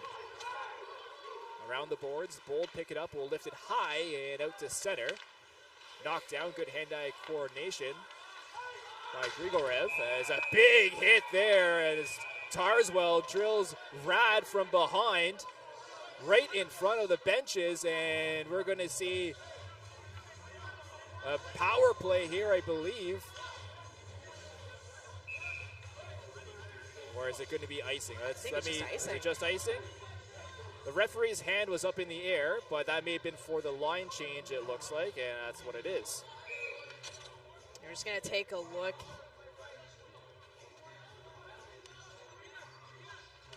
There's a couple hits thrown all over the ice there, but yeah, no penalty on that one, just icing coming back, and the official making sure the right people were on the ice. That'll be icing once again. TMU arguing and trying to get a change here, but they won't be able to, and the same five will have to deal with another defensive zone draw. 15:07 remaining here in overtime number 2. Well, and again, very evenly matched. We're seeing the same type of play, though, from TMU. A lot of icings, which, could be maybe a blessing in disguise. You end up stunting any type of momentum that could have been garnered from certain plays, but regardless, you're stuck out with the same personnel out there for each faceoff, which is challenging. Face-off won back by the Cougars. Hannes gets it down low. Bouchard, his pass was intercepted with speed. Now racing away is Martin. Martin goes to chase his own dump in. Gets taken down there by Walker. On the far side, Hannes. Stevenson. Stevenson racing, works back behind a goal. Leaves it there, Bouchard.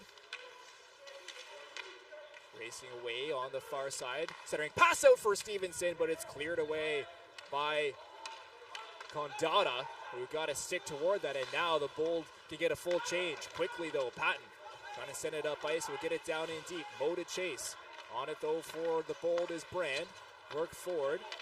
Swiped and into the MRU bench off a stick and out of play. It was a good job by Brand coming right off the bench, going directly over to the boards there at the blue line to cut off the Cougars with a good stick, swiping it back into his own zone to go and chase and start the breakout from there. So face-off will come at center ice. Draw one back. Here's Walker with it. Off the boards. Holmes to chase. First to it is Rad. He'll play it off. Knocked down in front. Waterroot. Doherty picks the puck up, gets it over to the far side. Portocalis gets it down in. Chagru to chase. Walker first to it. The opposite twos were battling for that puck. Up ice, Mo on the far side with speed. Mo, sharp angle chance that goes up off his stick and out of play. Another face-off inside of the TMU zone. And again, good defensive play there by Condata, and he's really been very effective during this entire game, whether it's been in the offensive zone with a goal that he had or in the defensive zone with plays exactly like that. He's really had a complete game there.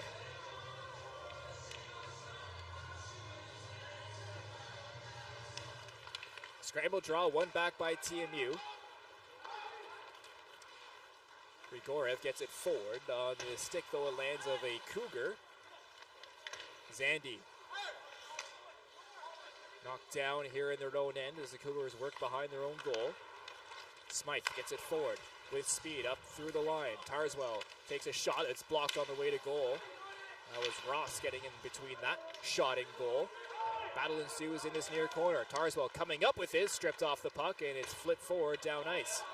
Foot race for it. Icing will be waved off, and TMU will grab a change. Smythe plays it up quickly. Lees gets it knocked in deep off the boards. It's played by Ianello. Lifted high, down ice, glove down by Walker. Turns back toward his own end. Ladyman up to Patton. Off his skate. No, it's not. Icing waved off, though, as it took a bounce. Patton gets the puck in this near corner. Patton, his centering pass is stopped by Iannello, sent down to the far side.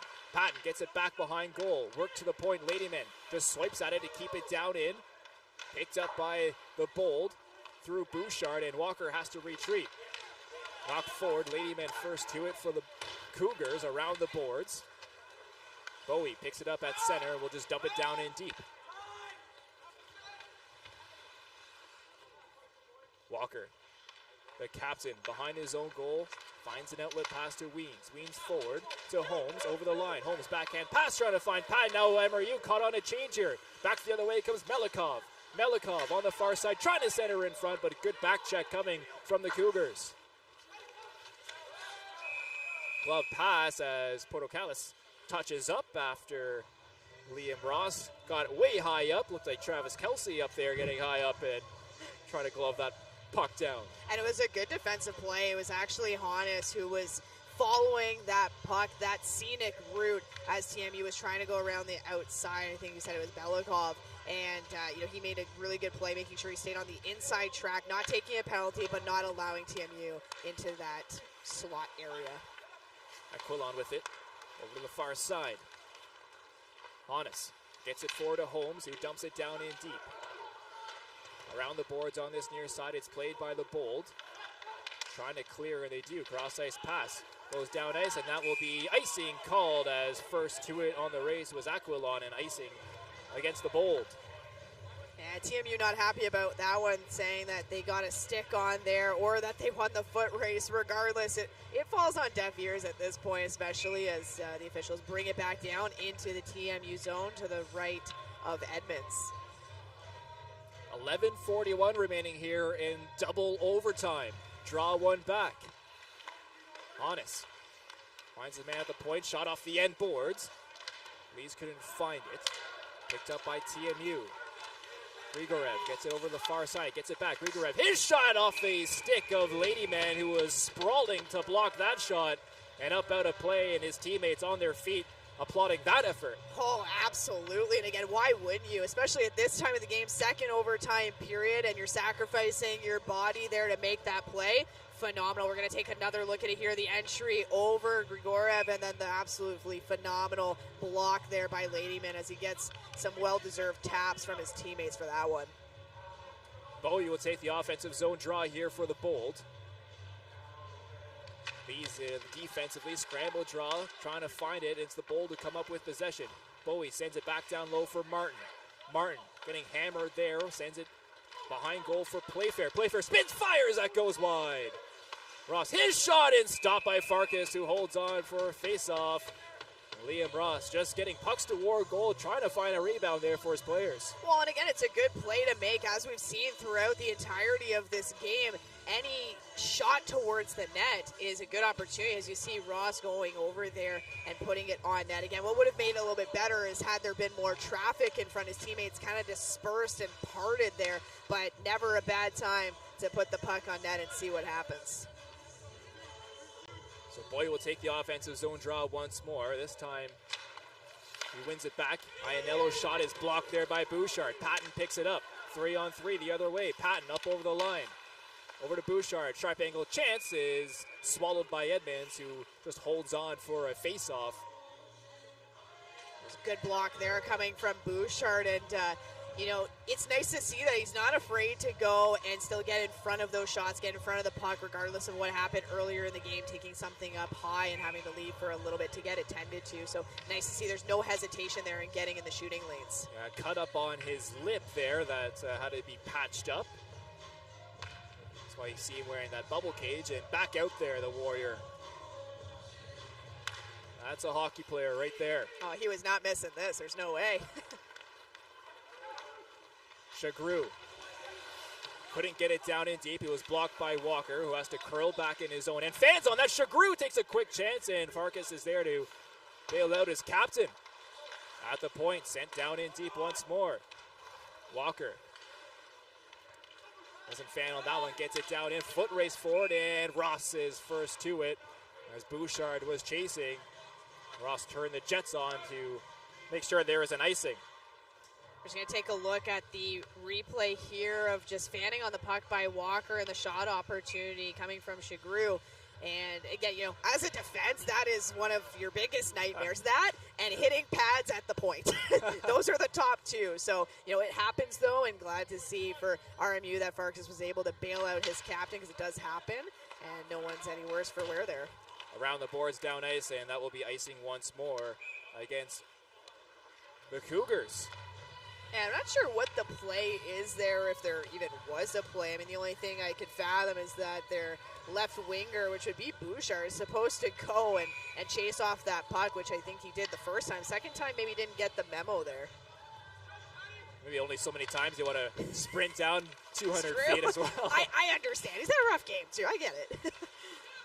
Patton trying to clear, unable to. Brand keeps it in at the line. It's gloved down. Brand can't keep it in a second time, and it's worked back to center. Iannello finds his man, Grigorev. His backhand pass was intercepted. Cougars come the other way. Hannes up over the line. Drops it there. Mo looking for a toe drag. Gersoy got a stick in between, and now he gets the outlet pass. Gersoy has Dintino with him. Gersoy's pass was intercepted by Aquilon. Back the other way now come the Cougars. Aquilon up over the line, drops it. Shot toward goal, blockered away by Edmonds. 2-on-1 the other way now, racing back. Dintino on the far side, shoots, set goes wide, looking blocker side. Mo chops it forward. Waterroot beats out the icing with the hustle. Both teams changing. Knocked down behind goal. To the point, it's kept in. Pass backhand toward goal. Waterroot couldn't hold that one in front. That was a really key stick there by Condado, as he's done all game, directing it away from traffic. Shot goes behind goal. Picked up now on this near side. Up to the point. Smythe shot looking for a tip and didn't get one. Martin plays it off the boards and down ice. Bouncing puck. Is it going to curl toward goal? No, it doesn't, and will be icing called against TMU. Well, right idea, though, there by Martin. Again, you have your team that's hemmed in your own zone. The best play to make, if you can't make any other play, you're tired, you're exhausted, is to go up off the glass. And now we're just going to take a look at the latest chance there by MRU as well as TMU here. And that last one you just saw on the screen, you had Playfair that was backdoor on his strong side, his forehand side. I am shocked that the puck did not end up on his stick instead of taking a shot. Stevenson lines up in the offensive face-off circle against Bowie. Bowie given a warning. Scramble draw, one back by TMU. Bouchard races to it and gets to it. Bouchard switches with the man, sends a shot toward goal. It was blocked in front, picked up though. Hannes, his chance, blocked in front once more by Ross. Off the boards and gloved out, just to the neutral zone. TMU changed two. Patton to the far side. Bouchard hit hard against the boards. He's on the puck, trying to keep this puck in. They battle for it at the blue line, and it's whistled down. Offside will be the call.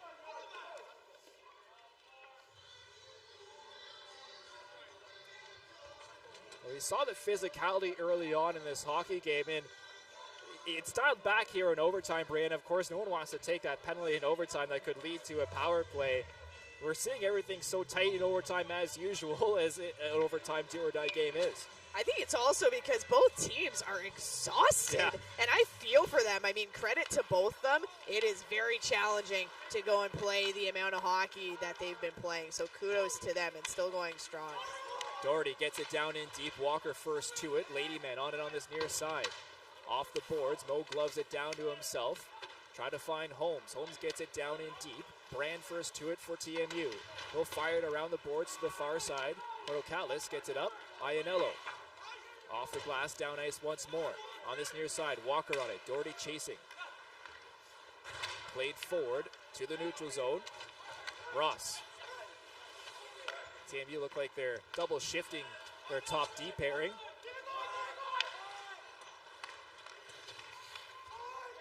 Back behind goal, Aquilon. To Lees.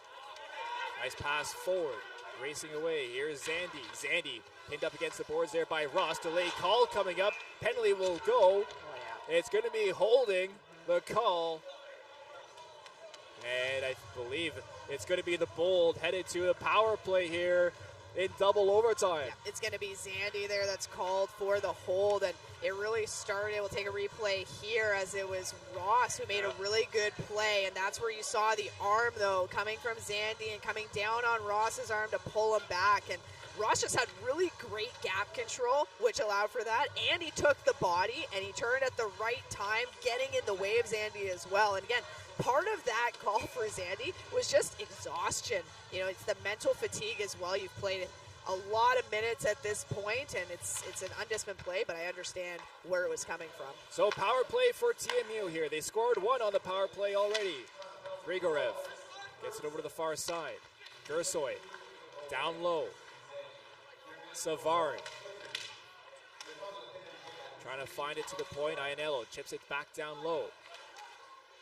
Gersoy, Bowie, Iannello, Grigorev takes a shot, looking for a tip in front, and unable to get a stick on it was Savard at the point. Iannello once more. Down low for Savard. Savard to Bowie, looking for the bumper spot, and it's cleared away, though, by the Cougars down ice. Edmonds out to play quickly, and here comes a speedy Mo trying to cause a turnover shorthanded. Mo getting the puck, protecting it in the near corner on this kill. Now it comes loose, and the Bold come up with it.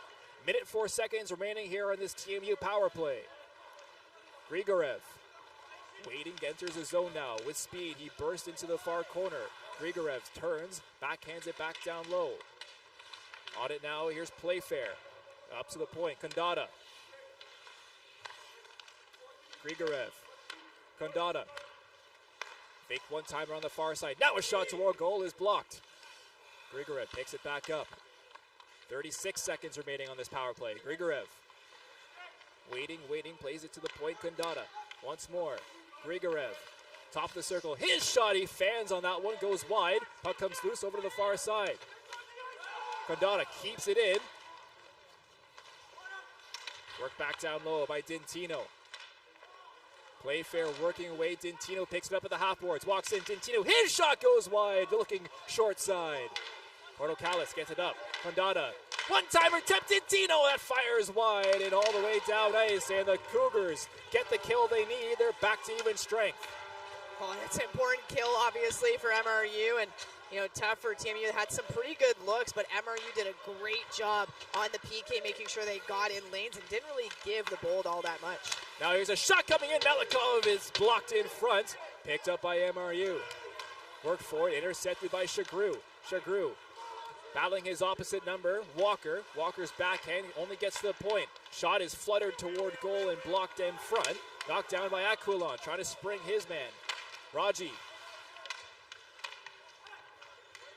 knocked off the puck. Iannello has it in his own end. Weens keeps an eye on him on the forecheck. Now here's Shagru. Shagru up over the line on the far side. Shagru bits bowled over there by Hannes. Caught him. Oh, Hannes definitely lined him up there. It was a good hit. Through the train tracks. Hannes caught him. Biggest hit we've seen here in the both overtime periods, I would say. Now Hannes up over the line himself. Sends a shot toward this near side. Leaves with it. Sharp angle chance is stopped by Edmonds. Around the boards to the far side. Weens leaves it there for Hannes. Hannes sends it back down in deep. It goes off a stick and sent down ice for icing against TMU.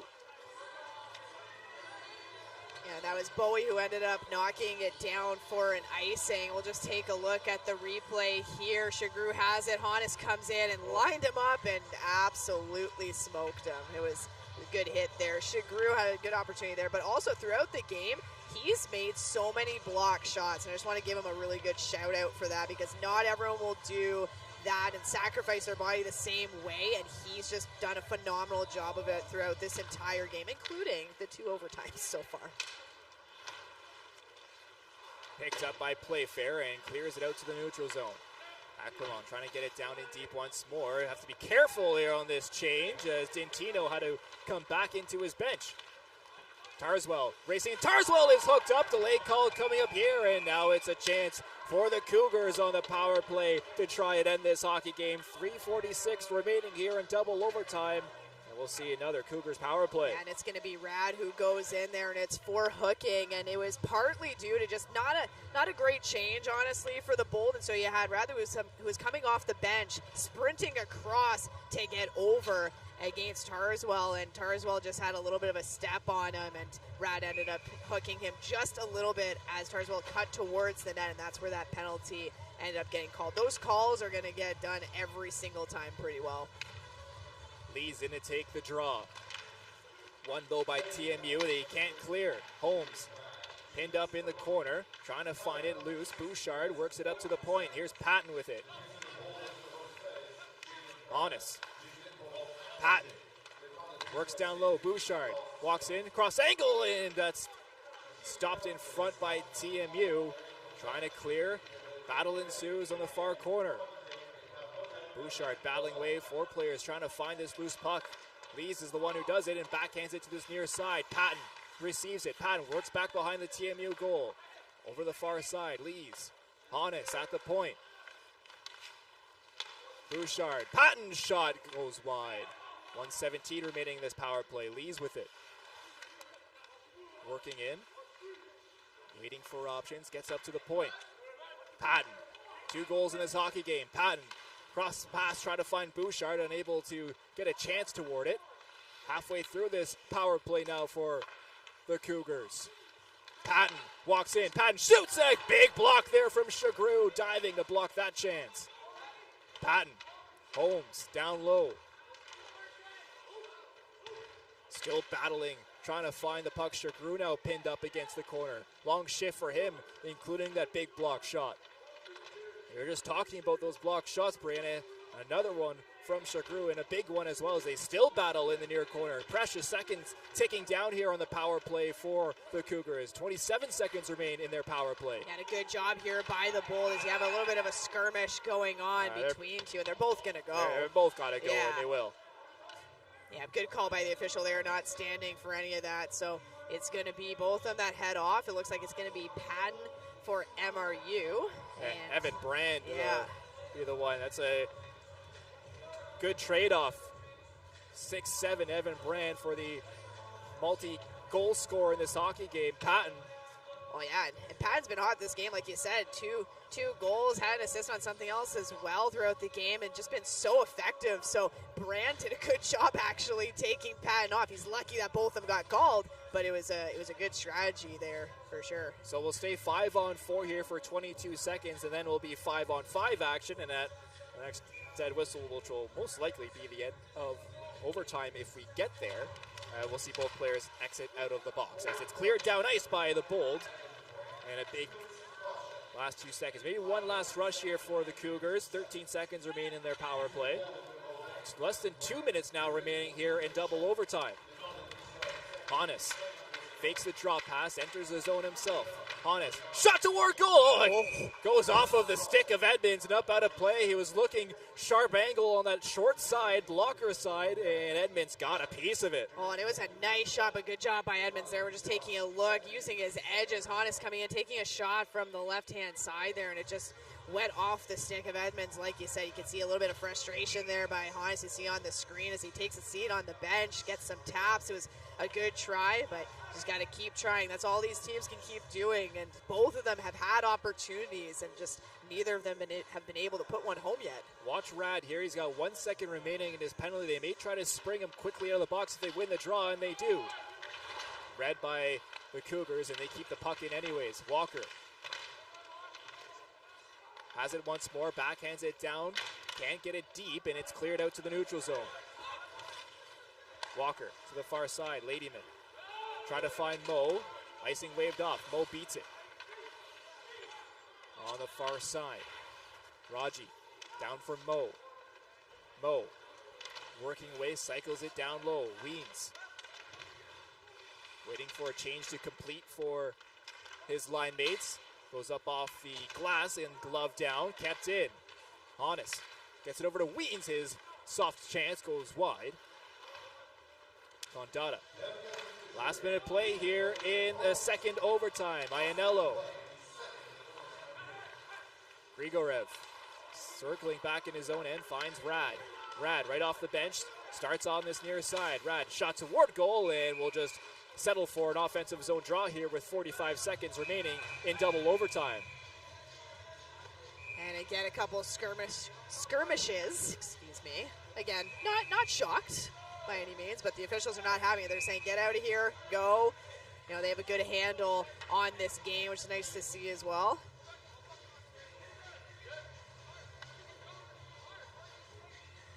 So we'll see an offensive zone draw for the Bold. And about 45 seconds left here in double overtime, and Bowie in to take this draw. Bowie lining up against Stevenson. Bowie wins the draw back. They're fighting for it and trying to clear the Cougars, unable to. Martin spinning. Martin gets poked off the puck. Playfair trying to keep it in. Playfair does. Spins, fires. Fans on that chance. Can't be cleared though. Ross looking for a tip in front, and in there was Martin, but just couldn't connect. Farkas was there positionally, potentially to make the save as well, and made that save and holds on with 30 seconds remaining in double overtime. Martin just was left alone in front and was unable to get that hand-eye coordination where he would have liked it to be. He just missed the pass, puck, as it was coming through there. But again, never a bad thing to go put it on net. You never know. Martin has it in this near corner, trying to find Playfair on the far side. Zandy plays it off hard and out. TMU have to regroup. 19 seconds left here in double overtime. Walker, I think, just going to settle here for dealing with triple overtime. His pass forward to Bouchard. Carrying it up now, Aquilon. 8 seconds remaining in double overtime. He wants to end this. Aquilon, sharp angle chance, knocks the paddle out of the stick of, the glove of Edmonds, but unable to capitalize are the Cougars, and the horn sounds for the 5th time here to end the period. 4-4 still the scoreline here after the second overtime period, Brianna, and the legs got to be screaming now as we head to triple overtime. Oh my God, I think the legs are screaming, the lungs are screaming. You see some players bent over. I feel for both these teams. I mean, it's fun hockey to witness, fun hockey to play, but absolutely I think both teams would like to have this end obviously in their favor, and so we're going to head to a triple overtime. Wow. Can we find a winner in overtime number 3? We'll take a break and find out on the other side. You're 4-4 the scoreline here in double overtime. You're watching U Sports here on CBC.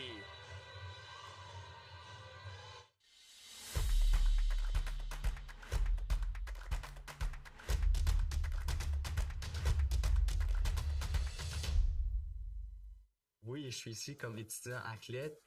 Mais je suis beaucoup plus qu'un étudiant athlète. Je suis une personne très engagée au sein de la communauté. Puis c'est surtout pour ça qu'on me connaît. Donc, je suis impliqué un peu partout sur le campus et à l'extérieur du campus aussi. Je suis une personne qui est quand même joviale, qui aime avoir du fun.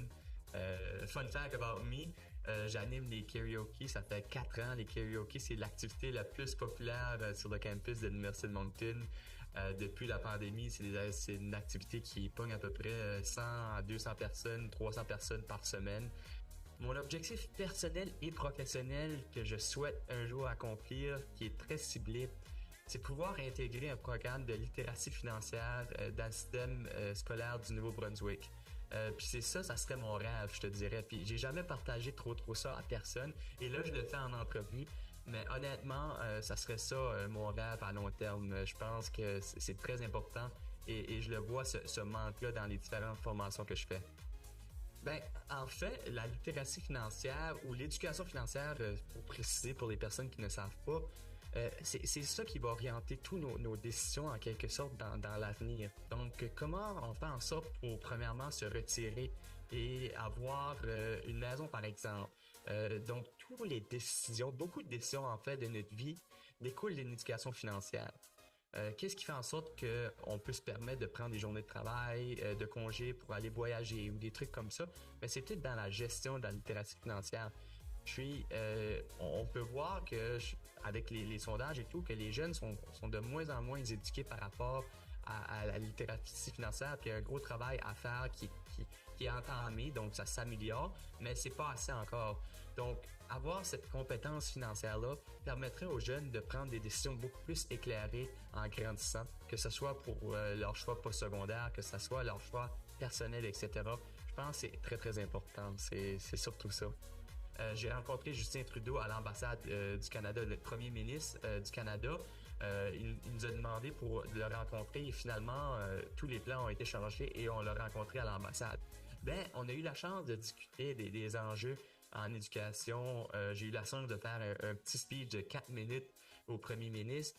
Donc, tout ça, c'est des expériences je sais pas, c'est des expériences inoubliables en quelque sorte, là.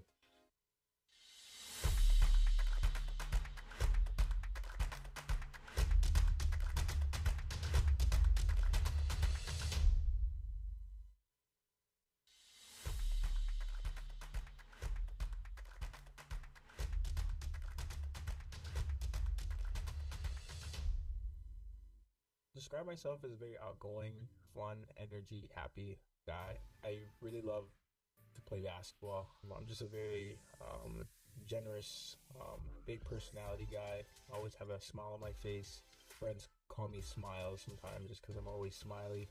One thing that like my dad always told me was to build connections and anybody I meet, just to always stay in contact. Those type of relationships go a long way. So I've always been from young. I've always just had a good relationship with teachers or friends or family friends. If somebody used to ask like who is Kamari Scott or how is he, they will leave a good review on me basically. Just knowing what type of person I am. I'm looked at as definitely a leader on the team. Definitely somebody that the guys look up to in any situation, just because I've been here for so long. I've been through a couple of finals, I've been to nationals, so a lot of the guys look up to me and look like when things aren't going good, like I'm supposed to be the energy guy, I'm supposed to carry the team. I wouldn't say a lot of pressure, but definitely I hold a lot of standards to myself. Life here on the island is pretty good. Summer times are probably amazing, like they're to die for. So I've spent 3 summers here already. Lots of job opportunities, lots of coaching opportunities, and I also train kids like during the summer here too, so I love it. So basically it's for Black athletes in youth sports that basically have a plan or are basically trying to accomplish or chase a dream or goal. For say a lot of us Black athletes are maybe on the less fortunate side funding wise. This program kind of helps you kind of start whatever process you're going through, or if you're in need of something. It's a really good if you get the opportunity in the near future. Very honored to be a part of that group. I always feel like when I accomplish things like that, like hard work definitely pays off. I was very happy. I texted R80 right away, and I thanked them, and I was like very grateful for the opportunity. I think I showed my mom right away. I was like, Mom, I won. And I don't win a lot of things like money wise or just awards wise. So when I ever get the award to win something like that, I'm very honored.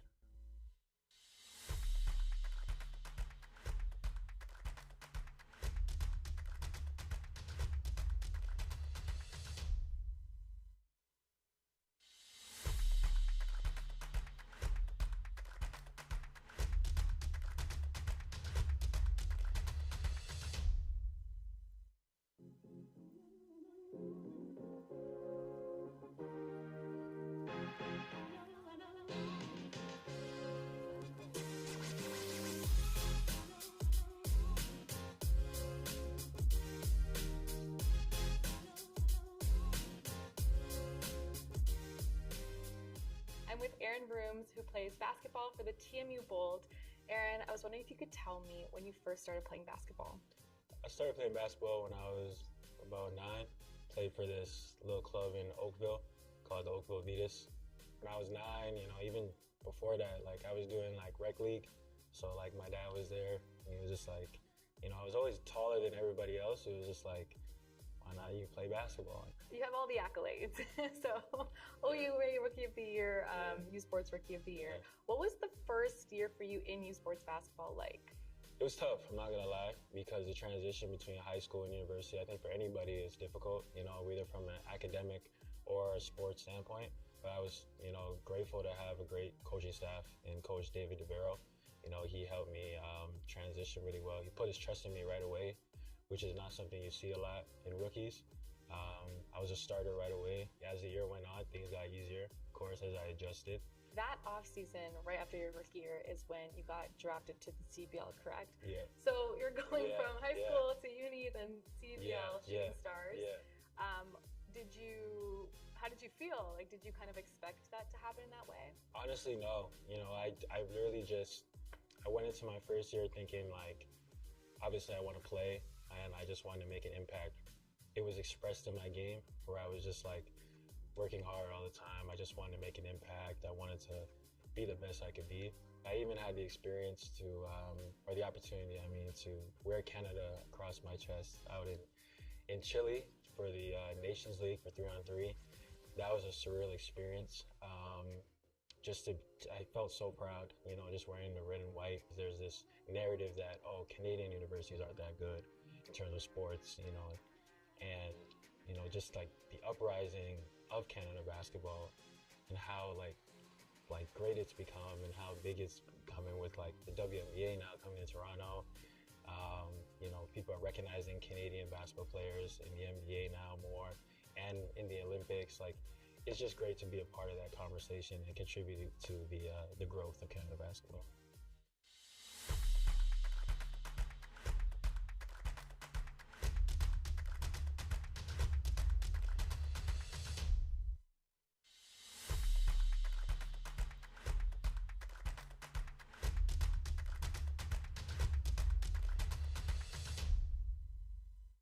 I'm from a small town in Ontario, Sault Ste. Marie. Grew up playing hockey from, you know, almost the time I could walk, and it's a family pastime.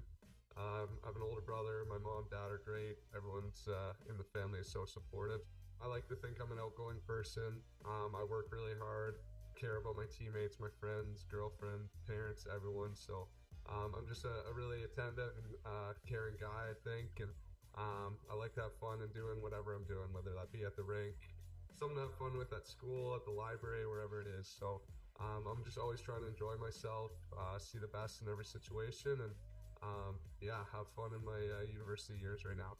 You know, within Ontario, there's a few schools that try to recruit me, and you know, there was all good options. You know, there's so many good universities in Canada, and but then when UNB called, the first phone call I knew it was a special place, both to get your degree, but also, you know, continue your trajectory as a hockey player. And it worked out just as planned. And as you know, that's not always the case. And throughout your life, like, things happen. Hockey Gives Blood is an initiative through Canadian Blood Services. You know, Stu Middleton, he's based out in Western Canada. He kind of recruited me amongst plenty of others across Canada to join and be an ambassador for the program. So what it is pretty much is using our platforms, athletes. So starting in the CHL and the OHL, we kind of have notoriety within our communities. So kind of leveraging that to just promote awareness, promote people that, you know, help, first of all, how easy it is to donate blood,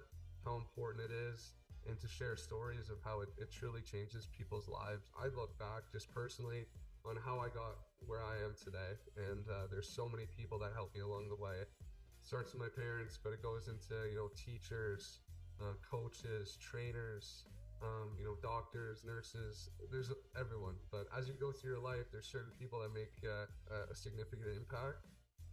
And volunteering is something that a lot of people just misstep, and they don't give the credit it deserves, I don't think. So as young people, you kind of got to reflect, realize how you got where you are today, and just say, okay, well, I'm going to do my part now and kind of give back to the community. We're very lucky. Help somebody achieve their goals like people help me achieve mine. Find your passion and just give back. And we're super lucky to be in the position we are, to be able to play a sport and go to school. And it's just super important to give back, in my opinion.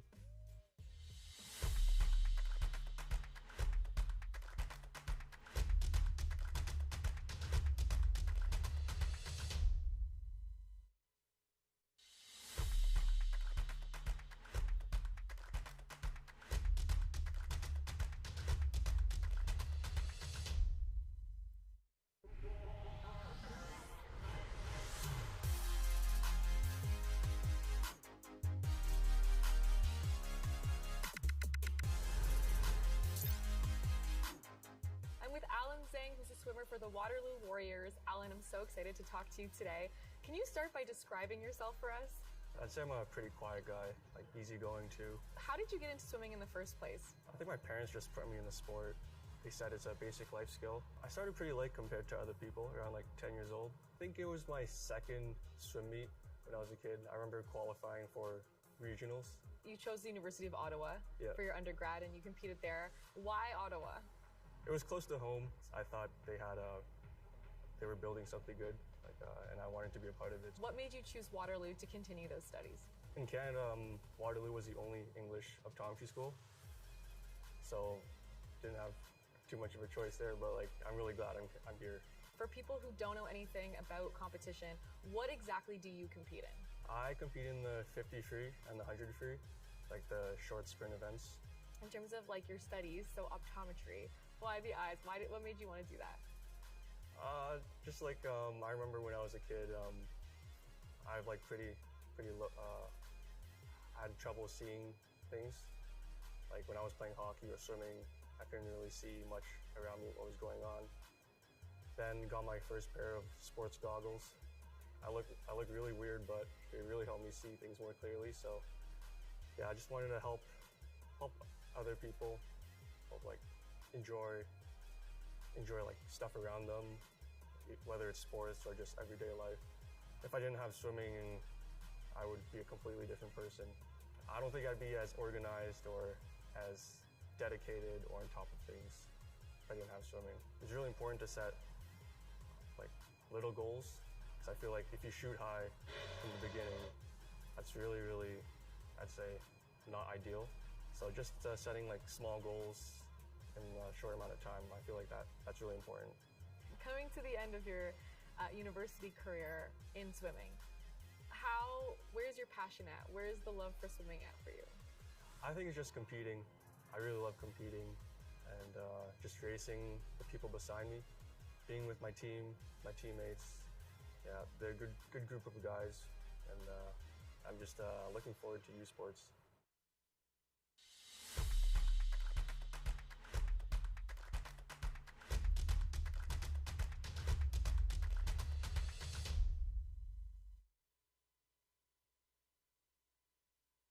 Here to the arena at TD Place for the 2025 BioSteel University Cup. We're in triple overtime, about to get to underway, and we'll take a look at how we got here to head to overtime. And here was the tying goal. It was Grigorev, short side, beating Farkas to make it a 4-4 hockey game, and it seems like so long ago that goal was. Just a beautiful shot on the short side to get past Farkas. Now take a look at some of our stats here of our after double overtime. Shots 49 of 44 in favor of Mount Royal. 1 for 4 in the power play, Mount Royal are, compared to TMU's 2 for 5. Saw a couple power play opportunities in that double overtime period. Both teams, of course, need to stay pretty clean here in the third overtime period, Brianna. I hope they visited a grocery store to get some bananas or oranges or something to get some fuel in these bodies.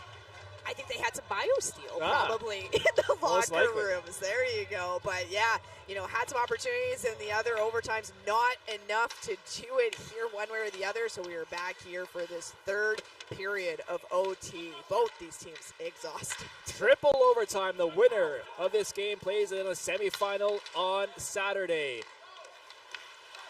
Cougars with it. We're just a few moments away from history as well. We'll get to that just momentarily. Right now, though, it's the Cougars trying to control in the zone. It's flipped out forward. Playfair has it hopped past his stick. A potential break there. Back the other way. Tarswell. Waiting. Shooting. Rebound. Wraparound chance. Edmonds gets over in time to make the save. Oh, what a stop from Kai Edmonds to reach over in time and deny a game-winning goal. Oh, wow. And I really thought, honestly, I'm sorry, Edmonds, but I really thought he wasn't going to make it there in time. Kai had moved over quite a bit to make that initial stop before the puck was even picked up by Hannes around the net. And Edmonds, I don't know how he managed it, was able to get that pad out there just in time to deny. absolutely well. Hold on here. They are looking for a review. And the referees are headed to the timekeeper's area. And I don't know if we can see an overhead replay of this last sequence to see, did the puck maybe get past the pad of Edmonds? MRU sure think so. As the referees converse on the phone. And take a look here. I don't know if we're going to be able to see it from this angle, but... See, Hannes was pointing right away. Not sure what he was, what he saw though. And again, from the other way, it might have looked a little bit different. But from the replay view that we had, I don't see grounds enough to overturn that. Maybe there's something on the overhead that they can see that we can't, and a nervy review here could decide our semifinalists. Let's take a look here from the wraparound. And oh, is that it? Can you tell from that angle?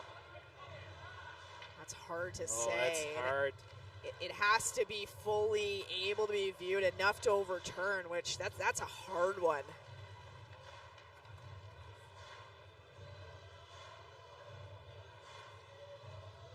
So the referees continue to look on the iPad, review this one.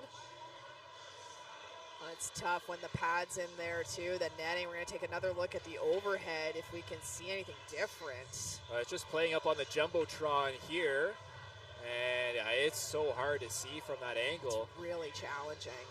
I mean, the ref was in good spot too, so good positioning, but it's really hard. Okay, take a look once more. Here's a slow-mo replay. Hannes with the wraparound, trying to tuck it past Edmonds, and where's the puck? Where's the puck? Edmonds thinks he has it. Hannes thinks it's over. This is a nice view. Okay, all right. They just played a close-up shot on the Jumbotron here. Can you see the puck? I'm not sure how this gets overturned, Brianna. This is going to be close. Sure either. I'm not sure how it would be overturned, because again, you have to have that. Nope, no goal. No goal. I think that's the right call, and again, just because you can't see enough to overturn the original call that stood on the ice of it being no goal. So I think that's the right call by the official there on that one. Right now, we are on our second longest ever University Cup game, and that would be the second longest U Cup game in general, 116 minutes. As the referees give an explanation. So 3 minutes and 17 seconds into this triple overtime, we will make history as the longest ever U Sports game. Almost didn't get there once. Will we see that mark, or will we have a winner before we make history here? As just having a conversation, the referees are with Johnny Duco. And it looks like we'll be ready to go offensive zone draw for the Cougars. 19:20 remaining here in triple overtime. Draw picked up by TMU, kept in though by Hannes. Down low, Stevenson plays it off. Backhand, that goes off the back of goal. Grigorev trying to get it to the far side. Gersoy sends it down in deep. Marcus leaves it there for his defender. Stretch ice pass. Bouchard. Up over the line comes Bouchard. Bouchard's shot is blocked in front by Rad. Knocked down. Here's Playfair with it. Playfair gets dumped there. Hannes picks it up. Iannello curls behind his own goal. Iannello. Pass up trying to find Walker. Bowie couldn't pick it up. Back the other way, 2-on-2. Weeds has Mo. A nice defensive play there coming from Brand. Down low, shot toward Edmonds, and Holmes was there to try and find a rebound, and he gets a couple of shoves and is put in a headlock there by Martin.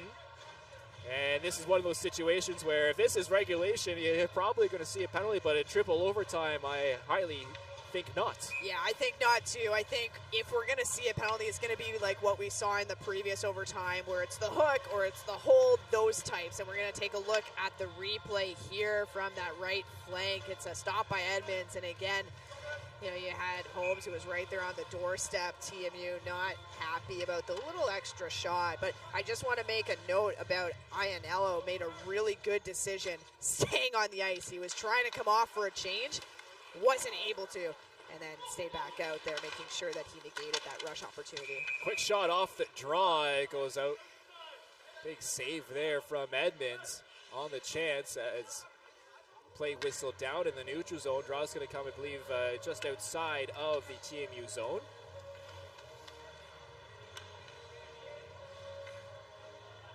Zandy will take the draw against Chagru.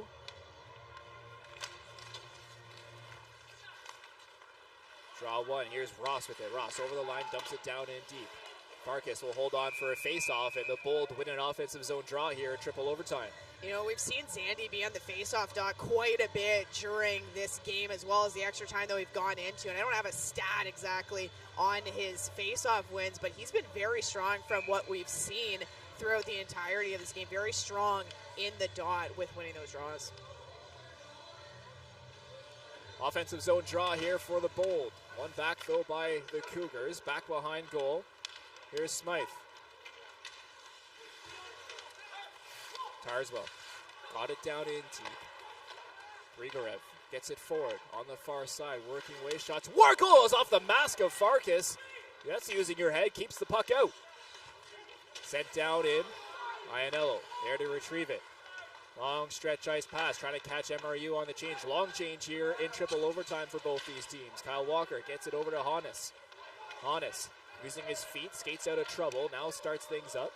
Hannes makes a move at center, enters the zone, drops it off to the far side, looking for a pass back. He gets it in the corner, backhand, trying to find Mo on the near side. Puck lifted up to center, knocked down. Grigorev gets a pass out in front, goes off the post, off the tip, on the stick of Bowie. Here's Mo now. Mo skates out on his own. Mo stops up on the far side. Waiting, will send it down low. Bouchard hops over his stick. Here's Waterroot with it. Down low, Bouchard. Skating with it on this near side. Bouchard right into the boards. They battle away at the half boards. Martin trying to clear the zone, unable to. Work back down low. Condada sends it to his D partner, Ross. Stretch ice pass finds Playfair. Farkas out to play it. Playfair there first to it. Off the glass and unable to get out. Bouncing puck is now taken out by Holmes. He finds his man and hand pass called against the Cougars.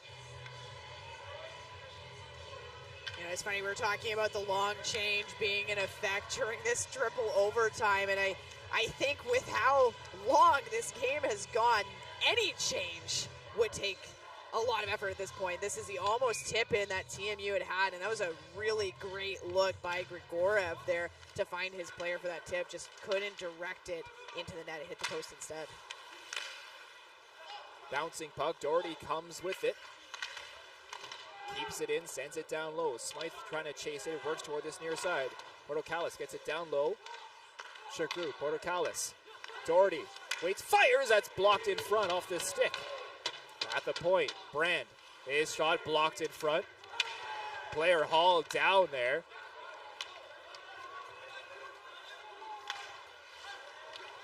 Knocked down, played on the far side. Here's Smythe with it. Smythe lifts it up to center.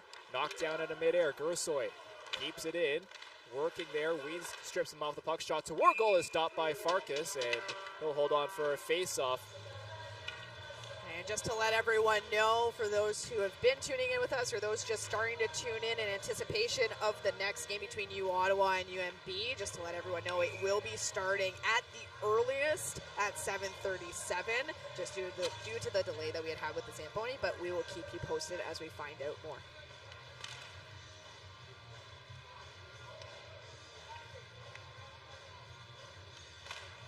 Face-off one back defensively for the Cougars. Aquilon over to Walker. Walker lifts it up to center. Glove down there. Zandy trying to chase. It's chopped forward. Zandy looking to retrieve it back behind goal. He's worked on hard there by Ross. It comes up. Gersoy gets it forward. Grigorev. Waiting, firing. That goes wide.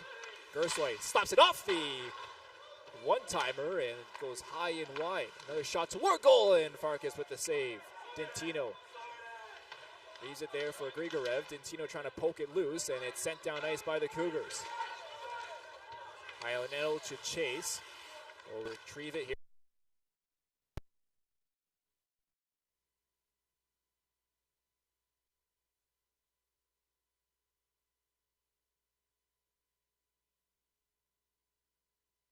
Forward.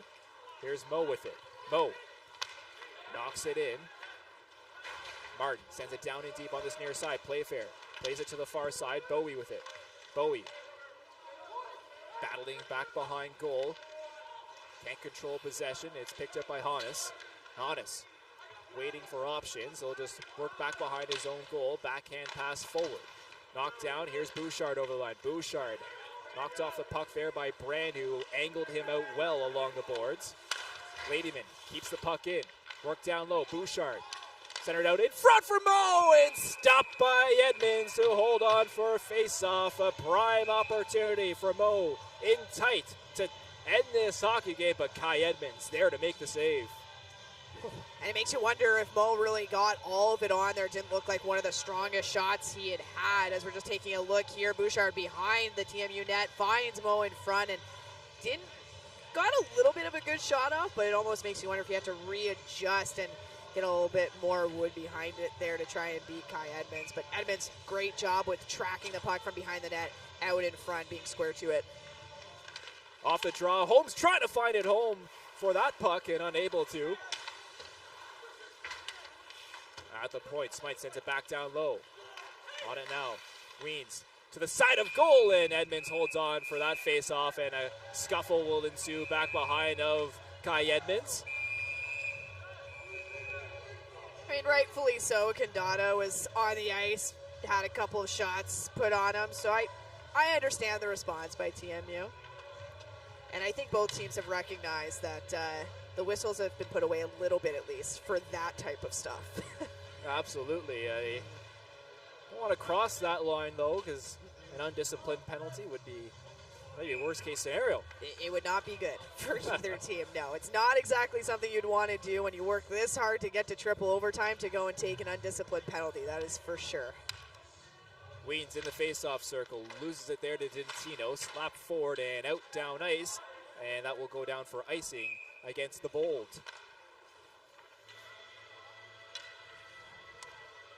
Shots on the scoreboard right now favor MRU 54-42. That's a lot of rubber for both these goalies to be facing in one day, but playing almost 2 hockey games here so far. Yeah, it is a lot of ice time, and the legs got to be feeling like lead or going through sand, whatever analogy you want to use. Sent down ice, it's blocked that dump in. Now they'll get it down in deep to the Bold. Here's Smythe. Stretch ice pass, bouncing puck. Looks like a grounder toward the shortstop, that one. Played off the glass. Still bouncing, and Zandy will try and get it down in. Dintino comes up with it. Dintino off the boards. Grigorev plays it to himself off the boards. Grigorev, sharp angle chance, and that's stopped there by Farkas as it goes up behind him. Out of play for face-off. And again, a lot of these opportunities, the shots coming from the outside, as we're going to take a second look at that shot by Grigorev on the left-hand side here. Again, Farkas doing a good job getting it off the shoulder, and MRU doing a good job closing Grigorev out and keeping him to the outside. Bowie in to take the draw. Scramble draws one back there, sent toward the side of goal. Knocked down. Shot to Wargle. Farkas on his back. Oh, how did he scramble? Reaction save to glove that down and hold on. He was sprawling on the ice and somehow got his glove up in time to hold on for a faceoff. Oh, wow, that's a beauty stop. And again, would love to see a replay on that as we do. And it's coming from the point here. It looked like Farkas was already kind of on his way down. Not sure if he lost his footing or what, but, you know, he really managed well to make that stop. Well done, Farkas. So another draw will ensue to the right of Farkas. One back to the point. At the point, Brand, his shot tipped in front, goes wide. Knocked down and Playfair, his shot high wide. That bounces off the top of the crossbar and back behind goal. Martin, run up against the boards. They jam away at it in the near corner. Worked loose by Bouchard. Can't clear, though. Kept in on the far side by Brand. Brand's shot toward Farkas is gloved down and will hold on for another face-off. Yeah, easily gloved down there by Farkas. But I like what Brand did. You know, instead of putting it just down deep, back into the zone, having your team chase, throw it on net. Why not? Who knows? We're in triple overtime here. I feel like anything can happen at this point. You know, we've talked about the legs trying to lead everything. This is what these athletes, these student athletes train for, is the stamina to be able to play these games. Shot tipped in front, just wide. Tipped, that was Chagru that got a stick to it, I believe. Now back the other way, Mo with that speed beats out the icing. Spencer Mo around toward this near side, he rings it. Picked up though by the Bold, Melikov. Bold with it in their own end, stretch ice pass. Melikov on the far side, stops up. Doherty waiting, top of the circle, takes a shot. Rebound there, and just couldn't get a hold of it with Chagru. At the point, Anel can't hold the line, and it goes out to center. What a prime opportunity that was for the Bold too. And again, Farkas coming up huge with that stop. Dentino trying to get it down in deep. Walker plays it forward. Weens. Knocked down. Here's a chance for TMU. Cross ice pass in front. It goes wide. The chance off the stick of Gersoy.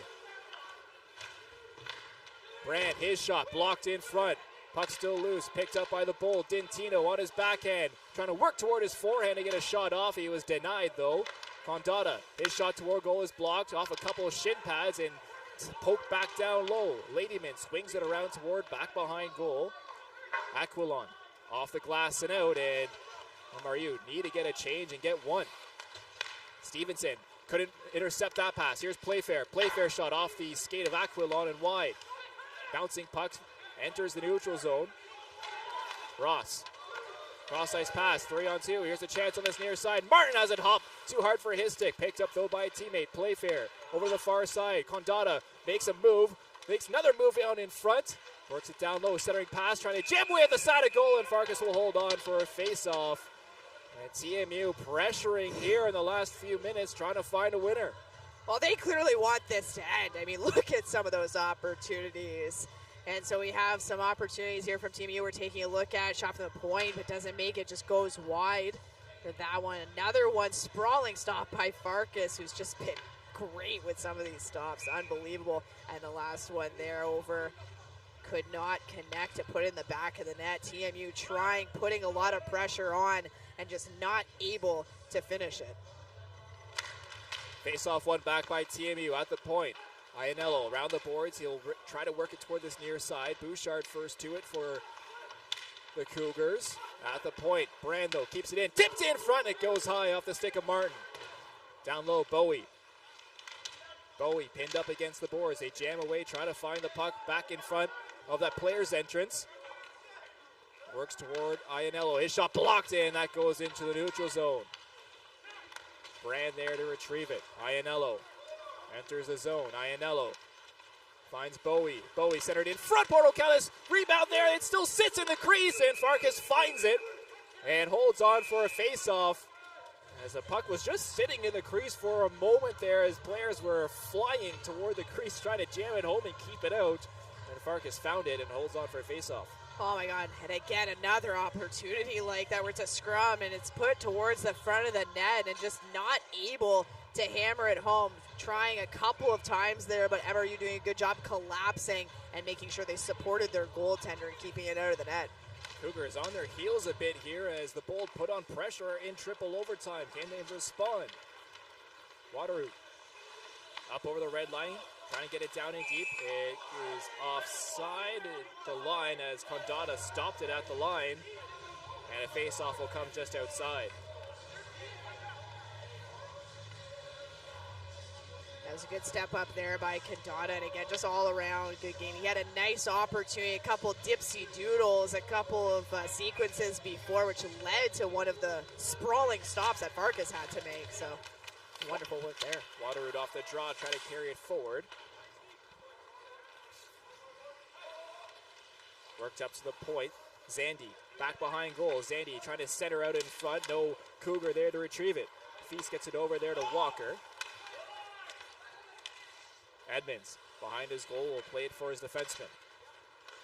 On the far side, Locallis gets it up. Can't clear. Walker keeps it in. Mo with it, and glove down hand pass called against the Cougars. Yeah, TMU didn't touch that one up there, so the hand pass from Walker will force the draw to come outside the TMU zone. Nice to see some puck handling skills from Edmonds there behind the net. You know, have some confidence there in being able to handle it. It's like having a sixth player out there. We'll see that a lot in our evening game with the GG's goalie, Frankie LaPena, who, if you haven't watched him play, loves to play the puck and get out there. Loves to play the puck and sometimes give people heart attacks when that happens, but it keeps it very interesting there for sure. Focus back on this game. It's Brand with it who gets it down low. Centering pass out in front. Oh, what a save in front. Farkas gets the pad out in time to deny a man. It keeps this game going. Worked forward. Now here's Mo with it. Poked off the puck. Gersoy gets it over to the far side. Grigorev. His shot toward goal goes off a shin pad of Smythe. They battle for it along the half boards. Smythe trying to play it up forward. He can't. Honest. Long stretch ice pass finds a man. Here's a chance for Mo. Mo has Holmes. Holmes couldn't handle that pass on the near side. A little bit too much of a saucer there from Mo, but what a great opportunity there for Holmes. Had it connected. Ladyman off the bench. Sends it over the far side. It rings off the glass. Bounce off the end boards. It's offside anyways as the Cougars regroup. Dintino with pressure finds a man as Martin backhands it down in deep. Kyle Walker on it here first for the Cougars. The captain spinning past a check of Playfair. Finds an outlet pass forward. Zandy on the far side now. Stevenson waiting. Fans on that chance. Now there's a player taking down. The Bold want a penalty. They won't get it. Honest plays it forward himself. Honest over the line. Makes a move. Honest fans on that chance. Zandy with it. Back into toward goal. Puck's loose and is picked up by the Bold. Off the glass and out to relieve some pressure, and that will go down icing called against the Bold with 7:53 remaining here in triple overtime. Oh my God. And you had two huge stops, one from each respective goaltender that really disallowed both teams. And we're going to start off with this one against the TMU Bold. Just an absolutely beautiful stop by Edmonds, keeping it out of the net. But again, Farkas at the other end had a phenomenal stop, point-blank shot from the slot that he disallowed as well, keeping this game in overtime for the third one. Playfair gets it out and dumps it down in deep. Bold get a change here, and now that will be icing called against the Bold. Well, Bold really not liking that call, but regardless, the players that were out there are being forced out as they can't change. No point arguing your stance. It's not going to work. Might waste some time, though, which is what they're doing. Yeah, they're getting a couple extra seconds, that's for sure. Yep. Face-off will come back inside of the Bold zone.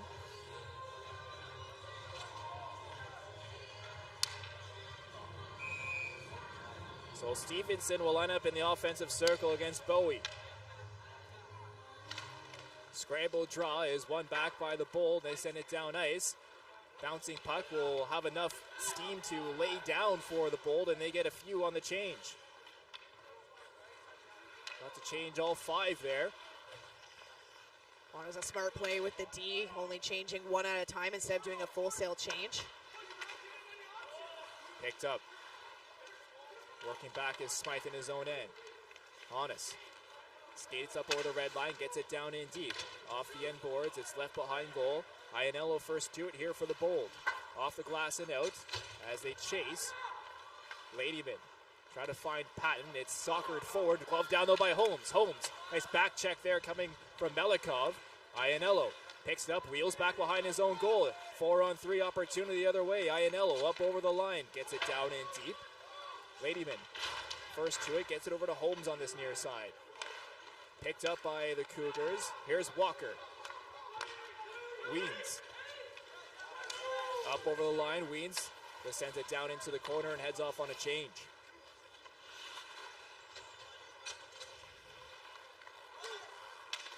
Ross plays it forward, knocked in by Grigorev. Picked up by Aquilon as he pokes it up. Kept in momentarily, spinning there and trying to find it. Now shot toward goal, goes wide. Dintino fires. Up to the point that puck comes. Here's Condata with it. Condata's shot knocked down. Back behind goal. Grigorev waiting into the corner he goes. Condata. Brand. His shot. Rebound is picked up by Farkas and he holds on for a face-off. 6:02 remaining here in triple overtime. And again, chances at both ends, shots at both ends, blocked shots at both ends. Like, it's just everything. These teams are throwing everything at each other as we're looking at the latest one-timer from the point there that Farkas ended up stopping. Throwing everything at each other, and it's just not enough.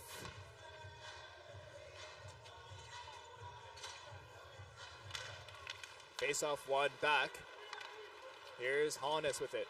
Hannes enters the zone to the far side. Patton, his shot, looking for a hat trick in the winner, unable to, and Edmonds gets the puck back toward him and holds on for a face-off, and Hannes was firing there. Found Patton. Patton was hungry for Twine and couldn't find it. I think a lot of players are hungry for Twine at this point, but, you know, again, a lot of opportunities, but as we're just looking at the replay there, but missing the mark, missing the net, it's just, wow, as a player, as a coach, it's a little bit frustrating, I'm sure, because lots of opportunities, no shortage of that, but it's just missing the mark. That's happened quite a bit on both sides here. Playfair trying to play it out, bouncing puck ends toward this near side. Martin gets it out to the neutral zone. Milliken gets it up, passes to his defender. Up forward. Over the line comes Mo. Mo on this near side. Cross ice passing. Couldn't find his man Raji on the far side. Just hopped over his stick. Edmonds is on his back there. It blew a tire. Playfair up over the line. He comes. Playfair chops it toward goal. Back behind now. Here's Ladyman with it. Milliken gets it up and out. Iannello first on it. Tipped in. Ladyman to Walker. Ladyman back on this near side. Tipped down in deep. No, not in deep. It's Zandy who comes up with it. Now who will get it in deep? Iannello trying to chop that away. Picked up here by the Cougars. Working away. Zandy shot toward Edmonds. As we now enter history-making mark, the longest game ever in U Sports history. Uncharted territories as a big hit there against Melikov on the far side now, entering the zone. Lees. Work toward goal, and that's sent out to center once more. Bodies flying inside of the zone. Worked back in by the Cougars. Lees. Poked off the puck there. Feast gets it down in deep. Heads off on a change. Brand first to it around the boards and just to the red line. It's worked back into the Cougar zone. Here's Smythe.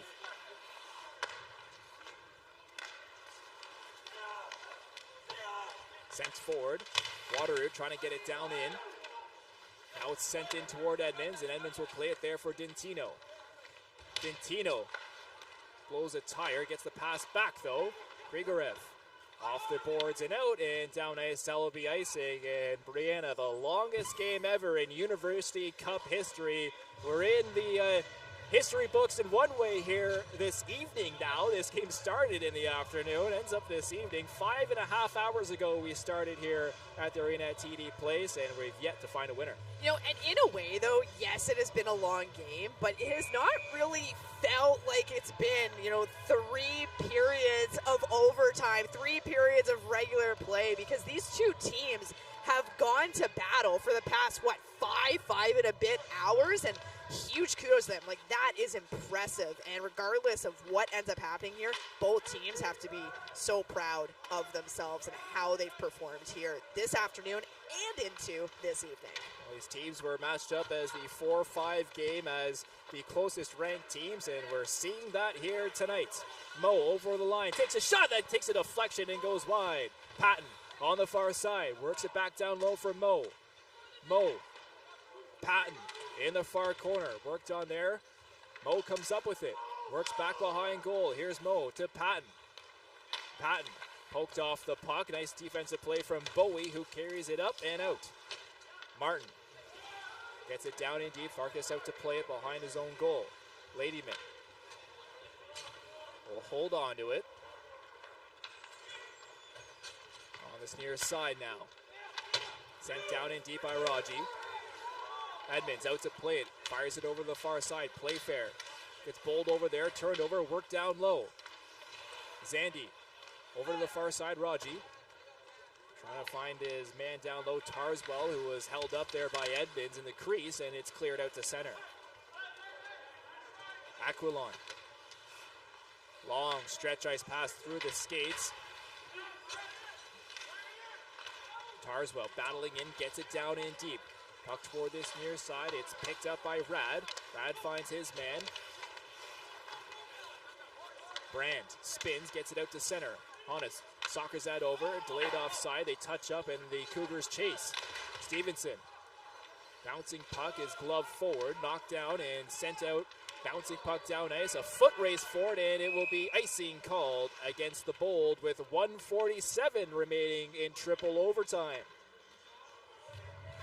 Oh, and you got tired groups out here regardless of it being icing or not and having an extended shift or not. But, you know, something that TMU needs to do better, especially with a minute and 47 left, is they need to win the puck battles. There's been numerous opportunities where MRU has gone and won the puck races, won the puck battles, and come up with those opportunities as a result.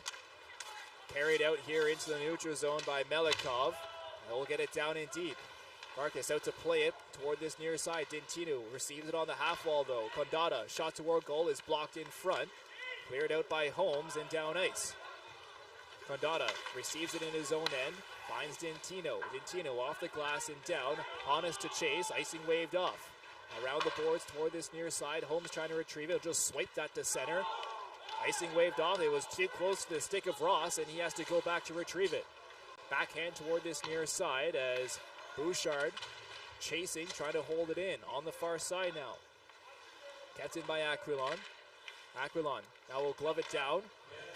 Last minute of play here in triple overtime. Aquilon keeps the line. Bold trying to clear and now will softly lift it out. Walker plays it forward. Up over the line is Patton. Patton drops it there for Bouchard. Bouchard sends a pass down in front. It's knocked down into the near corner. Bouchard down low. Zandy. Zandy spinning, firing, looking back door. Couldn't find Patton. Now here's Bouchard with it along the half wall. Bouchard, his shot tipped in front, goes wide. Aquilon looking forward. The sharp angle chance is blocked in front and sent down ice here by TMU. 20 seconds remaining here in quadruple or triple overtime, and offside at the line as a player just couldn't get over in time, over into the bench in time, I should say. And offside will be called with 18 and a half seconds remaining here in triple overtime. Yeah, and linesman was in good position there as he was expressing the same sentiments to a Cougars player as to why it's offside. He was in good position. Right call made there as you mentioned, Cougar player just not able to get off in time. Face-off will come outside of the Bold zone. One back by TMU, and they now clear it out. INL gets it down in deep. Knocked out by Walker into the neutral zone. 8 seconds remaining here in triple overtime. It's sent down in deep. Walker will just hold it here and see the last few seconds out. And folks, I think you can make dinner at this point during this intermission before we get ready. We're headed to quadruple overtime here in the first quarterfinal of the 2025 University Cup Arena. This is something I've seen a lot of games in my time, and I haven't seen this, and it's something that we'll wait and see what will happen in quadruple overtime. We'll take a break. Overtime continuing. You're watching U Sports here on CBC.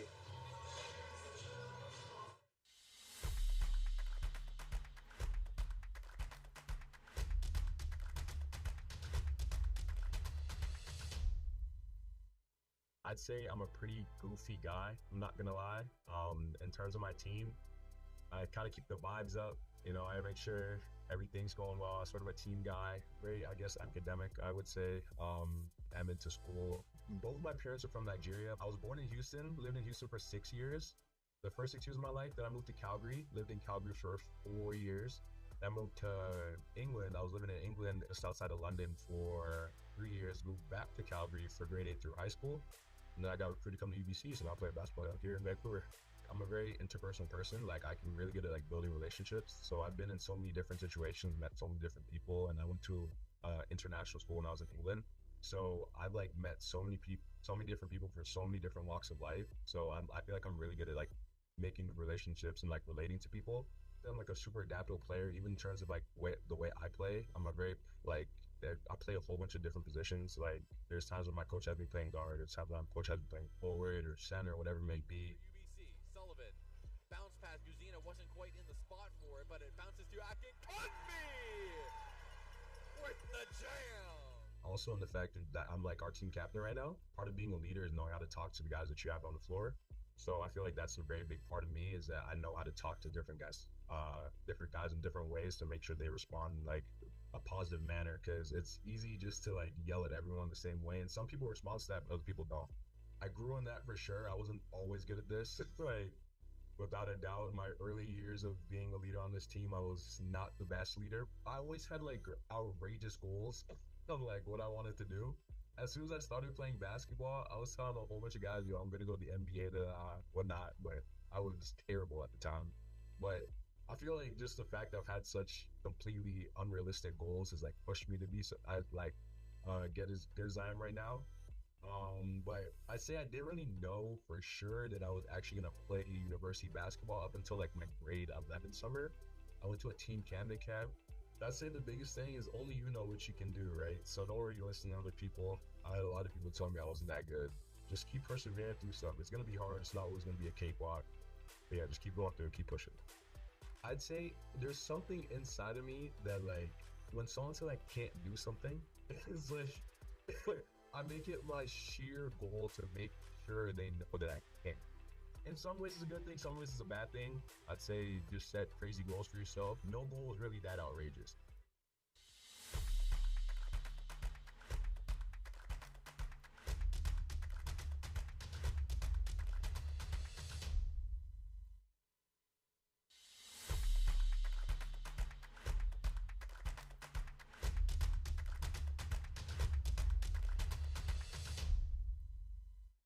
I would describe myself as a hard worker, someone who loves to share, whether it's like my knowledge or my wisdom or just my experience with other people as well. Very generous. I love to give back to others, whether it's like my community, my family, or my friends. And I'm in my 3rd year already. In Quebec, we have what we call the CJEP, and I knew that I didn't want to go to the States. Like, my goal was to stay in Canada and, if possible, to stay in Quebec. We weren't really exposed to university basketball like that. Like, I knew about some of the teams, but I probably saw 2 games when I was like in high school, and it's something that I'm trying to change. Like, with my old high school program, I try to invite them as much as I can to games. It wasn't really until CJEP that I was like, okay, this is something that I want to do. It's just basketball is a motivation for me. Also, when it comes to school, I would love to work in high schools with youth, because I think that that's something that I would have benefited from when I was in high school, like that kind of social work, like support that we can offer. Last year, I was at a shelter for women, for single women and women with children. It was a life-changing experience, honestly. I got to see different issues that I was not really, like, I knew about, but until you're facing it, then you don't really realize how hard some people really have it in life. Understanding that we all have a part in, like, making this world a better place. We're not all going to be social workers. We're not all going to work in a field that's, like, related to social work, but it's in everyday lives, in our interactions with people, even the people that we know in our circle, in our families and stuff. The way we show up for people matters. I think it's important to find someone you can look up to, whether because you have similar backgrounds or similar experience or just in life in general, and believe if you can see it, then you believe that you can also be it. Look up to someone, whether it's around you or anywhere in the world, someone that can inspire you to just accomplish the things that you want to accomplish. It gives you like an idea of who you want to be in life.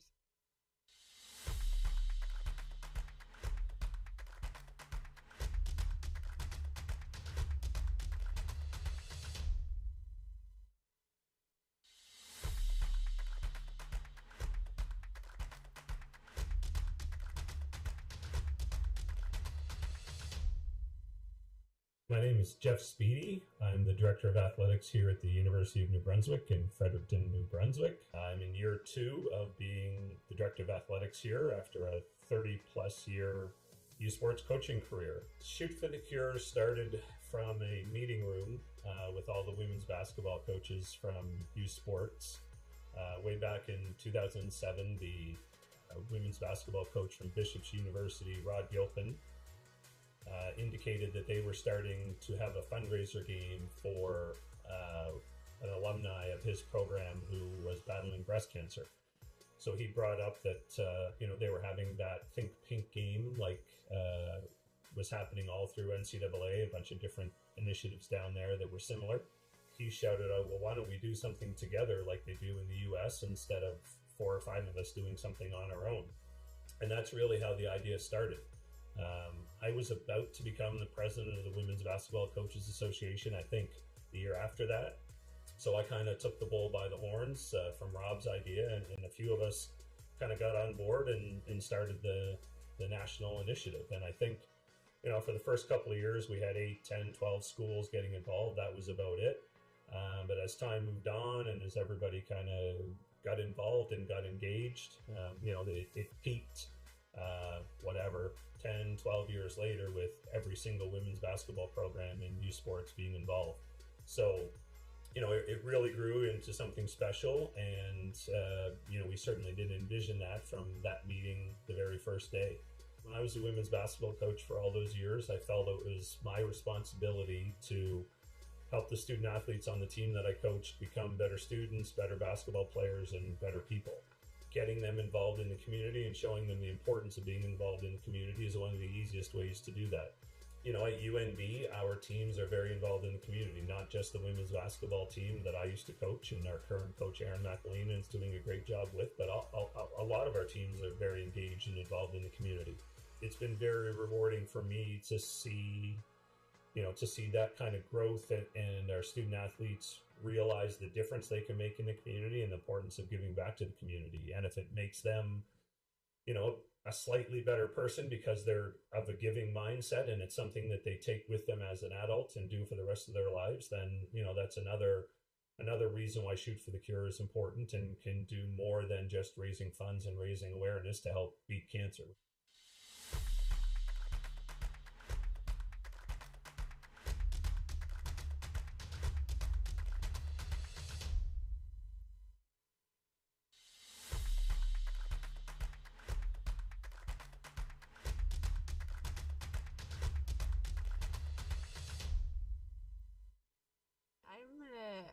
Hockey player. I've been playing since I was 4 or 5 years old. I'm doing a lot of other sports too. I love golf. I love flag football. But I really like to hang out with friends. I'm studying psychology in school too, so I really like the mental side of sports. I started to play hockey with boys hockey. I think it's really when I switched with women's hockey that I saw my potential and that I really set myself some goal and that I wanted to go higher in terms of level. So the main reason why I chose Bishop is because it was a young program and I wanted to build that program and bring it to the tops. Also, the value and the culture of the program really resonate with me. I'm so proud of being here. I'm so proud of being part of the program. I'm also really proud to play in Canada, to play in my country. I had the opportunity to go NCAA D1. I visited full university there playing in your country, having the chance of staying close to my family and building something here that aligns with my value and that I want to just continue to build that culture and building a winning culture. I think it's huge for me, and I'm just so grateful to have that opportunity each day. So I'm trying to make it the most out of it. I'm doing a major in sports studies and a minor in psychology. Later, I would like to mix both and become a sports psychologist. I'm working with one in particular, and I think it's really helping me a lot. One of the reasons why I performed that well so far. I think a lot of people put that aside, but for me, it's a major reason of my success. And I think more and more athletes are starting to realize the importance of being in a good state of mind to perform and just being confident, being in the present moment. During the pandemic, I didn't know what to do, so I started reading books, and I wanted to read books about sports performance and just how to be the best athlete I could possibly be. Since then, I'm just really passionate, and I think I saw the improvement in my performance too. So it's just really something that I want to continue to research and improve myself. A feeling that you have for yourself. It's not really about the outcome or whatever, but just the feeling that you have that you gave everything, that you were true to yourself. I think a lot of people put emphasis on the result of if you win, if you lose. The personal feeling that you have with yourself. Are you satisfied? Did you feel like you gave your all, and do you feel like you were prepared enough? And if the answer is yes, then in my head you had succeeded. So.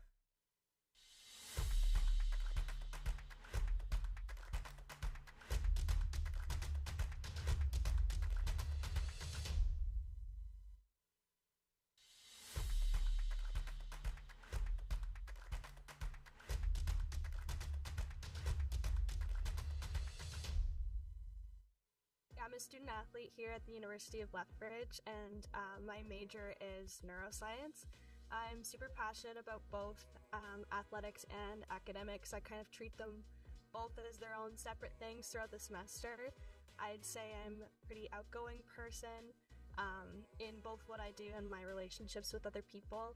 And I like to make sure everyone around me is always having fun and feeling like they're reaching their fullest potential. It's a lot of work putting in those meters, but if you find that that's something you enjoy and you enjoy putting lots of time in to get a very specific result, then swimming's definitely something you would enjoy. I've gotten a few opportunities to do some research here at the university in my time, and I've had a couple opportunities to do some independent studies, and I've really loved research. I've also always had a passion and the goal to go into medicine, and I think that is still a route that I'd love to pursue. So right now the goal is to pursue med school after my undergraduate, but I'm hoping in the long term that I can incorporate some research into my work as well. This year I piloted a girls and women's mentorship program between the same club that I grew up swimming with and our university program. There was kind of a new thing this year that the club introduced with the university team called the Pronghorns Academy. And I just figured with that close relationship that we're going to be having with them, we might as well have a program in place to kind of help them through their struggles that we've kind of already been through and are on the other side of. It's a long haul to get to university swimming. You start usually pretty young, and so if you make it all the way to university swimming and it's still something you're wanting to do, you've usually been through a lot by that point, but you've also probably had a lot of opportunities and a lot of people to help you along the way. And so I feel like the mentorship program is kind of my way of being that person for somebody else who wants to be in my shoes one day, which is pretty cool to me. Try everything and anything that interests you, because something's gonna stick. And even just with volunteerism, I've gone through so many different things, and I'll volunteer for one place, and it's okay to go volunteer somewhere and not like it. just because you're a volunteer and you're supposed to be giving back to your community, it doesn't mean it's a bad thing for you to step away from something you don't enjoy. Just keep looking, because you will find something that you enjoy.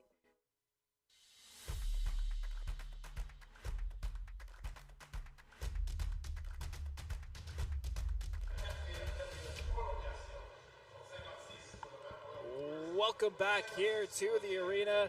at TD Place, and I hope you stretched yourselves. These players are stretching as they head back on the ice.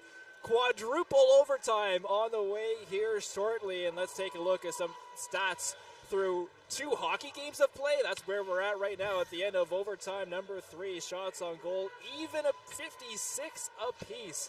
Unbelievable. These 2 goalies have been phenomenal in the last 60 minutes of play in overtime. The Bold 2 for 5 on the power play. The Cougars 1 for 4 on the power play. Both goalies making 52 saves, and although they gave 4 goals apiece up in regulation, Farkas and Edmonds have been unbelievable in goal through the entire overtime periods. Well, I think at this point, neither of them wants to concede, because in their minds are going, I've already played 2 hockey games. I don't want to go and lose, especially now. I mean, I don't want to lose at all, but I really don't want to go and lose at this point. So I think that's really where that mindset is. There's people joining us for the game that will be taking place this evening versus, again, the UNB Reds versus the U Ottawa GGs. That has moved to an 8:07 start at the earliest, depending on when this game is over. And to give you a recap, the Bold came back down 4-2 in the 3rd period and came back to tie this hockey game up midway through the 3rd period. We also had a disallowed goal. On the MRU side, we had a delay in play due to a Zamboni stalling on the ice. We've had almost everything here so far this evening except a game-winning goal. What a way to kick off U-Cup 2025, eh? Unbelievable, and let's kick off quadruple overtime. We're in the longest game ever in University Cup history. Will we find a winner in this period? Let's find out. It's sent down ice. Picked up here by Smythe. Knocked forward. Zandy trying to play it. Bowie gets it around toward this near side. Bouncing puck to the side of goal. Farkas trying to pick it up. Great save from Farkas. He got over in time. It denied. Martin with the blocker. Oh my! Game-saving save by Farkas. Unbelievable stuff. Oh my God, I think everyone's hands are up on their heads like the way mine are right now. Wow. At the point. Cougars with it. Shot toward goal is tipped and goes wide. Playfair. Stretch ice pass to the far side. Gersoy stops, sends it down low. Dentino with it. Try to work it to the point, goes through everyone, and Ianello has to chase back in his own end. Dentino up over the line, he receives it. Good D collapsing there. They can't clear though. Gersoy sends it back down low. On the far side, Gersoy gets a pass back, leaves it there. Ianello, his shot! Great save from Farkas as he holds on with the blocker for a face-off here early in overtime number 4. Oh, and a couple of good tries here for the Bold early on in this quadruple overtime. As we're just taking a look here at that magnificent stop by Farkas on Martin. And Martin from his knees still able to get that shot off. Both player and goalie, really nice performance there. Wow. Offensive zone draw here for the Bold. Bouncing puck is taken here by Smythe. Played forward into the zone momentarily and right back out. Smythe. Walker on this near side. Outlet pass is knocked down, picked up by the Bold. Chagru rings it around the boards, down in on this near side. Waterroot couldn't find a receiver. It's kept in by Brand. Brand takes a shot blocked in front. Bouncing puck to this near side. Goes through everyone. Bowie battling there with Walker. Walker finds Smythe. Smythe with some pressure from Martin. Turns it over. Sent back down. A bouncing puck. Knocked over. And hand pass called. No goal. The puck went in the net. But whistled down for the hand pass, and looking up at the sky is Martin. 2 chances for him to end it. 1 stop by Farkas and 1 stop due to a hand pass. Oh my goodness. And I'm still going with my same picks here. Today I'm still going with Patton for MRU, still going with Martin there for TMU. So he was on my bingo card, you know. But wow. Oh. Knocked forward and in. Feast. Oh, well, we've officially set the record. Longest game in U Sports men's history just came through my ear. So another record taken down here this evening as it's sent down in. Uncharted territories we are now for not only all these players, but everyone in the men's hockey U Sports. Shots by Mo. Rebound there. Edmonds fights it off to the corner. On the far side. Through the zone, it's dropped for Dintino. Dintino to Gersoy. Gersoy is poked off the puck. Good defensive play. Swipes at it. Gersoy goes wide.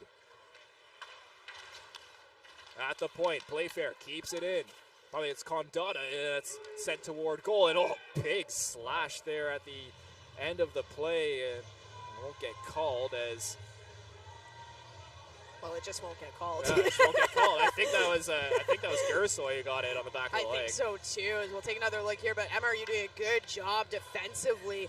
Just a couple good second efforts by Gersoy as well. And so far, almost 3 minutes into this quadruple overtime, I find TMU has come out a little bit stronger. Hard to say at this point, though, as again, these players have played 2 entire full games at this point, basically starting their third one. But they came out a little bit stronger, a little bit more pressure here, but see what happens. Cougars can't clear. Ianello sends it down, back in toward the near corner.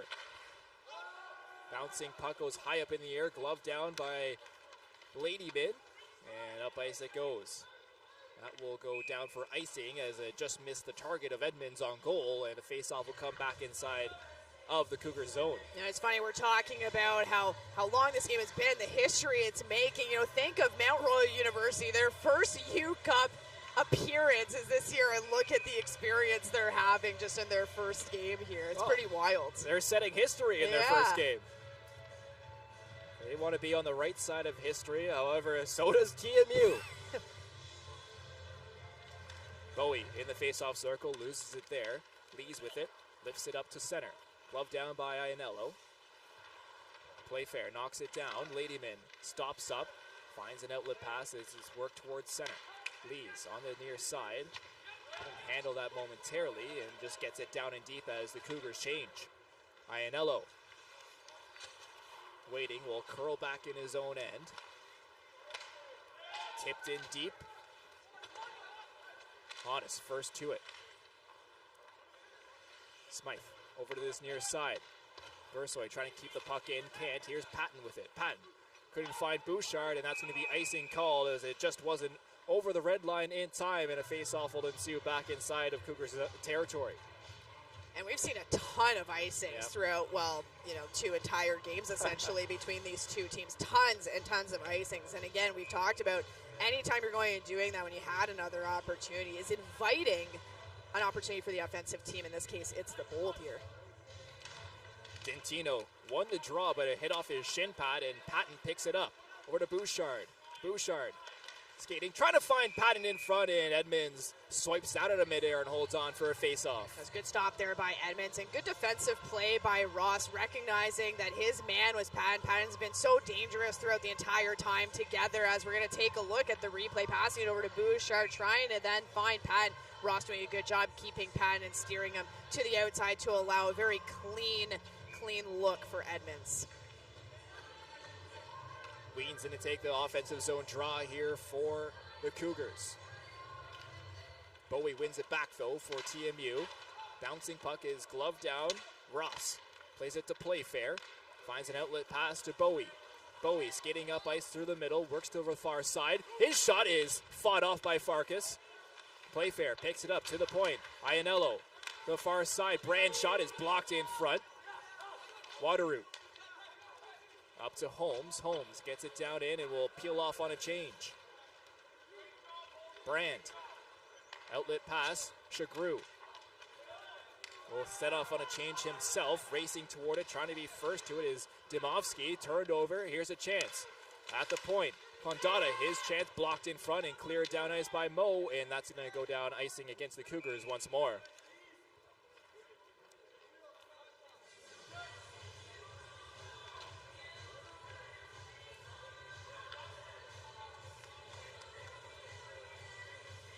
.15:50 remaining here in quadruple overtime.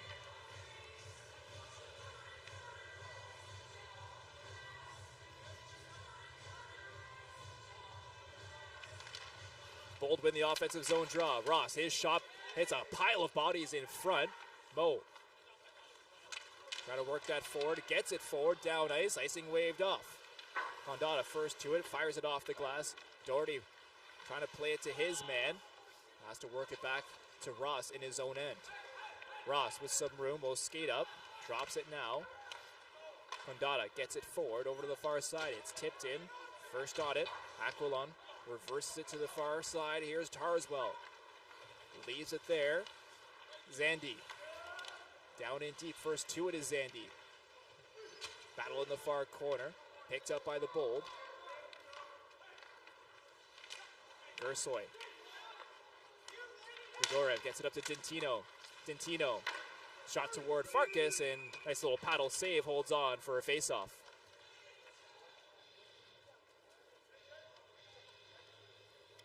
.24 remaining here in quadruple overtime as the next game in our Women's Hockey National Championships has started. Waterloo versus Alberta was a 7 o'clock start. CBC Sports, the home of University Sports in Canada, and the best women's hockey teams face off in the 2025 U Sports Women's Hockey Championship presented by Miller Waste Systems in Waterloo. Second game underway on CBC Gem, CBCSports.ca, and CBC Sports YouTube. Waterloo versus Alberta, the hosts trying to cause an upset down in Waterloo. Trying to find a winner here at the point. Work back down low. Centering pass in front is knocked away by the Cougars. Rupoli can't soccer that forward. Icing waved off. Condotta first to it. Sends it to the far side. Patton chasing, trying to get first to it. Knocked into the boards there by Rupoli. Chagru over the line. Chagru drops it there. Playfair, one-timer goes wide. Bouchard picks the loose puck up on the far side. Patton poked off the puck. Chagru will take it, send it back in. Walker to Ladyman on this near side for the Cougars. Weens soccers it to Patton. Patton sends it down in deep. Edmonds will just play it for his defenseman. Here's Brand off the boards, finds a receiver. Melikov chases his own dump in. Picked up by the Cougars. Weens gets it to this near side. Waterroot. Honest makes one move, makes two moves, and now will try to enter the zone, but miscommunication there with Waterroot and ends up offside at the line. It was just that one extra step that Honest had taken that put his teammate offside and having it come outside the zone. It wasn't even a couple dangles, though, the previous sequence to that. It was really TMU Bold just overskating the puck and not stopping on it, not turning back. And I get it. Stopping and going the other way takes a lot of energy that they probably don't have right now. Faceoff comes outside of the TMU zone. It's one forward. Waterroot trying to chase. Waterroot centering pass out in front. Weens takes it off his skate and his shot goes wide. Center in once more, unable to find a home there, that one. Flipped up to center. Smythe in his own end. Holmes chops it forward. Waterroot trying to receive it. That plays offside. The Cougars have to leave it, and they do. Dintino receives it at the red line, finds Playfair. Playfair cutting toward the middle is knocked off the puck, and it's sent out to the neutral zone. Condotta. Dintino. Sends it down toward the near corner in deep. Aquilon will chase on the far side now. 40 finds his man. Mo trying to battle there as well as they look for possession of the puck, and it's Ianello who will come up with it.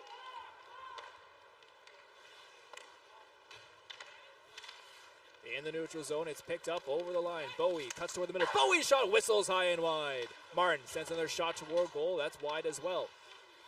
Doherty. Ianello. His shot blocked there. Getting a body in front was Milliken. Bowie. Down low for Martin. Martin has been close twice. Gets it to Ianello. Ianello shot. It's tipped in front. It goes wide. Down low once more. Martin off the bench. Condotta comes and keeps the line. Over to Brand on the far side. Brand down low. Doherty to Brand. Condotta Shot looking for a tip in right there to hold on as Farkas saw that one all the way and holds on for a face-off. 11:41 remaining here in quadruple overtime. It was good movement there from the Bold, and before INL changed, he had a couple of good shots from the point, good opportunities, and just, again, not able to put in the back of the net as we're taking a look at a couple of these chances on the replay that you see on your screen from the point. Again, one just going wide off a save off Farkas, and again, just not able to put it home, and a big part has to do with what you mentioned, Ty. Saw it all the way. There's no traffic in front of Farkas. Shot from the point, whistled high and wide. Walker trying to relieve some pressure. Weird bounce off the stanchion. Lees was there to take it and relieve what could have been a dangerous bounce. Sandy chasing down ice, trying to beat his man Ross to it. Lees comes up on this near side, pinned up against the board by Ross. Puck battle moves toward the half boards and kept in by Walker. Out to the neutral zone. Walker plays it forward.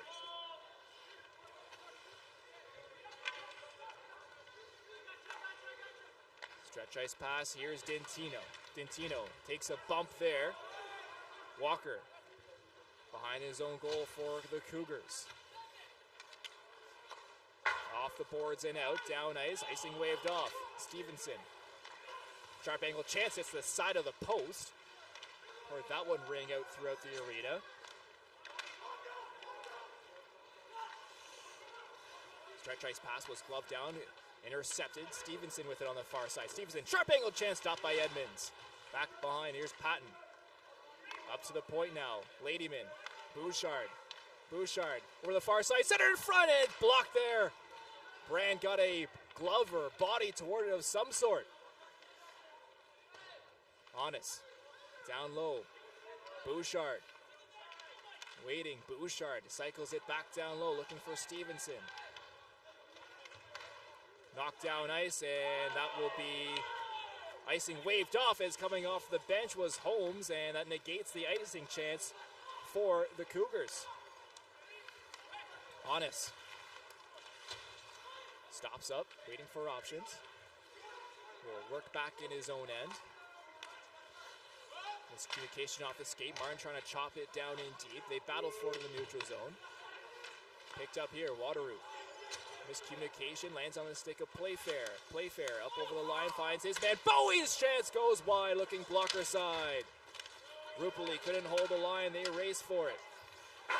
Off the boards, Rupali, backhand pass, gets it out. Feast now with it. Up forward, over the line. Wateroo, shot toward Edmonds, is fought off by Kai Edmonds. Hondata, Doherty. Knocked in by Chagru on his knees. He got the puck down in deep. Farkas out to play it to Walker. Nice pass. Here's an odd man rush for the Cougars. On the far side, here's Mo. Mo cuts toward the middle. Mo shot. Look toward goal off the end boards. It's still loose in front, but it lands on the stick of Ross. Back the other way comes TMU. Ross working there with his man Milikov. Milikov around the net on the far side. Milikov to the point. Ianello now, high slide. Ianello's shot is blocked there by Milliken. Up to the point, Ianello once more. Brand's shot takes a deflection high up in the air, is knocked down and picked up. Milliken, 2-on-2 the other way. Has Tarswell with him. Milliken makes a move. Milliken on his backhand, looking to force one in, and Edmonds holds the post strong. Sandy gets it to the point. Aquilon. Pass over to Lees. Lees on his backhand. Lees shot toward goal. Stopped by Edmonds. Lees still on it. Working back toward this near side. Looked forward. Lees. Looking on this top at the point. On this near side. Backhand toward goal is stopped there. Blocked in front. Aquilon. Tipped out in front and stopped there from Edmonds. They got it tipped to Zandy, but held on for a face-off. And a good job there by Edmonds, just making sure that he was able to track the puck through the bodies. And MRU putting a lot of pressure on TMU in the zone to see if they could end this game. And just Kai Edmonds not having it at this point.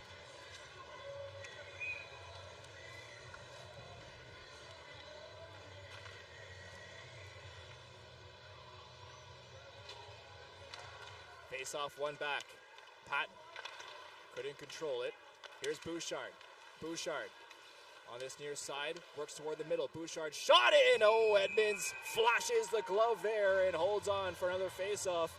Nice move from Bouchard to work toward the middle. And it was nice patience shown by Bouchard as well. Good job also by TMU keeping him away from Edmonds almost to the point there where he finally got that shot off. So good job defensively, but good job by Bouchard recognizing he had open space as well as time afforded and taking advantage of it.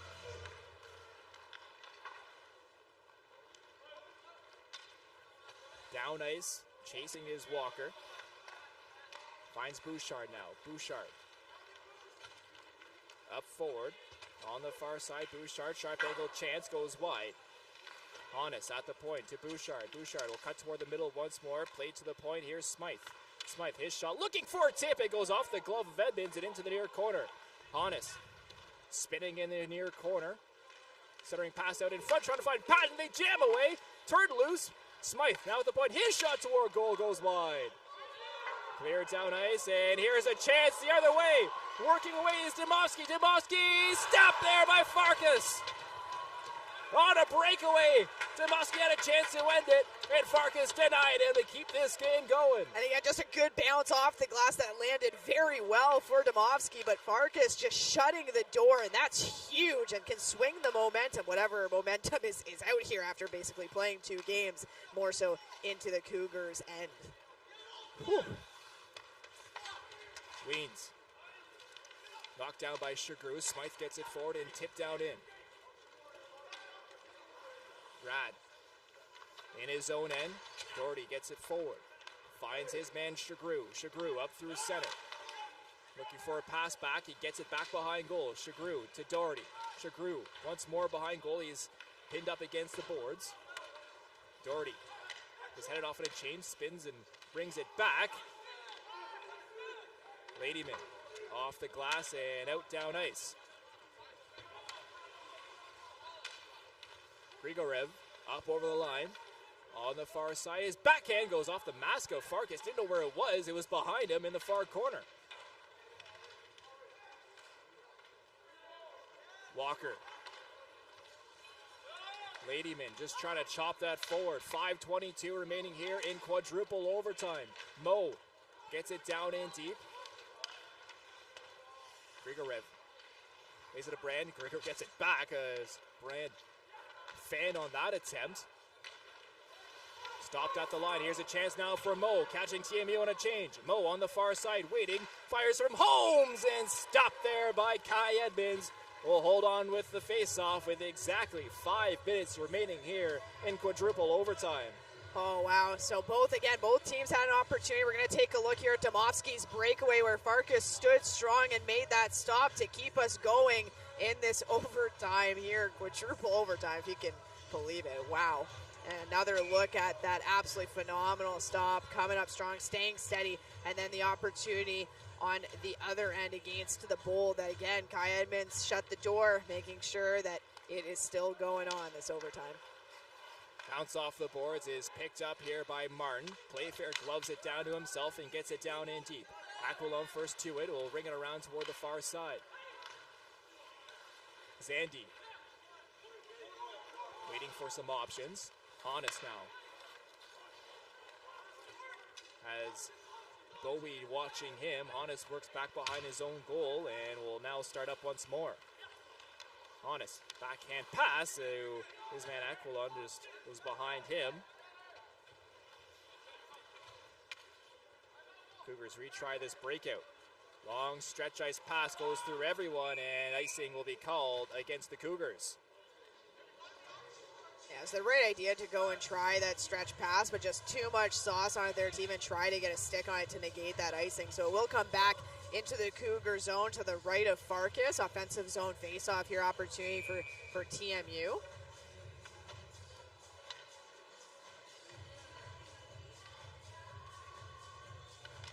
Face-off one back by TMU. Brand shot toward goal, takes a deflection off a Cougar body and wide.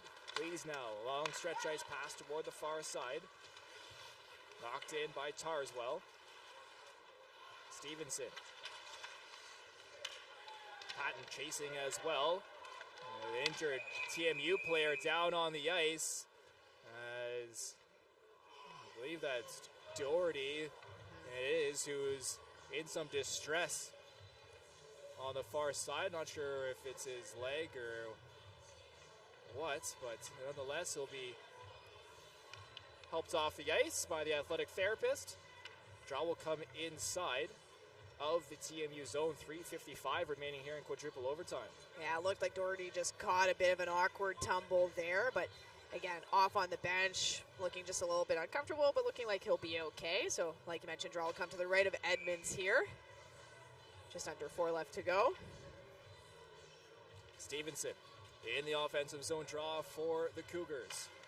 Scramble draws one back, though, by TMU around the boards toward this near side. Playfair trying to clear and does.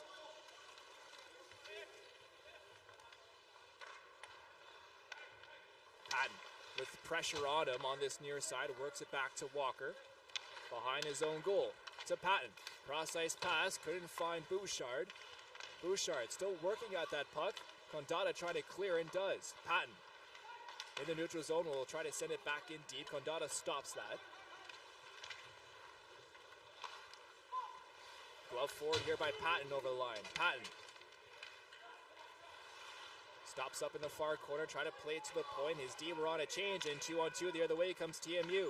Gersoy to Playfair on this near side. Playfair trying to find Gersoy, streaking toward goal, and he was taken out there by Smythe. Brand. Shot goes wide. Bounce toward this near corner. Ladyman couldn't lift it out of the zone. Dintino lands on the stick of Smythe. Dintino gets it back, though, on that interception and starts up himself. Dintino with speed. Dintino shot! Stop there once more. Marcus with another good pad save.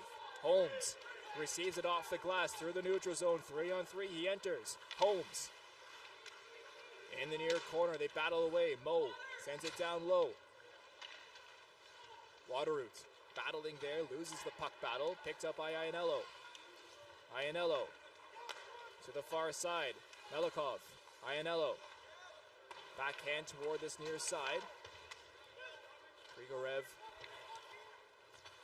try to send it down in deep. It was knocked out by the Cougars. Long shot coming from the red line is stopped by Farkas and just played to his defenders. Shot 67-62 on the scoreboard in favor of the Bold. Milliken carries it up over the line. Less than 2 minutes remaining. His shot toward Edmonds is stopped. Rebound is steered away and worked toward this near corner. Off the glass and out by the Bold. Walker plays it to the far side. Zandy tips it in, lands on the stick there of Brand. Brand up, stretch ice pass, finds his man. Martin cutting in. Martin trying to cut toward goal, and his shot was blocked. Martin gets the pass back up to the point. Brand, Ianello. Ianello walks in. His shot goes wide. Lees goes off a stanchion, played forward, and stopped once more by Farkas off the stick of Martin. You know, you mentioned that the shots are in favor of TMU, and it's interesting because throughout the entirety, really, of this game, as we're just taking a look at the nice stop by Kai Edmonds there on an opportunity from MRU, for most of this game, it has really been in favor of the Cougars with more shots, more opportunities. But like we had mentioned, the Bold kind of kicked it into a different gear. Can't remember which overtime it was, honestly, if it was the first or second, but coming in a little bit stronger and putting it into a fifth gear there.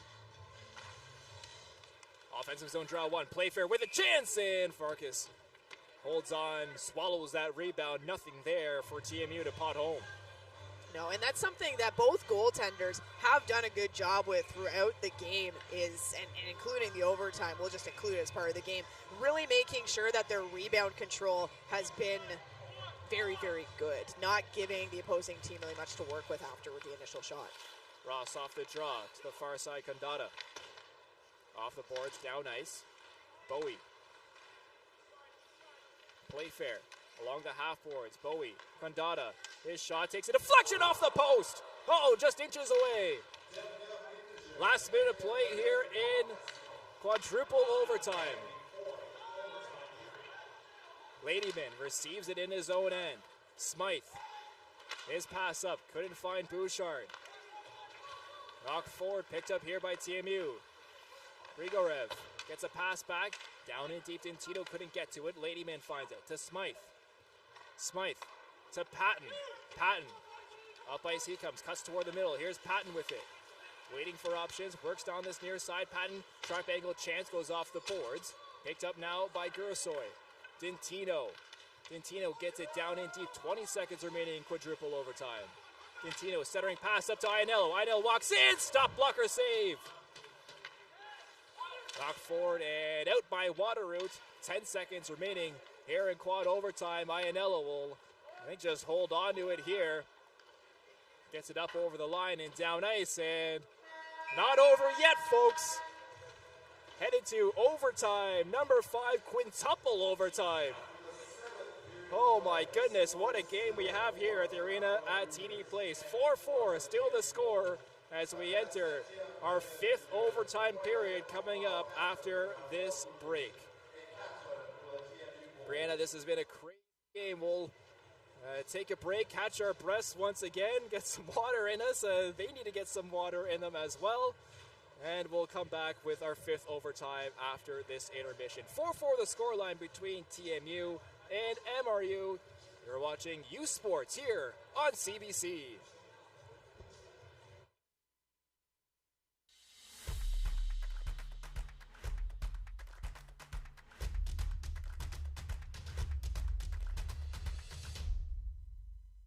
I guess I would say I'm pretty outgoing.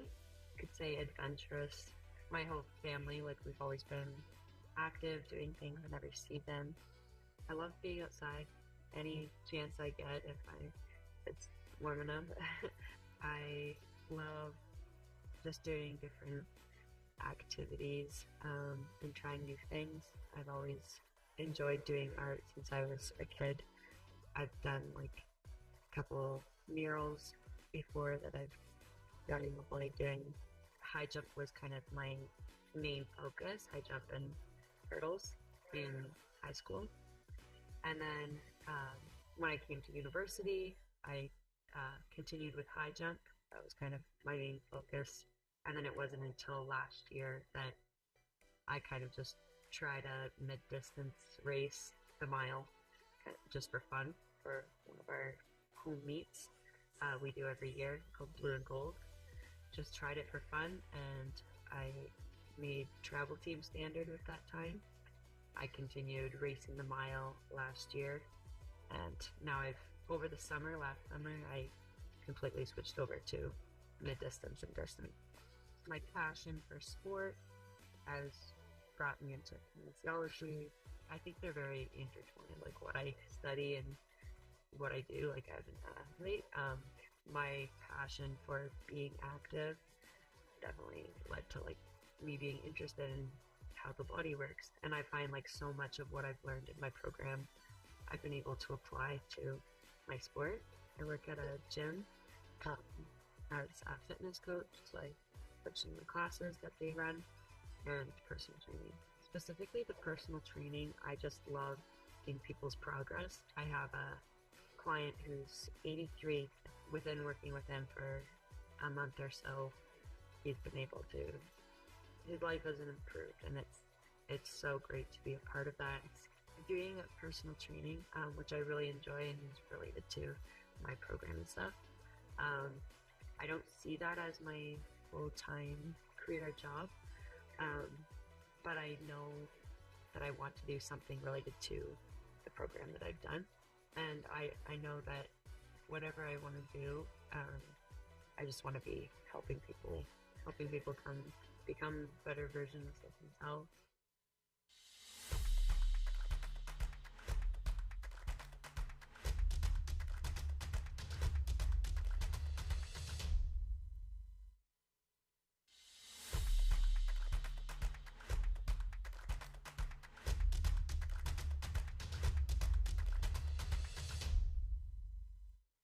My name is Akash Graywall. I'm 22 years old. I'm from Vancouver, BC. I like to call myself a positive, driven, and hopefully fun volleyball player. Right now, I'm actually looking to apply for master's programs. I'm hoping to go into counseling psychology. so that I can work clinically with patients, and then I also want to do my own research as well. Sport in general has always played a big role in my life. My parents would tell me that I had way too much energy, which was great for me, not so great for them. Basically, any sport you could think of, they had me playing. I thought I was going to be a soccer player. That's what I wanted to do, but it was kind of in grade 11 that I decided maybe I'll go the volleyball route. When I was in grade 10, I had a brain injury that severely impacted my ability possibly to return to sport. And of course that was in a very pivotal time when you had to start reaching out to schools, and of course that put a lot of pressure on me because I thought I was maybe behind the curve in that way. Even in my own beliefs of self-efficacy, which is another reason that I'm so passionate about mental health, because I understand how important it is in our daily lives, but also when we're in moments of adversity. Beach volleyball and volleyball was a way that I was able to cope with and understand my process of the injury I went through and return back to the people I love spending time with and my communities. Of course, it comes from personal experience. At times I've faced my own mental health challenges, as we all do. From my mindset, I've always seen life in a very positive way, and I assume everyone else does too. But the thing is life isn't always as happy as we think it is. But finding ways to maybe find those moments of joy, or even just coping with what we're going through in that moment, is so important.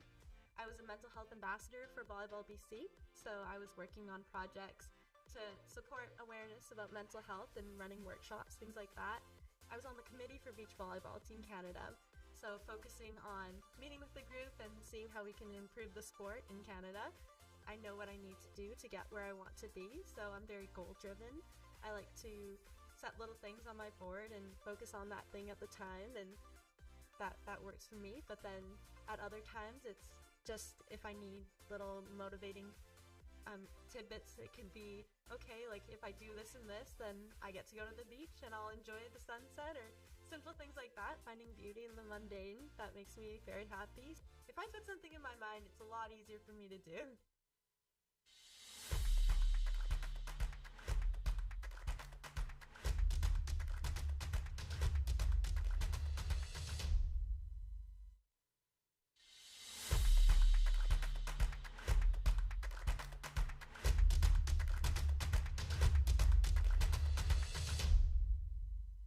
Oui, je suis ici comme étudiant athlète, mais je suis beaucoup plus qu'un étudiant athlète. Je suis une personne très engagée au sein de la communauté.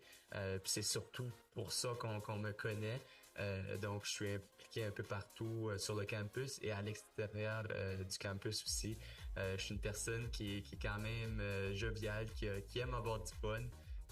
Fun fact about me, j'anime les karaoke, ça fait 4 ans. Les karaoke, c'est l'activité la plus populaire sur le campus de l'Université de Moncton. Depuis la pandémie, c'est une activité qui pogne à peu près 100 à 200 personnes, 300 personnes par semaine.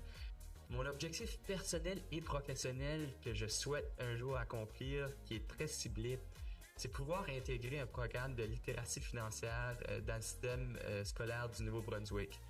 Puis c'est ça serait mon rêve, je te dirais. Puis j'ai jamais partagé trop ça à personne. Et là, je le fais en entrevue. Mais honnêtement, ça serait ça mon rêve à long terme. Je pense que c'est très important et je le vois, ce manque-là, dans les différentes formations que je fais. En fait, la littératie financière ou l'éducation financière, pour préciser pour les personnes qui ne savent pas, c'est ça qui va orienter tous nos décisions en quelque sorte dans l'avenir. Donc, comment on fait en sorte pour premièrement se retirer et avoir une maison par exemple. Donc, toutes les décisions, beaucoup de décisions en fait de notre vie découlent d'une éducation financière. Qu'est-ce qui fait en sorte qu'on peut se permettre de prendre des journées de travail, de congés pour aller voyager ou des trucs comme ça? C'est tout dans la gestion de la littératie financière. Puis, on peut voir que, avec les sondages et tout, que les jeunes sont de moins en moins éduqués par rapport à la littératie financière, puis il y a un gros travail à faire qui est entamé, donc ça s'améliore, mais c'est pas assez encore. Donc, avoir cette compétence financière-là permettrait aux jeunes de prendre des décisions beaucoup plus éclairées en grandissant, que ce soit pour leur choix postsecondaire, que ce soit leur choix personnel, etc. Je pense que c'est très, très important. C'est surtout ça.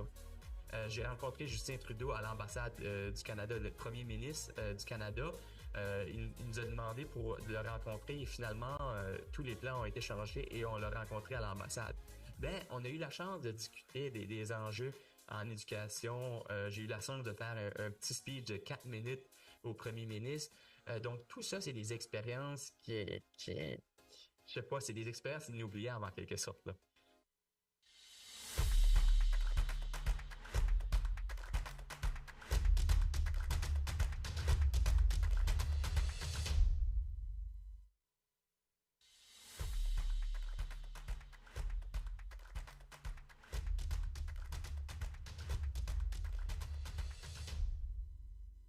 Describe myself as a very outgoing, fun, energy, happy guy. I really love to play basketball. I'm just a very generous, big personality guy. I always have a smile on my face. Friends call me Smile sometimes just because I'm always smiley.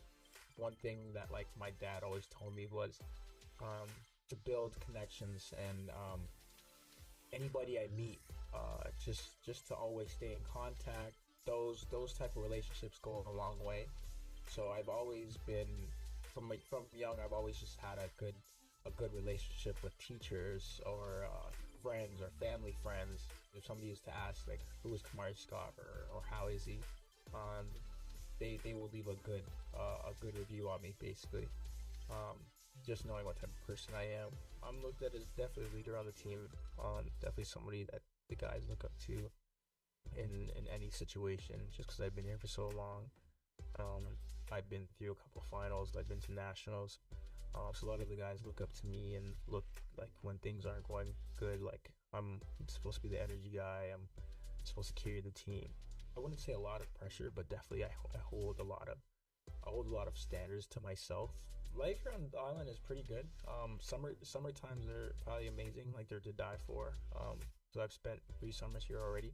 Lots of job opportunities, lots of coaching opportunities, and I also train kids like during the summer here too, so I love it. So basically it's for Black athletes in youth sports that basically have a plan or are basically trying to accomplish or chase a dream or goal.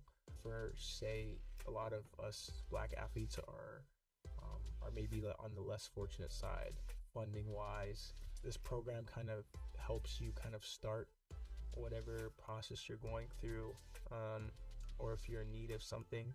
It's a really good if you get the opportunity in the near future. Very honored to be a part of that group. I always feel like when I accomplish things like that, like hard work definitely pays off. I was very happy. I texted R80 right away, and I thanked them, and I was like very grateful for the opportunity. But I think I showed my mom right away. I was like, Mom, I won. And I don't win a lot of things like money wise or just awards wise. So when I ever get the award to win something like that, I'm very honored.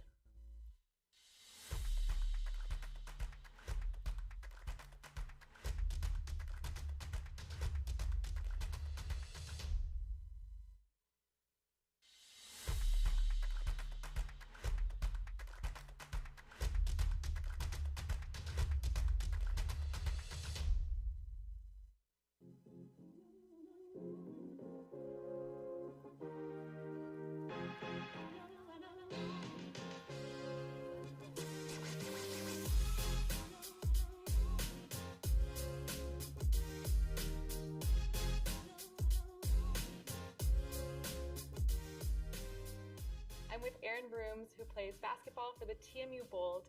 Aaron, I was wondering if you could tell me when you first started playing basketball. I started playing basketball when I was about 9. Played for this little club in Oakville called the Oakville Vitas. When I was 9, even before that, like I was doing like rec league. So like my dad was there, and he was just like, I was always taller than everybody else. It was just like, why not you play basketball? You have all the accolades. So, OUA Rookie of the Year, U Sports Rookie of the Year. What was the first year for you in U Sports basketball like? It was tough, I'm not gonna lie, because the transition between high school and university, I think for anybody is difficult, either from an academic or a sports standpoint. But I was, grateful to have a great coaching staff and Coach David DeVero. He helped me transition really well. He put his trust in me right away which is not something you see a lot in rookies. I was a starter right away. As the year went on, things got easier, of course, as I adjusted. That offseason, right after your rookie year, is when you got drafted to the CBL, correct? Yeah. So you're going from high school to uni, then CBL, Shooting Stars. Yeah. How did you feel? Like, did you kind of expect that to happen in that way? Honestly, no. You know, I literally I went into my first year thinking, like, obviously I want to play, and I just wanted to make an impact.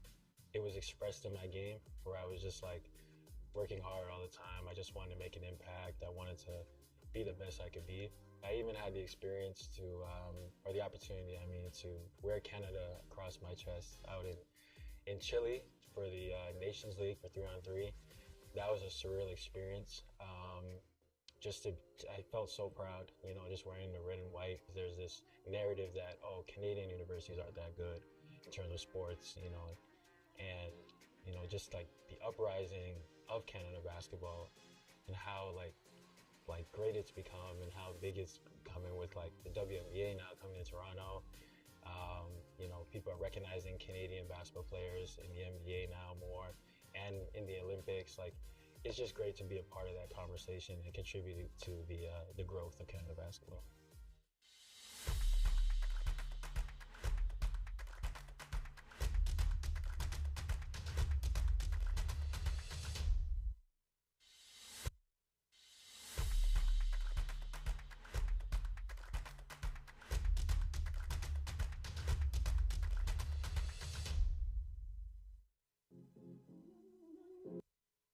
Le sport en direct sur ici.tv. 100% énergie. 100% gratuit. Votre meilleur plan de match pour voir des performances exceptionnelles sur l'appareil de votre choix. C'est ici.tv.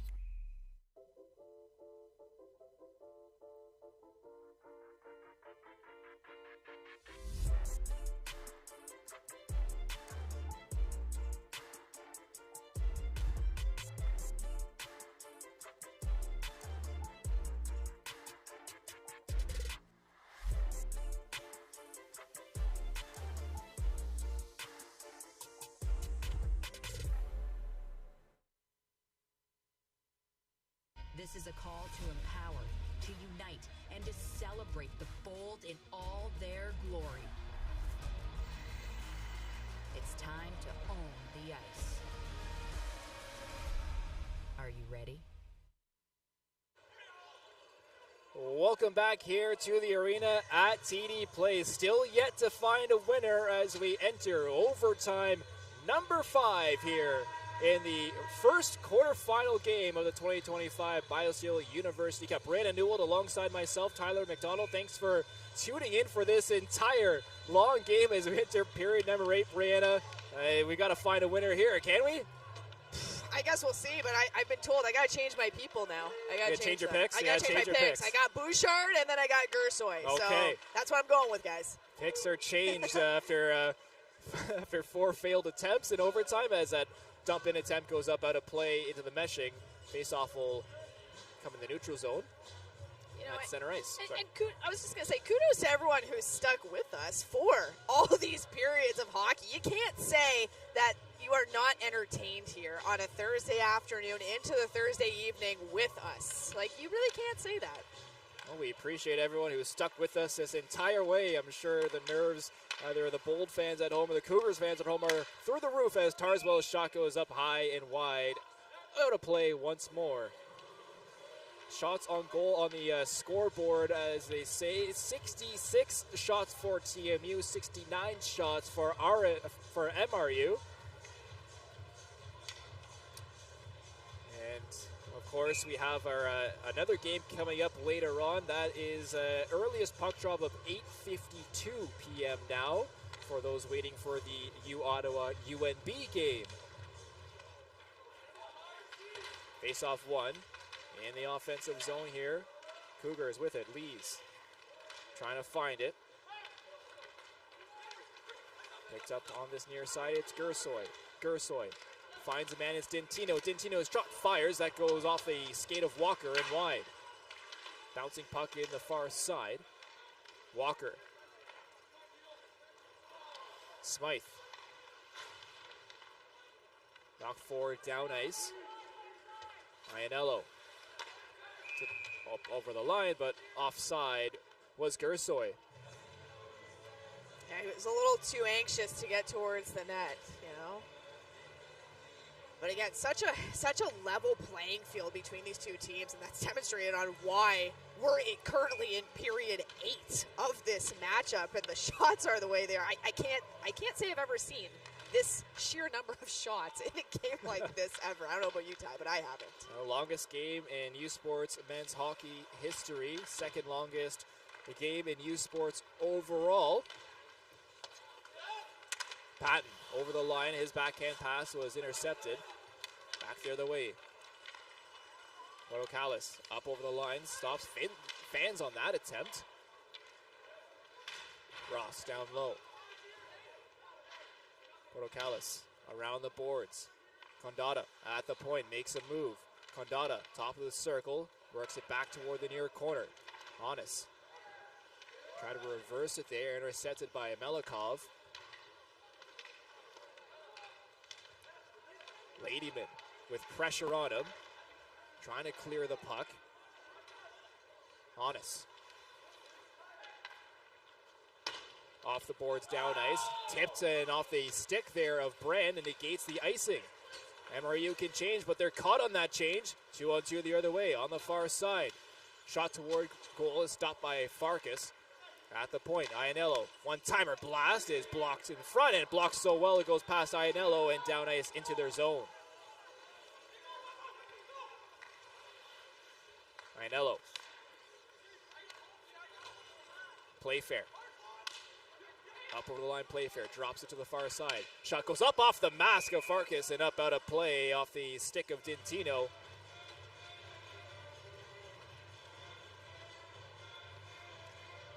And again, the theme of block shots is carrying into this 8th period as Walker had one already that we saw in a shot attempt by the Bold, trying to get it in on Farkas and just not allowing it. So that theme of sacrificing the body to make the play, they are still continuing that throughout this 8th period so far. Picked up here by the Cougars. Up over the red line they go and get it down in deep. Chasing is Milliken. He's first to it in the near corner. Milliken, shot toward goal, goes wide, looking short side. Mo won it, trying to chop that down low. He'll play it off his skate to himself instead. Dintino separates him off the puck. Gondata lifts it up high and down to center. Drops right in front of Gersoy. Gersoy chasing Gersoy, makes a move and just goes wide. Gersoy had a chance, got through the crease, but couldn't put the puck in the net. Oh, and so tight in with him and Farkas, so it's hard for him to pull it over to his backhand and still get it behind Farkas. Ended up just hitting the side of the net like you mentioned, but wow, what an opportunity. It was a nice flip from his teammate there too. Down ice once more. Melikov negates the icing, first to it with that speed on the near side. Waiting for options, he'll cycle it back down low. Callis, Brand at the point, tipped in front, they jam away, puck still loose in the crease. Where is it? Is it in? They score!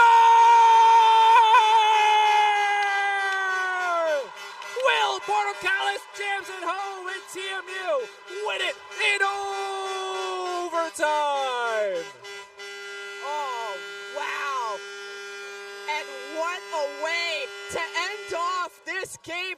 Callis on the doorstep, not giving up until that puck was in the back of the net. And Mount Royal just shocked. And you see Walker going over the officials, having a bit of a word. I'm not sure if he's trying to challenge or what's going on there, but TMU, the whole bench was cleared out, dogpiling Callis, who's still on the ice. They're just getting helped out now. What an end to this game. Oh my goodness. You still have a discussion here between Walker and the officials. The other Cougars players on the ice by their goaltender, Farkas, who's just sitting there in disbelief. And again, just a conversation going on there, so we'll wait to see what exactly I wonder if they're talking about Yeah, goalie interference here. Exactly. It makes you wonder. And again, the officials are still over there by the box, chatting together while the Bold is still celebrating. referees at the referee circle talking about it. And they're going to take a look. It's going upstairs. Oh, wow. It's under review. It might not be over. So we wait. We've waited long enough. We'll wait more to get the review of this goal as we take a look at the replay. Oh, there's so much happening. It's sitting there. Portocalis was down there. I'm not sure if it was him who entered it in or if it was Shagru who was down there as well. Yeah, there was a lot going on, so we'll take another look here. Shagru got the initial tip there, puts it in. I'm pretty sure Portocalis was in there, and who knows? I don't know. Who knows? It was all. It was a team Melikov effort, was in there. I think. Yeah, there was Shagru in there. There was Portocalis. There was pretty much really everyone that was in there. Yeah, Melikov was jamming away as well. And there were Cougars players there too on the ice. It's a goal! Oh, wow! Confirmed! It's a goal in the TMU Bowl. Move on to the University Cup semifinals in 5 overtimes. Wow! Wow! And that, any way this would have ended would have been heartbreaking, a tough pill to swallow, and in this case, it is the Mount Royal Cougars in their first appearance, not going past the quarterfinals. But again, as we mentioned, it was going to be something like this goal, a dirty goal that ended up ending this game, ending this competition between these two very, very evenly matched, well-playing teams that we saw here this afternoon and into this evening. The longest game in men's youth sports hockey history ends in overtime number 5 on a jam play in front. And both teams will shake hands here, I believe. Brianna, what a game. You mentioned you knew it was going to be something down low as the referee is actually just giving an explanation on the review. Yeah. But to the Bert Gilling and the coaching staff for MRU.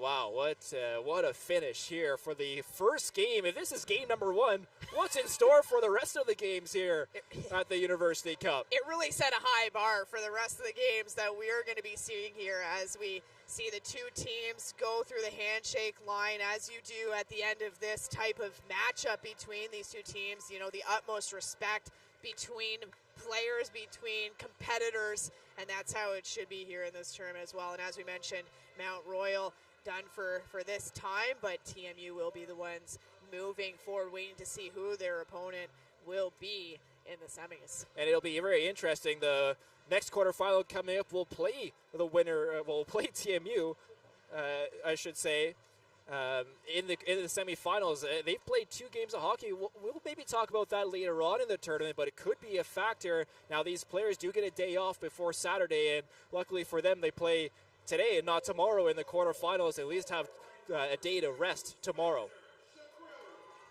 So Spencer Shagru officially gets credit with the goal here on the PA announcement.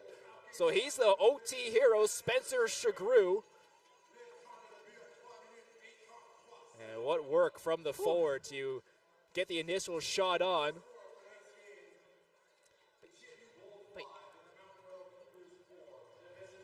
But you know, that shows even the resilience of this TMU Bold team. They were down for pretty much the entire game, and you know, leaning on their experience, having been here before at UCup, at Nationals, and staying strong, being resilient, coming back, and not stopping until it was all done, which is exactly what they did and exactly what Spencer Shagru did to go and end off this game. And we did get confirmation as well that the University of Ottawa versus the UNB game will start as of right now at 9:07 p.m. So much later than what it was supposed to, but 9:07 p.m. is what we have right now for a start time. That's quarterfinal number 2, waiting in the wind. Official time of the goal, 83-33 of overtime. Add 60 minutes to that, and you've got 143 and a change of minutes played here today by both these teams. Just unbelievable resilience from both teams to grind this out, and heartbreaking for the Cougars in their first ever University Cup appearance. You know they'll learn from this and be back even stronger. This is a fantastic program who's put a fantastic team together, and it won't be their last time here at the University Cup.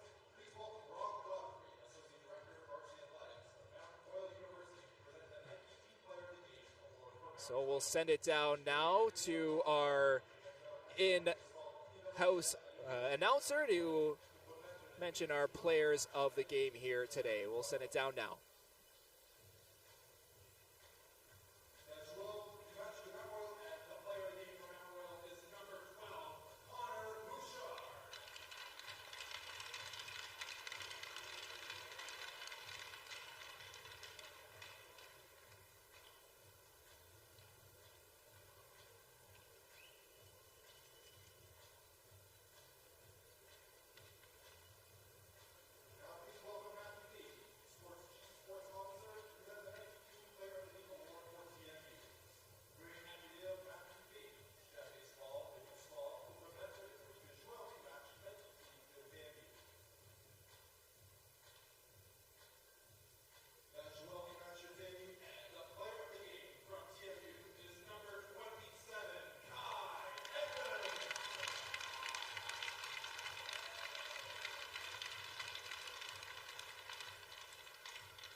Oh, our player of the games there, and how about Kai Edmonds with a crazy amount of, both goalies were amazing, Edmonds and Farkas, and then Bouchard coming back winning the player of the game for the Cougars after matchup.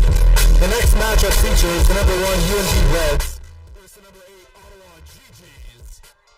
A lot of players on the Mount Royal Cougars deserted to. A lot of them played extremely well. The whole team really played well, and TMU, Kai Edmonds had a great game as well. So on behalf of Brandon Newell and our entire youth sports crew on CBC, my name is Tyler McDonald. The final in this one, 5-4, TMU win it in 5 overtimes. Thanks for watching.